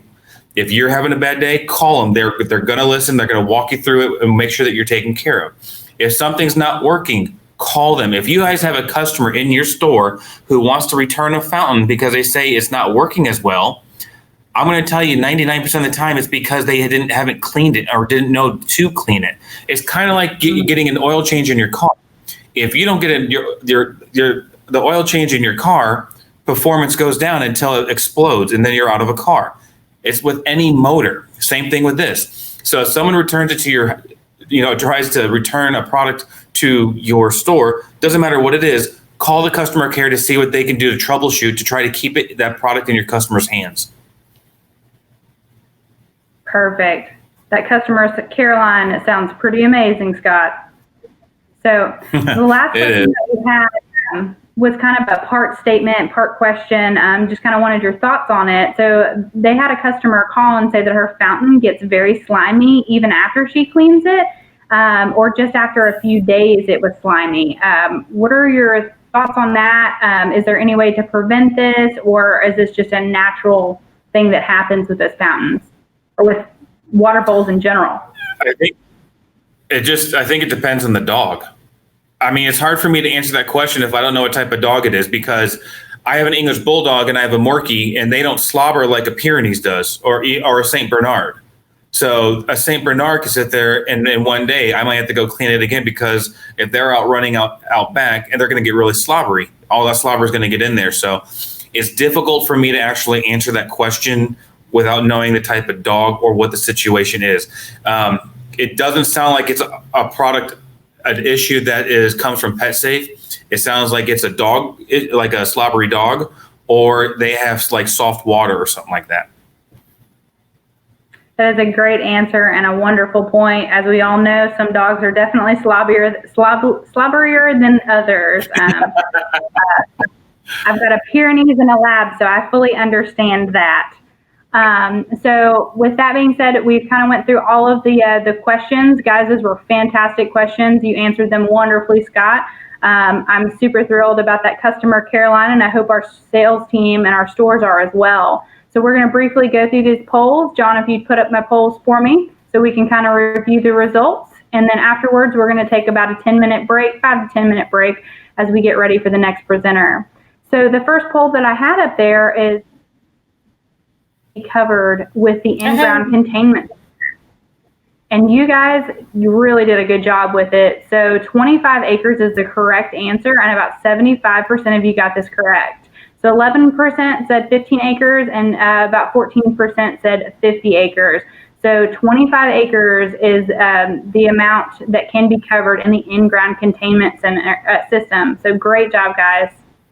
And these are fantastic quiz questions provided by PetSafe. So good job to their team too for this little quiz. It's kind of fun. So the next one is, how many dogs can go on the PetSafe 300 yard remote trainer? So 61% of you got this correct. It is 2 dogs. 21% said 3 dogs, and 18% said only 1 dog. So the correct answer is 2 dogs can go on the PetSafe 300 yard remote trainer. So great job, team. The next poll was, how many dogs can go on the Sport Dog 425X remote trainer? Let's see here. All right, we got our polls up there. So the correct answer was 3 dogs, and about 63% of you got this correct. So fantastic job. About 11% said 4 dogs, and only 27% said only 1 dog. So 3 dogs was the correct answer. The Sports Dog 425X remote trainer can support 3 dogs. So fantastic job, team. We've got 2 more questions. The next question is, and this one was a ton of fun to me. I thought it was really interesting. The question was, what makes poop smell? So the correct answer to this was moisture, and about 62% of you guys got it correct. Moisture is what makes poop smell. So 20% said protein and 18% said fiber. So it is moisture. It was a very fun fact. Hold on one second. I do want you guys to know, like, the protein and the fiber, those actually are still correct. But for the purpose of talking about the scoop free in the litter, go back to thinking about a 2-week-old turd or a 2-minute-old turd. The 2-minute-old turd is going to smell a lot more than the 2-week-old turd, and that's because of the moisture that's in it. So those are all actually correct, but for you guys to try to sell this product means that you guys really need to focus on getting the customer to think how the crystals work because they absorb the moisture. Okay? Fantastic explanation, Scott. Makes good sense. So the last poll that we had was we kind of let you guys give us some suggestions because we always want to hear from you. So what is an add-on item you can sell with the PetSafe water fountains? So the majority of you answered filters, which is a fantastic answer. Filters and cleaning kits on all 3 sessions have been the top answers. But each session I see something a little bit new, like on this one, a mat. That's also a great answer. Put a mat underneath that bowl. Cleaning kits, water additives, great answers. In previous classes, some people said, you know, the automated feeders might be a good option to go alongside the water bowls. So these are all fantastic answers, guys. Y'all did a wonderful job. And we want to say a huge thank you for Scott for educating our team on PetSafe products. As a reminder, team, we do have the following promotions through April. So $30 off PetSafe remote trainers and 20% off PetSafe walking accessories and PetSafe bar control. So at this time, we're going to take about a 10-minute break. Thank you so much again, Scott, for joining us today. Thank you for having me. I really appreciate it. And please, everyone, be safe. And hopefully next time we do this, we'll be doing it in person, okay? So you guys take care of yourselves, all right? Sounds great. You too, Scott.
Hi team, welcome back. So our next session will be hosted by Dr. Katrina Falier.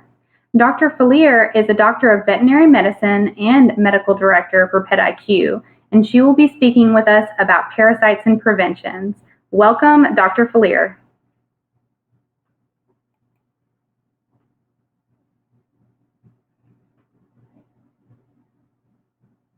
Dr. Falier, can you hear me okay?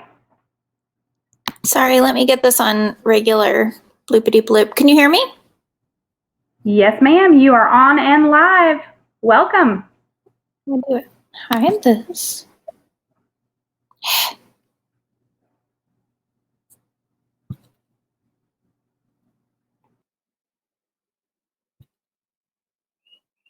Does that work? Can you guys hear me?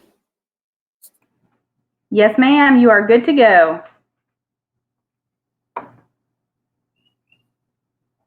We're all very excited to hear your presentation. I can't hear anyone saying that they can hear me, so I want to make sure.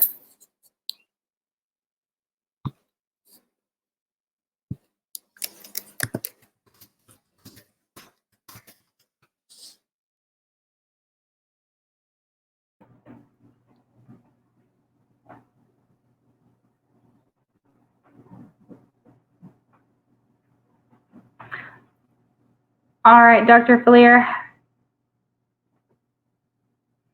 Hey guys, we're having a little bit of problems with audio, so give us just a few minutes while she adjusts the audio, and then she will begin her presentation. We really appreciate your understanding.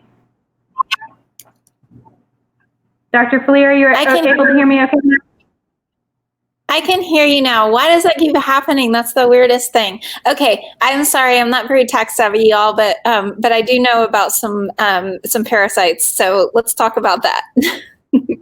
Fantastic. Are you ready? We are ready for you and very excited. Awesome. So am I introduced? Do I need to say anything? Yeah, so basically I went ahead and introduced you to our team, but basically just in case anyone was having any issues with the audios, this is Dr. Katrina Falier. Dr. Falier is a doctor of veterinary medicine and a medical director for PetIQ, and she's going to be speaking with us all about parasites and prevention.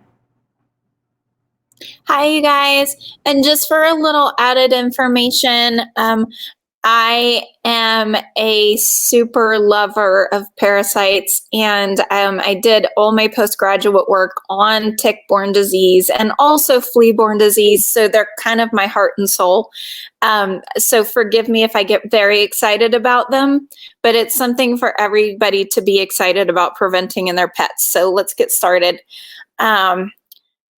So again, I'm with PetIQ, and let's start on fleas and ticks. There we go. So we're going to start just with basics. The flea, and this is a really angry looking flea, but it's because he's got eggs who have hatched out or have started or going to hatch out and are about to hatch out and get onto the pet. I love that that drawing. It's super cute. But basically, this is to say that fleas are very, very tenacious. They can get onto pets very quickly when in the environment. If a pet is not protected, they start to bite. They start to create havoc really, really quickly. And they do start reproducing very quickly as well. So it's really important to remember that their life cycle is very, very quick, or can be very, very quick. And so prevention is the key with fleas. And we can prevent lots of other things with flea preventives as well. So it's a really good thing to promote to your clientele.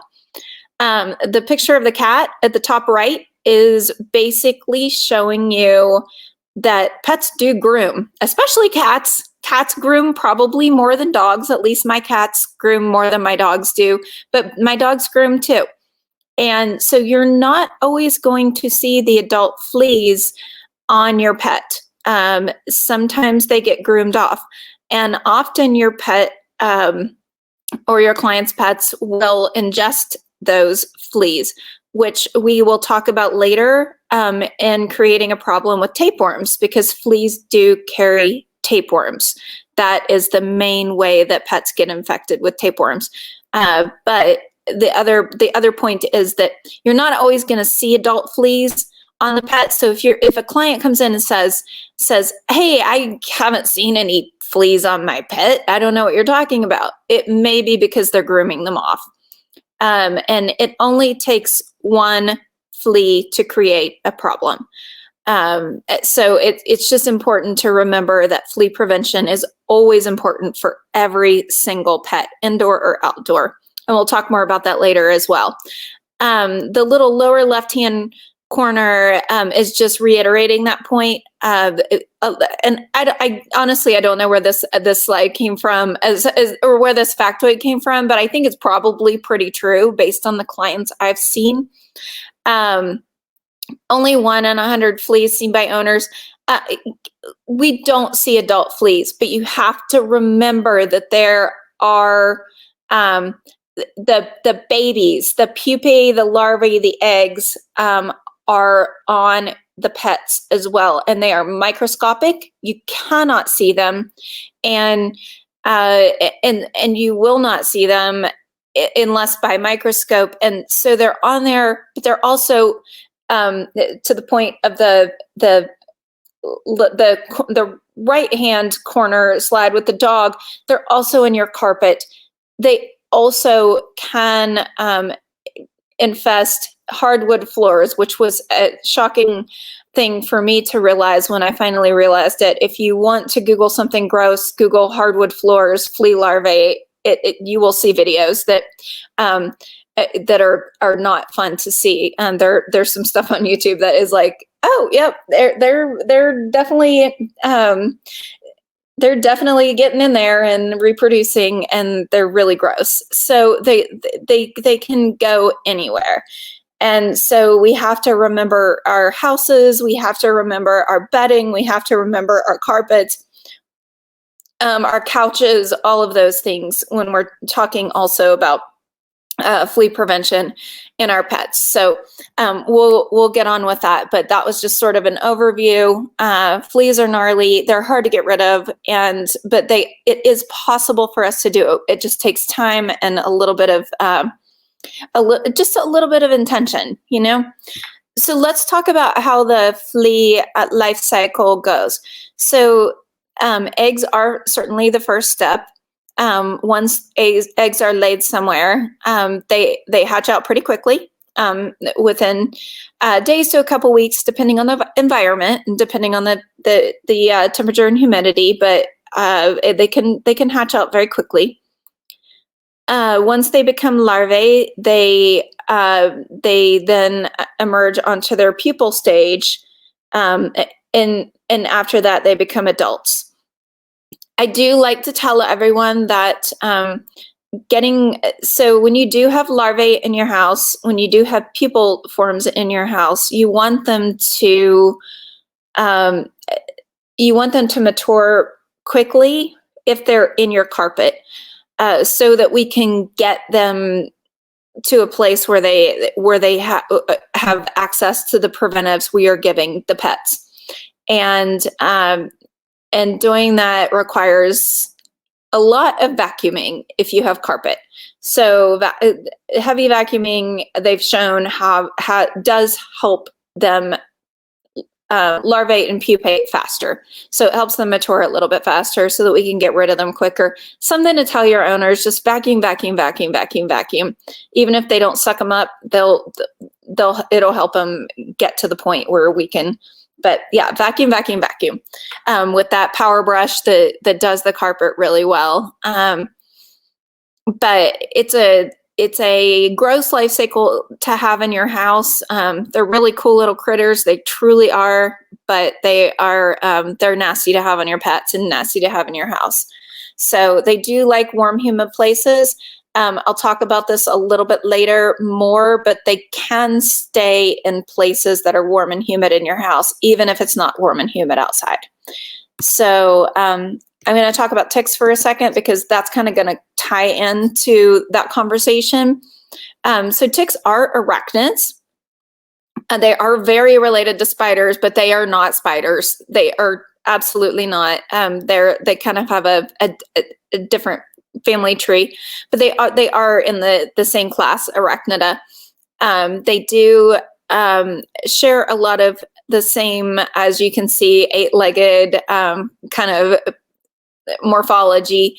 And they also like to live in moist and humid environments. They love living in oak forests. That's their favorite. And the reason they're being showed on blades of grass is because they grow in leaf litter.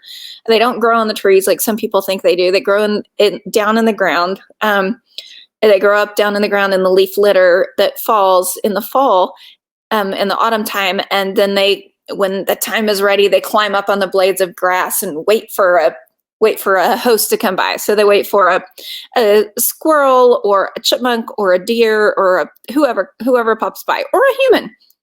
So they're kind of cool like that. It's called questing. They're on a quest for a good host. There are many diseases that ticks can transmit to our animals and to humans as well. And most of these are listed here. Ehrlichia is certainly one of the most common. Babesia is a nice little protozoal parasite. Rocky Mountain spotted fever, I'm sure you guys have heard about at some point or another. If you haven't, look it up. It's a pretty cool disease. Not for folks that get it, but it's an interesting pathogen. Anaplasma and Lyme disease, which I'm sure most of you have heard about as well. Lyme disease is certainly something that can be transmitted to humans as well, and not from the pet to the human. That can't happen. It has to go through the tick. But if an animal brings ticks into your house because it's not on a good tick preventive, and the tick drops and then gets on you, that's when you're at risk. So is that rare? Yes. But is that possible? Absolutely.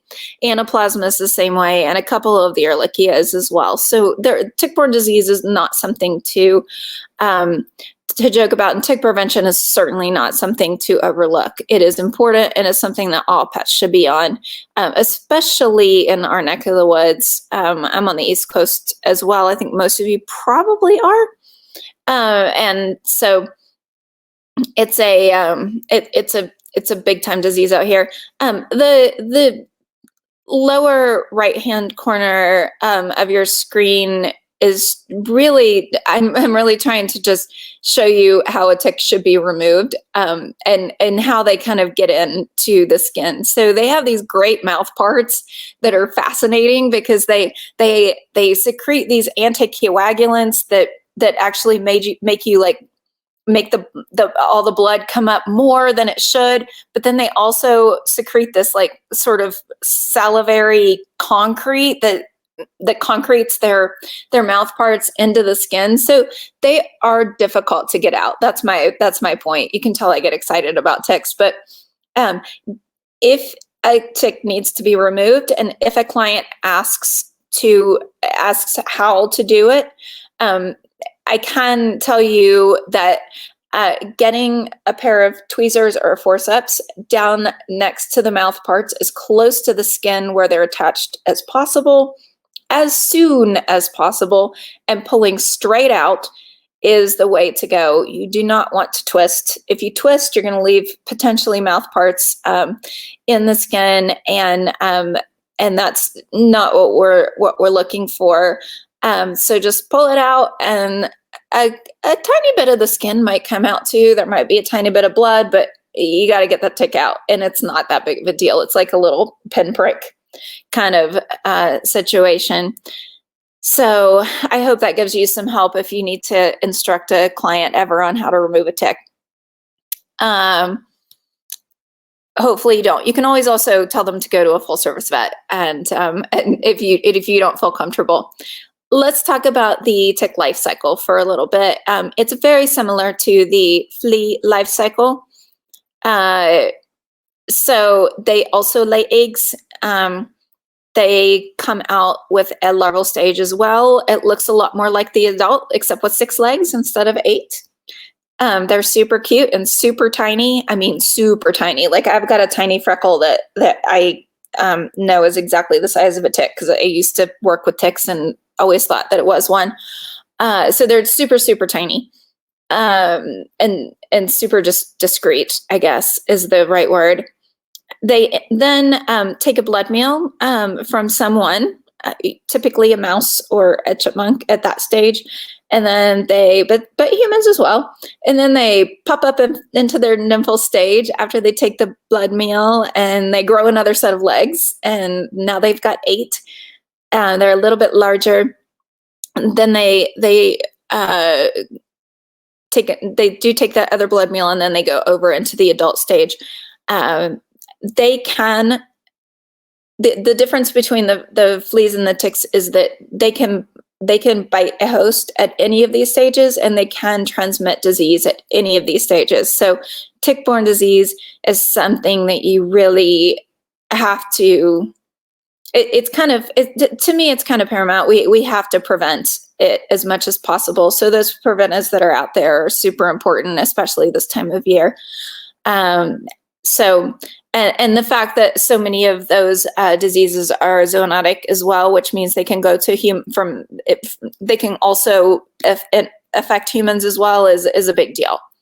Again, you can't get any of those diseases from your pet, only from the ticks, but still, if they're around, better to get them off your dog and not in your house.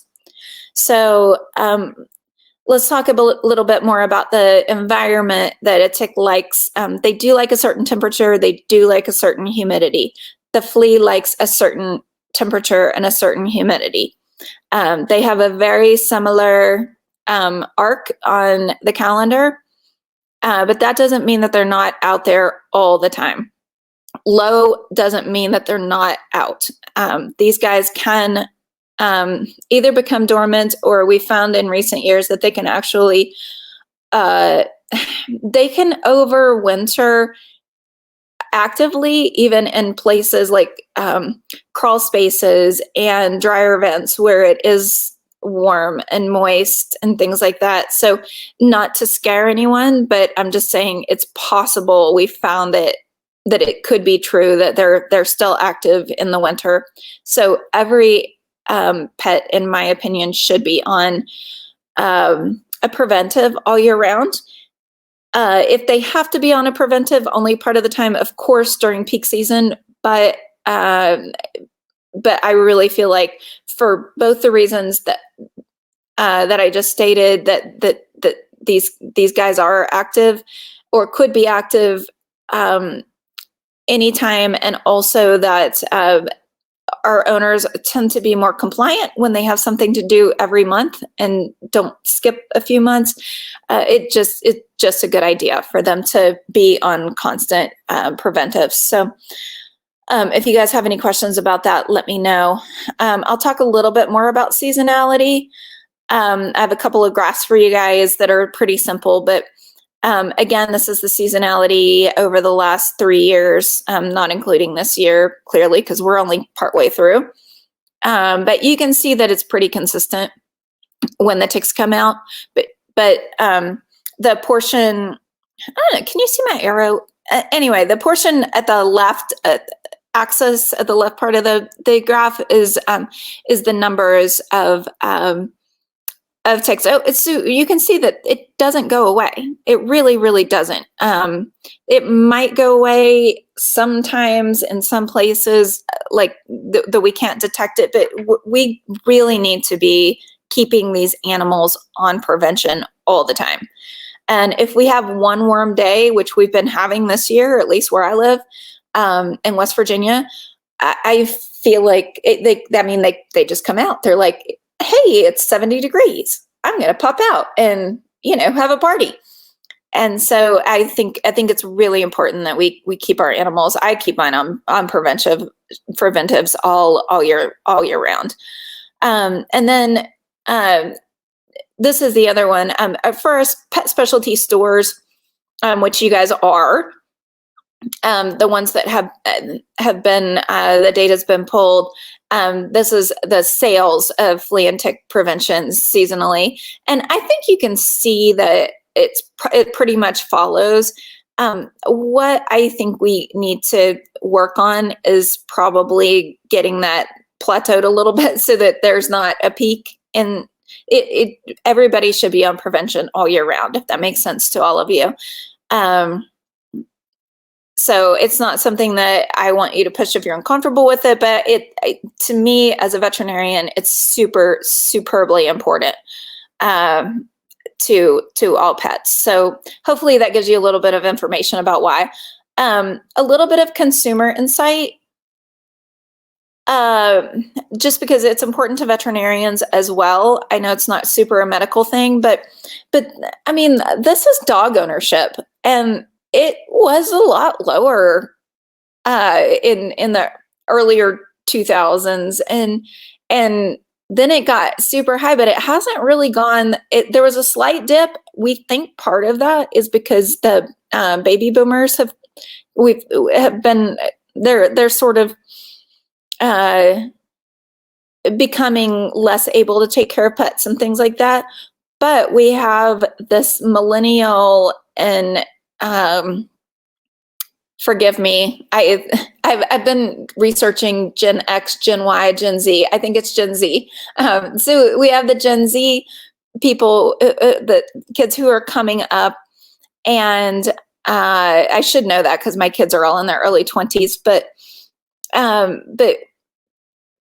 they're now owning pets more and more. They feel like it's very good for their mental health and things like that. And my next slide, the Gen Z people are spending more money on pets than they used to be. So you can see that even though people might have had more pets in 2014, more money is being spent. So these kids, and forgive me if some of you are that age, but I have kids that age, so I think I can call them kids. I feel like that's true with mine as well. I have them all home right now because we're sheltering in place, and I have this great amalgamation of pets that has entered my house. And I'm just like, where did all these pets come from? There's cats, there's dogs, there's everybody. I'm surprised you can't hear any of them. I made them all shelter downstairs though for my presentation. And just on that note, this is a very heavy slide word-wise. It has a lot of information. My main thing though is the fact that pet ownership for these guys is really showing a positive impact on mental and physical health. And I think that's true. I see it with my children. I see it with other people. And I think we have to continue to just to empower that. And you guys are empowered as well, having these wonderful preventives and treatments and things at your fingertips, and information to give these people who do have pets and don't know what to do. So it's a really strong place for you guys to be. So if you guys have more questions at all, please let me know, because I like where things are going in the pet industry. Consumers' path to prevention. I like this slide a lot because it makes me laugh. And I think it's so true. I hear this stuff all the time. My favorite one is the one that's the dog at the park was scratching. I don't want fleas in my house, because it's always the other guy, right, that caused your home to be infested. But I mean, that can't be the case today because we're not allowed to go to dog parks as much. However, we do have social media, and we do still have people talking on social media about their dog or this dog or that dog, and people are still going to have questions. And we in the pet industry are still an essential service, absolutely. So it's a really good time, especially with so many vet hospitals kind of only seeing emergencies, things like that, for a service like yours to step up and give them more information about some of these things. So I really hope that occurs. This is another slide that makes me laugh, and I like, and it's part of the reason why they want to come to you. And I hear this all the time. I don't want to have to go to the vet. So, and they can't right now sometimes. And it also is embarrassing. They don't want them spreading to themselves or to their children, or so that all of these things are true. There's not one of these things that I have not heard before in my career. So there are lots and lots of excuses that are going to continue. So take those and just help people find the right answer for their pets. So let's get back to prevention. Oh, it's a cute puppy. So 3 steps to flea and tick prevention. There aren't really 3, but we'll go through the ones that I kind of outlined. So immediately when you find fleas on your pet, hopefully people are doing this before they find fleas on their pets. Hopefully they're doing it before they ever see a flea and they just know they have to be responsible. But if they see fleas on their pets, then there are treatments that can be done today that will get the fleas, the adult fleas, off of them immediately. There are shampoos, there are different sprays. I'm sure you've seen them on the shelf. Clearly there's physical removal. That's like my childhood. Before we had any of these preventives, we just used to pick off the fleas like in the living room floor and put them in a bowl of water. Not ideal. I'm so glad we have all these treatments. And there are oral treatments as well. Comfortis is one of the most popular, but there's other oral treatments out there as well that can take care of adult fleas pretty quickly. But then they have to realize they're going to get reinfested because there are still eggs and larvae on that pet or in their house. So they have to get on a preventive if they want to get good use out of their initial product, because we don't want to have to keep doing that and keep doing that. So there are lots of different options out there. As you probably know, there are some that are prescription only. There are some that are over the counter. There are many, many options, and whatever works for the pet works for the pet. So the over-the-counter options work great for many, many pets. If that's not working, then we can work on another plan. But treating the home needs to also be made important to the owners, and they can talk to a full-service vet about this if you're not comfortable talking about it, but I want you guys to be empowered with this information. There are ways to treat the home. I think you guys have some products on your shelf probably. And also I mentioned earlier, vacuum, just to get those fleas out and starting to mature. So, and then treating the yard is another thing. And I think you guys also have products for that. And just letting people know that it can involve that as well. So treating the yard appropriately is also and can be an important thing if the dog is outside all the time. But preventives are first and foremost the most important thing, and definitely treating your house, because you don't want fleas in your bed. So anyway, I'll get off my high horse on that and talk about how these products work.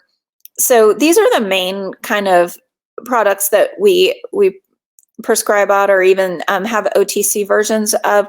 There are topicals, there are orals, and then there are some really great collars out there.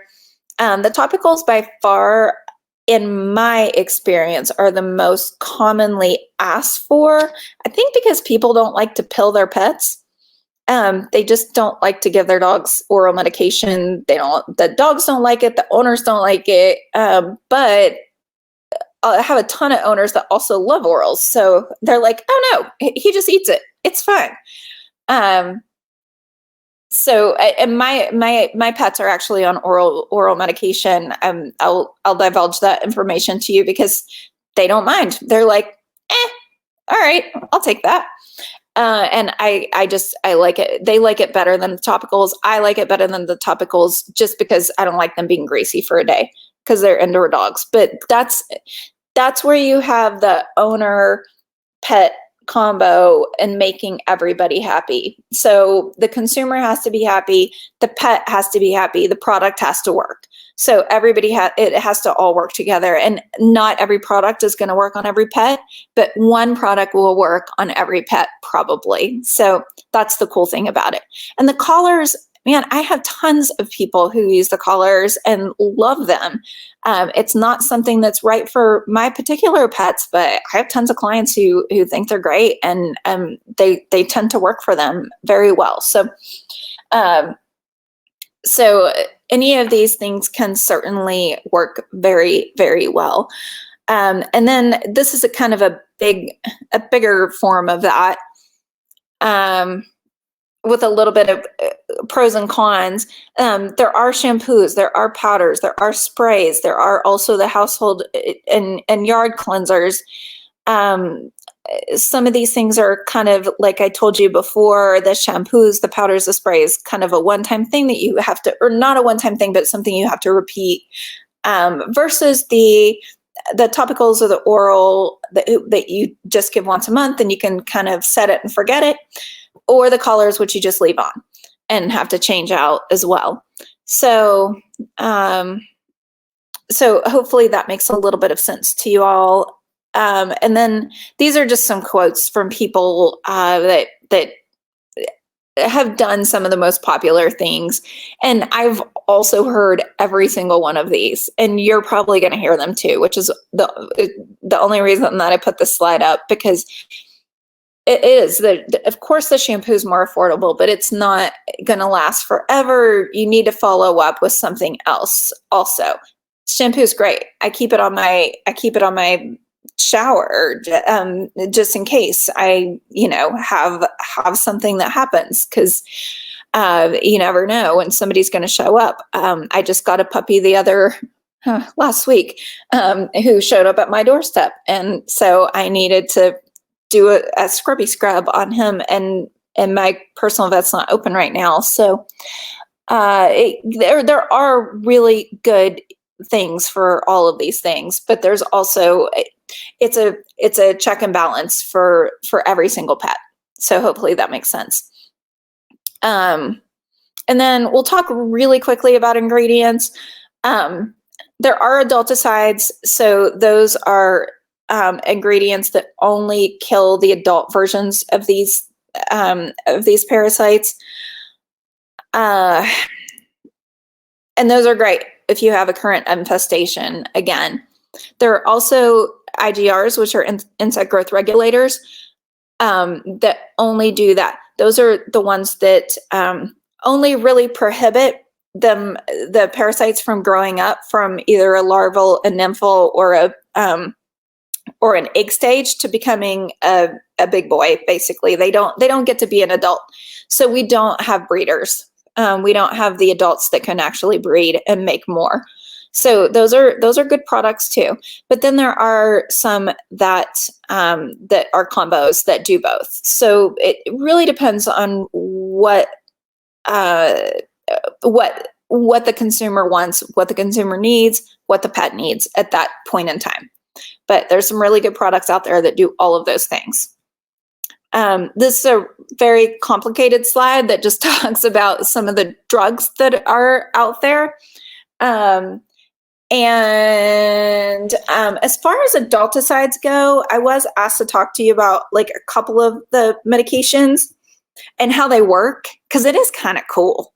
So imidacloprid is one of them that they asked me to talk about. And it is a neurotoxin, so it affects the nervous system of the parasite, and it basically makes them paralyzed. It makes them just not be able to use their mouth parts, and they can't do their thing. So not cool for the parasite, but a really cool drug and a really cool method of action. Permethrin is basically a repellent.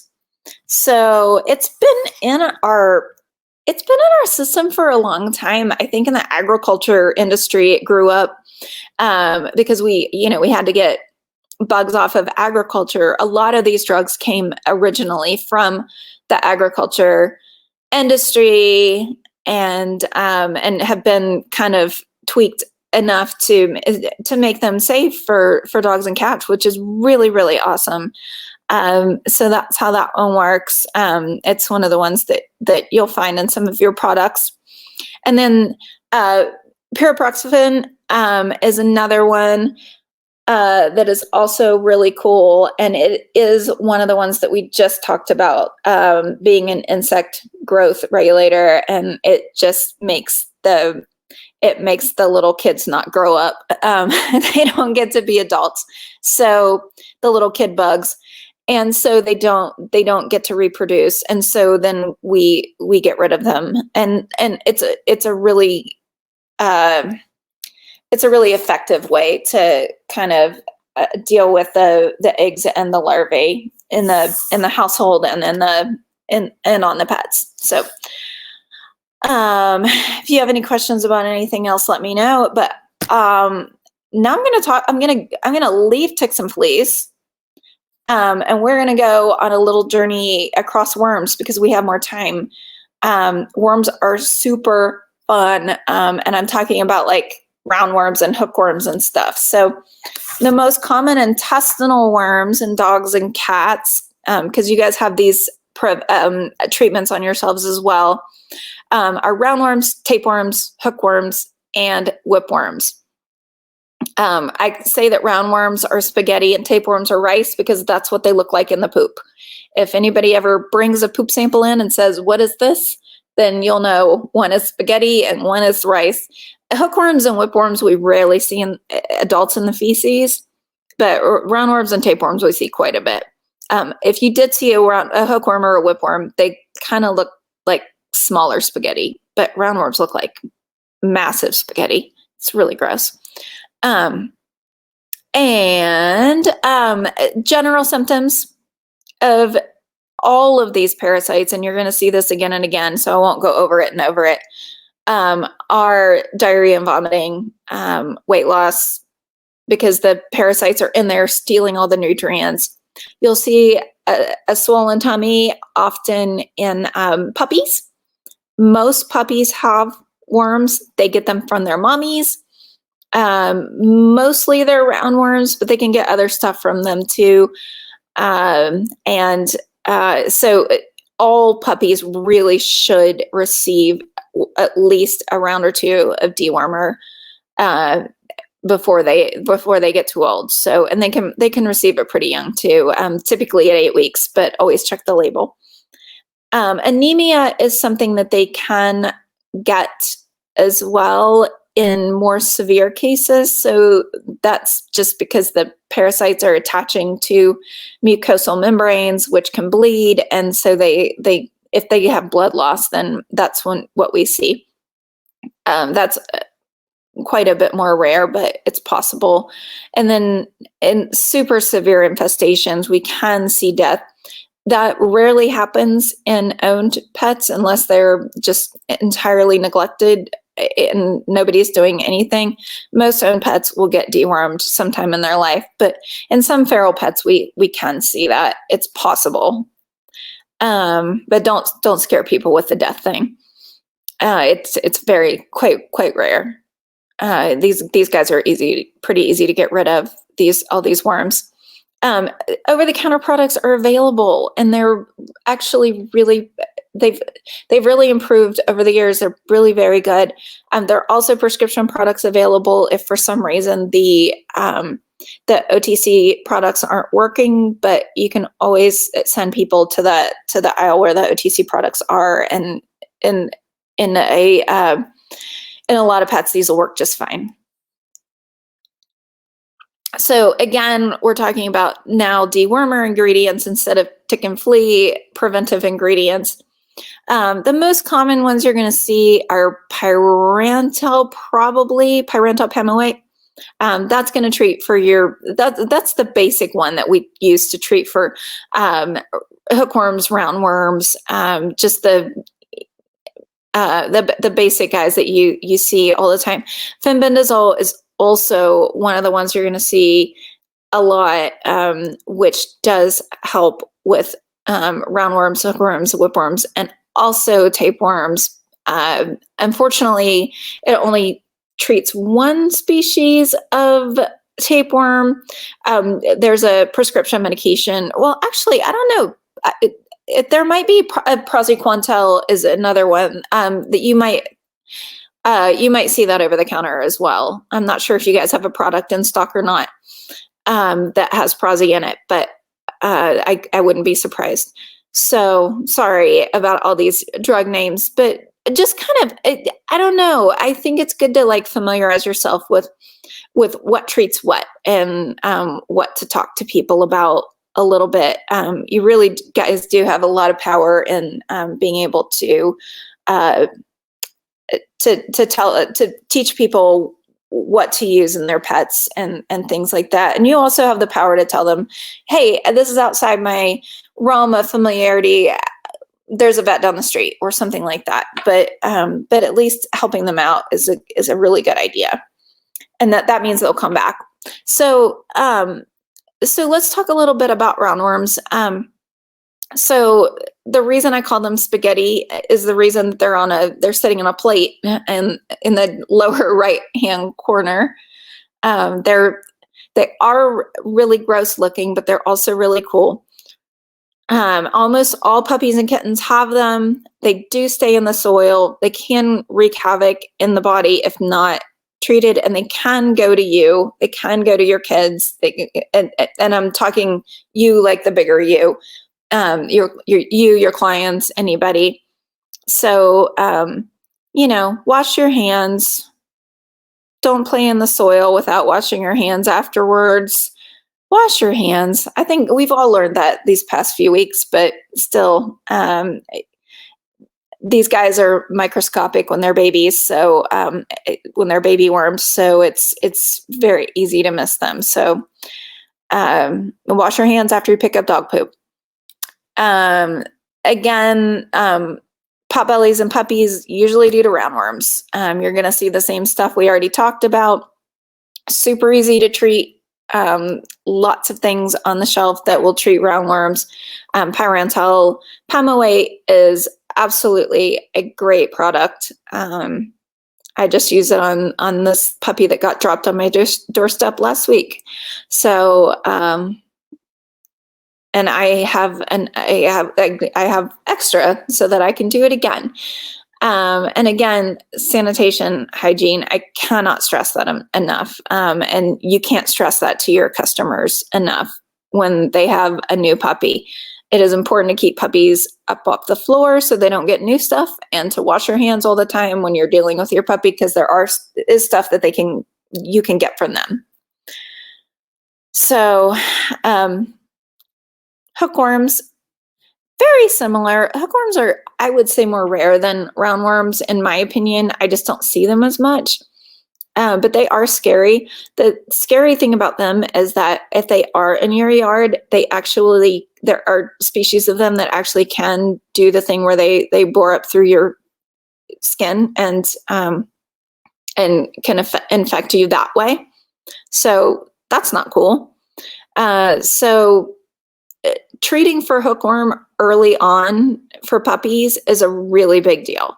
And like I said, the same treatment for roundworm goes for hookworm as well. It's really easy that way. Most of them just take care of everything. And so it's not a very fun pathogen, but I haven't seen it as much as I see roundworms, but it is still out there. So just remind people that there are some yucky bugs out there. Again, same symptoms, same easy Pyrantel pamoate. treatment, and also prevention for any other pets in the house. Since I got a new puppy, I dewormed him, and it was really gross, and I've been quarantining him, but I dewormed everybody else in the house. So all my other pets also were really excited to get dewormed as well. That was preventive, because I know that they're fine, but I don't want them to get reinfected by him. So it's just paying attention and making sure that we're deworming appropriately, because these things can go to humans as well. And it's important to note, actually at the bottom, it's important to note that most heartworm preventives and a few other preventives also do include roundworm and hookworm prevention. So have owners kind of look at their labels and see what it's preventing, because they might not need to do a roundworm deworming annually if they're already on a heartworm preventive. And you guys don't need to be doctors. I'm just giving you some information to kind of lead you on your way.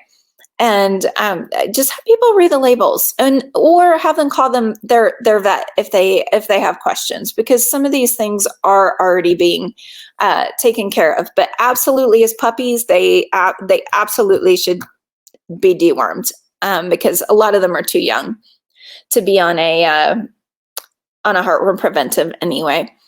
We're going to talk about tapeworms really quickly. Sorry, I changed the slide really quick. I love tapeworms. They're so cute and fun, but they are not cute in my dog. And I want rid of them. So the lower right hand picture is the one that looks like it kind of has two eyes and hair on its head. That's the head. That's the scolex of a tapeworm, and that's the portion that bores in and attaches into the intestine of your pet. And then the segments kind of trail down behind his head. And then it's really cool, because the segments are all little individual creatures that have like boy parts and girl parts, so they can reproduce on their own. And so that the head of the tapeworm sort of releases the segments and like spits them out in the poop. And then they can like wiggle around on their own, and they come off individually, which is why they look like rice.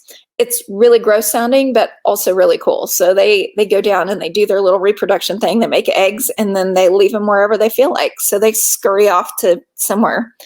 So I want to remind everybody that tapeworms are carried by fleas. So if somebody comes in with rice in the poop and we treat them, which is easy, treatment is easy for tapeworms. You treat them with praziquantel, done and done, but they have to get on a flea preventive. They have to, or they're just going to get reinfected again. Because what do the dogs and cats do? They groom, and they will eat the fleas again if they have them on them, and they will get reinfected. And so they're just going to get another tapeworm, and then you're going to have rice in your poop again.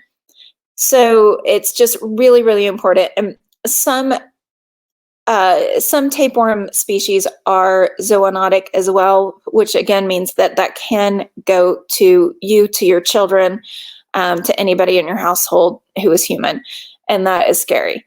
So it's kind of an important thing to remind people.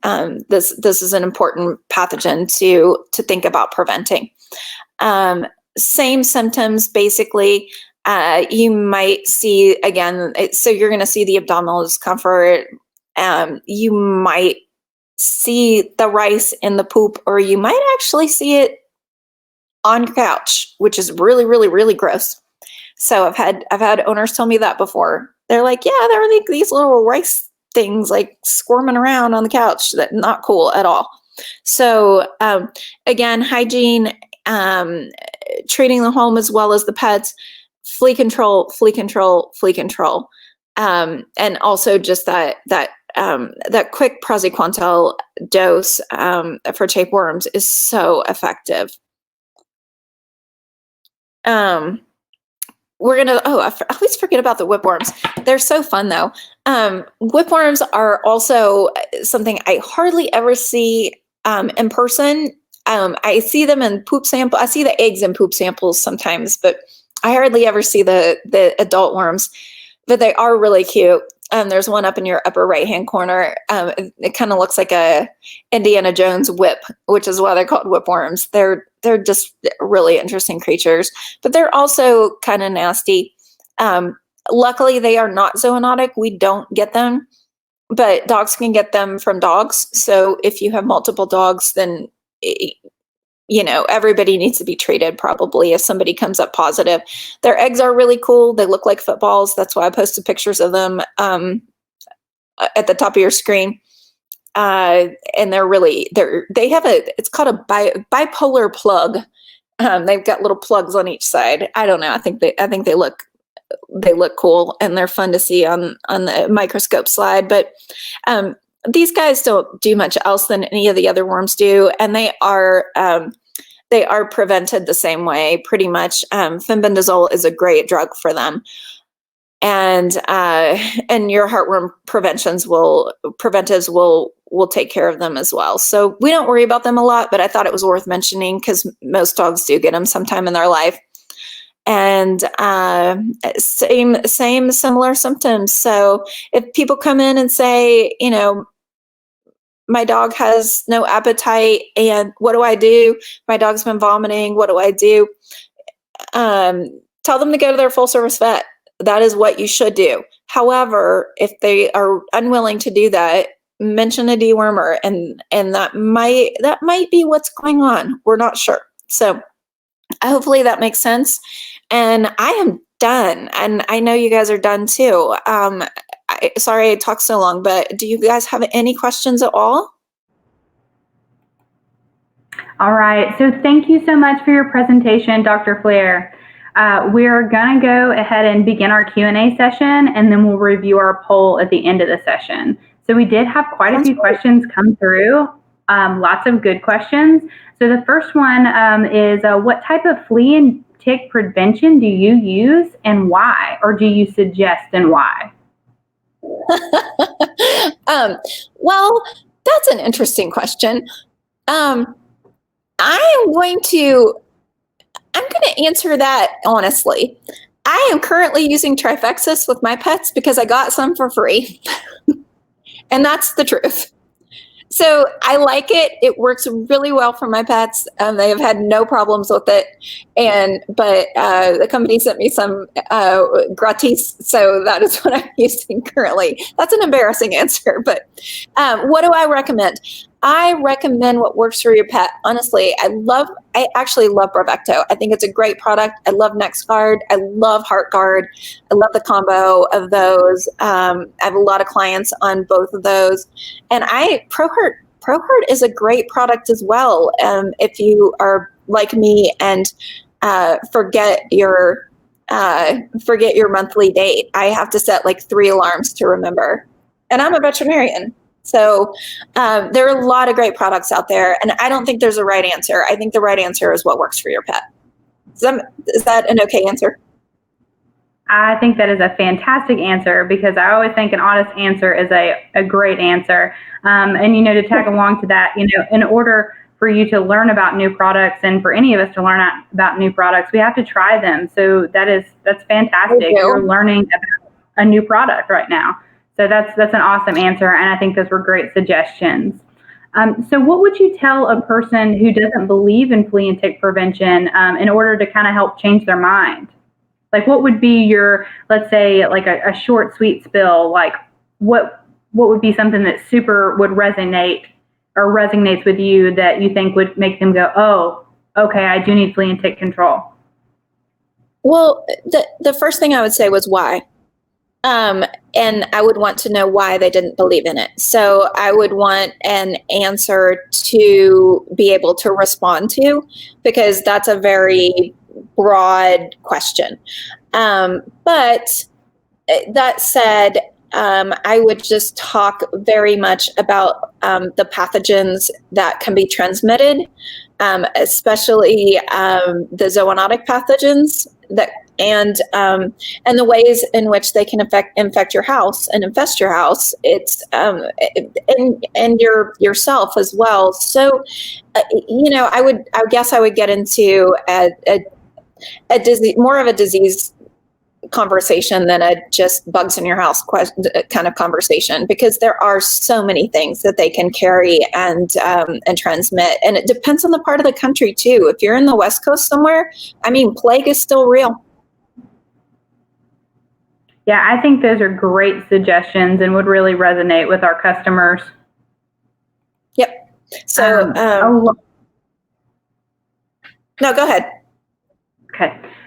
If you had anything to add to it, you're more than welcome to, but I think that was an excellent answer. So we have a couple more questions. We are a little bit over time, and we do have quite a few questions coming through. So we're going to try to move through those so everyone gets their answers. So the next question is a lot of our cat customers have indoor cats only. What do you think the best option is for explaining the importance of prevention even for indoor pets? So for that customer who says, oh, my cat doesn't go outside, I don't need flea and tick control. Yeah, and they're certainly at lower risk. I would ask them also if they have dogs or other cats that go outside. And also, do they go outside? Because if they go outside, they might be bringing things in. I'm not trying, and the little weird area is always trying not to say that people are dirty or that they're not taking care of their self or their homes, because you don't want to do that. But I always, talk about my own situations, and I've had fleas in my house. I worked at vet clinics. I have brought things home. So it's not above the realm of possibility that you could bring things home. It is just best practice for your house. And also, they can come in on, mice is a hard one, but I also have mice in my house. I know I do because my cats kill them. So it's possible for things to come in. So it's not a bad idea to have them on preventives, especially heartworm. And we didn't talk a lot about heartworm, but mosquitoes are everywhere. They're not just outside, especially in the South, right? Agree. Yeah. Oh yeah, they're everywhere. So that was a great answer. So after removing a tick, I noticed that if I got skin while removing the tick, my dog now had a small bleeding area. What do I do to help disinfect? So do you have any thoughts that you can share on that? Or would this just be a situation where if we're concerned about any type of infection, we should, call our local veterinarian? Oh, no, you know what? I think disinfecting after removing a tick, as long as it's in a timely manner, is pretty easy. You can, of course, put a little bit of alcohol on it and put some gentle pressure on it. I'm not too worried about it as long as you remove the mouth parts. So removing the mouth parts is the main deal. Perfect. That is good to know. So will it hurt your pet if you combined an oral treatment with a topical, a collar or an oral treatment, etc.? So kind of going back to, can you do an oral flea treatment and a topical collar flea treatment as well? Yeah, and we talked about that a little bit earlier. And so I get a little bit nervous doing that over the counter without the pet being seen and having that client-patient relationship with a full service vet. I want to make sure that pet is safe having that much stuff in them. Is it safe for some pets? Probably, yes. But I would encourage that owner to go to a full service vet before we think about recommending that. That is completely understandable. So some customers say flea prevention causes seizures. What are your thoughts on this? Yeah, and we do see some very low percentage of pets that have adverse events surrounding any sort of medication, and sometimes seizures do come up. Does that preclude us from preventing these pathogens from happening, from infesting these pets? No, we shouldn't do that. But if that does happen, then they should immediately be taken off of it. Go to a full service vet where they can be closely monitored and consider what preventive might be better for them.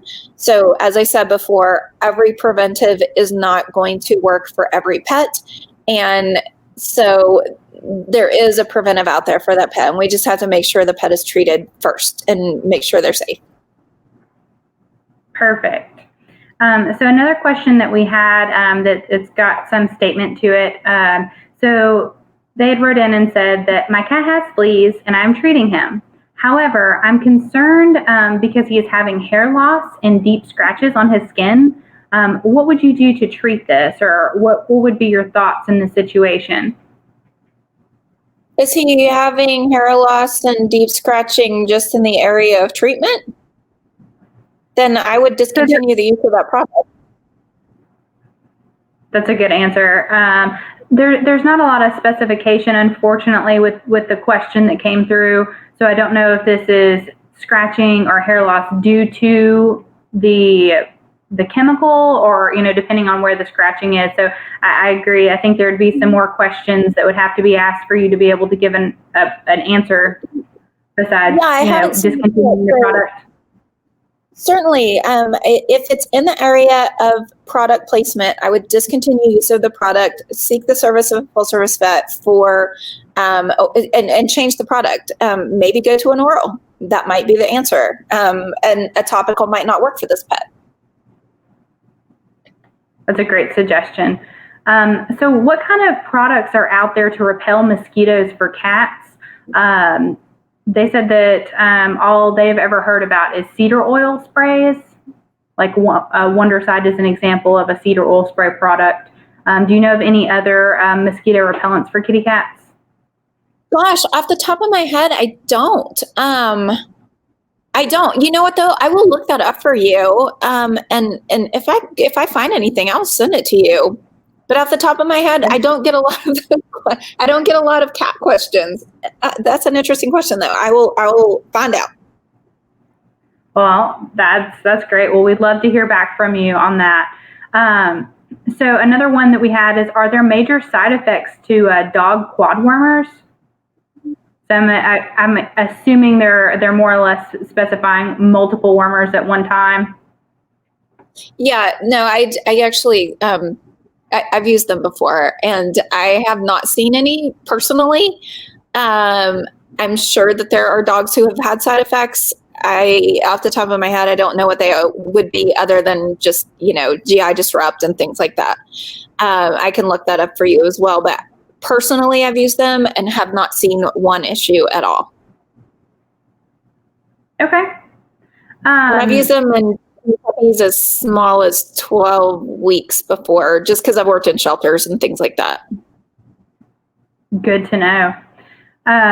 So is it harmful for dogs to be bathed with a flea, tick, and mosquito preventative shampoo, as well as having a collar and a pill preventative? To my knowledge, no. I've never used one of the ones that has the mosquito preventive in it as well. So your people are stumping me right now. I'm not sure. I'm not sure, because the over-the-counter stuff isn't something that we're, very familiar with.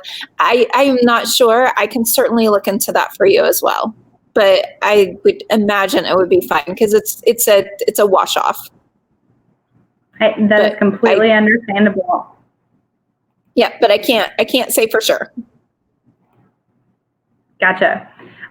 So can you give ivermectin, and I'm probably going to butcher some of these names, so you'll have to excuse me. So can you give ivermectin, Pyrantel, and Pyroquastel together at the same time? I know that last one's not quite right, but I'm sure you probably understand what I'm trying to say. Are you talking about pyriproxyfen? Very possible. So it's ivermectin, Pyrantel, and yeah, I think it's Pyrazic. Yeah, I think you're right. I think that's the one. Okay, I don't know without seeing them written out, and I don't feel comfortable answering without seeing them written. Does that make sense? No, that completely makes sense. What we'll do Okay. is we'll send the questions and I will. Yeah, I'll find out for you, but I want to make sure Perfect. that I know what exactly you're talking about, because so many of these products are so similar in names. I want to make absolutely sure. Perfect. I completely understand. So another question that they had was, would you say kill on contact options for flea and tick preventions are better options than kill through bite? I think that kill on contact are really, really great for getting rid of that initial infection. I've always liked them personally. Other vets feel differently. So it's really up to personal preference. I will always just like let's just get rid of it right now so that it's not in your house anymore and they're all gone and just done and done. That's my opinion. And again, each pet is going to do differently with each product, and each consumer is going to feel different about each product. And each vet is going to feel different about each product. So it's a really hard question to answer. I personally like kill on contact better because it's just kind of a one and done, and then we can start preventives. But other vets feel very differently. So.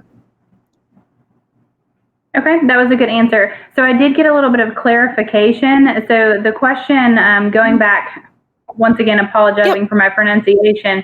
No worries. The question was, if you give ivermectin, Pyrantel, and praziquantel, does that sound right? Praziquantel? Yes, ma'am. Yeah. All together at the same time. Yeah, no, I think there should be no problem with that.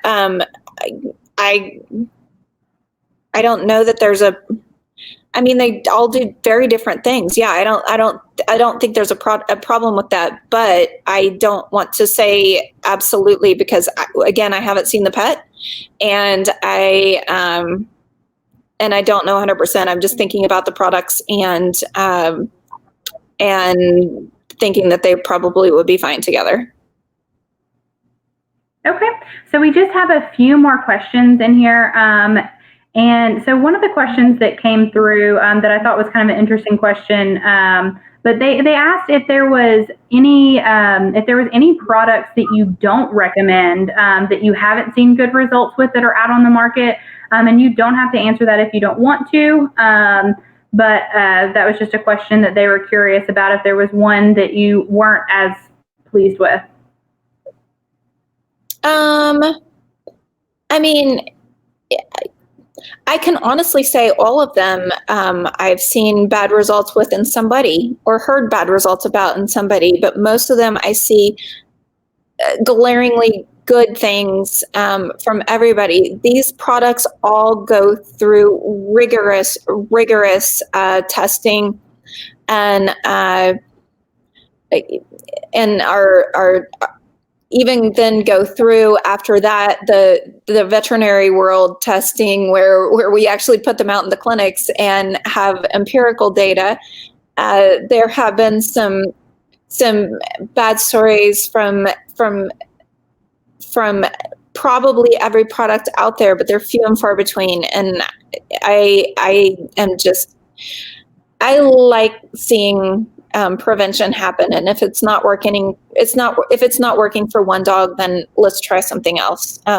That's my opinion. But no, there is not one product that glares out at me that is a bad product. I know some products have had bad names in the past, but the good news is the manufacturers tend to listen to that and they tend to clean them up or fix whatever they felt like was wrong. And I've been really impressed in the last few years of that happening, at least in the preventive world. That is an excellent answer. And it kind of goes back to what you were saying earlier about not every product's for every animal. We're all very different and react very differently to different things. So what may work for you may not work for me, and vice versa. So I think that was a great explanation. So we have time for one more question. I think we may have touched on this a little bit previously. So if you can just give us a quick suggestion here. So if a tick head is left after the body has been removed, if the tick head's left in the animal, what is the best course of action? Yeah, so we did talk about this in the prior meeting, but it needs to be removed. There is a chance that all of the diseases that come through the tick are come out of the tummy and are mixed with the other tick juices and come out the salivary glands into where they're sucking blood, which is why they get injected into the pet. And so if the mouth parts are left in there and whatever pathogens may have been in the tick come up that way, have already come up that way. It takes a long time. We don't know if they're up there or not, but still we have to err on the side of caution. Then they can still potentially be transmitted to the host that the tick was feeding on. So they really need to come out. That can be done by a full service veterinarian. You can try to get it out with tweezers as well if there's still enough of the tick sort of body parts to kind of get at with a pair of tweezers, but I don't want to rely on anybody to do that appropriately.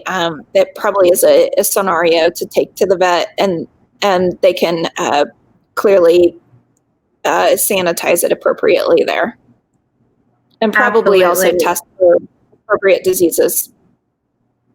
So we did have one last question, and this is the last question we'll be able to take. And if you guys haven't had a chance to take the poll, be sure to go ahead and get your answers in on the poll there. We'll review this after this question.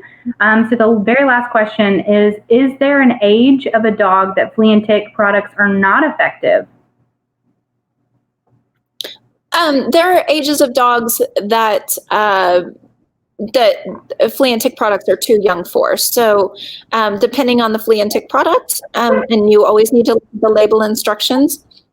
Sometimes it's 8 weeks, sometimes it's 12 weeks, sometimes it's 10 weeks. It depends on the product and it depends on what they've tested for. So if they're too young, then certainly we just don't know if it's effective or not, and it might be unsafe for them. If there are also sometimes upper age limits, and that's all on the label as well. So just make sure you check your label instructions. It's all in there, and it is very well written out. And if you have questions, you can always call the manufacturer, and they will always answer your questions. I call them almost every day asking questions. So so we're all still learning together. I can't keep it all in my head, and nor can any of you. So they're really good resources to use in times that you need to make sure you're doing the right thing. Perfect. That was great information and excellent to know about just the suggestion of calling the manufacturer. I completely agree with you. So that kind of concludes all of the Q&A that we had. We did have that one poll that we put out in the beginning of the session that we'll go ahead and review now. So John, if you can pull up our poll on our presentation so everyone can kind of see the results. And so the question was, what is your knowledge of flea and ticks? So about 32% said advanced, about 67% said moderate, and about 1% said new pet owners. So after Dr. Flair's presentation, I feel like you guys have got a ton of information to go back to with your customers to be able to make good suggestions and answer their questions. Something that did come through during the presentation was, will these slides be available? The slides are already available at the top of your screen. So you can print those out, review them. If you have any further questions, don't hesitate to reach out to us. We want to thank you, Dr. Fleer, for educating our team on parasites and prevention. And as a reminder, team, we do have the following promotions through April. We do have $10 off PetLock and PetLock Max topical flea and tick prevention, and about 30% off of PetLock yard and home products. So make sure that, this is the time that those customers, year round is when they need these products. Make sure that we're making our customers aware of these promotions. So at this time, all sessions have ended. Team, make sure that you fill out your session evaluations before you leave the session. But thank you so much, Dr. Fleer, for joining us today. I loved every minute of it. I appreciate you guys. I hope I get to talk to you again someday. Thank you so much. Have a good one and be Bye. safe.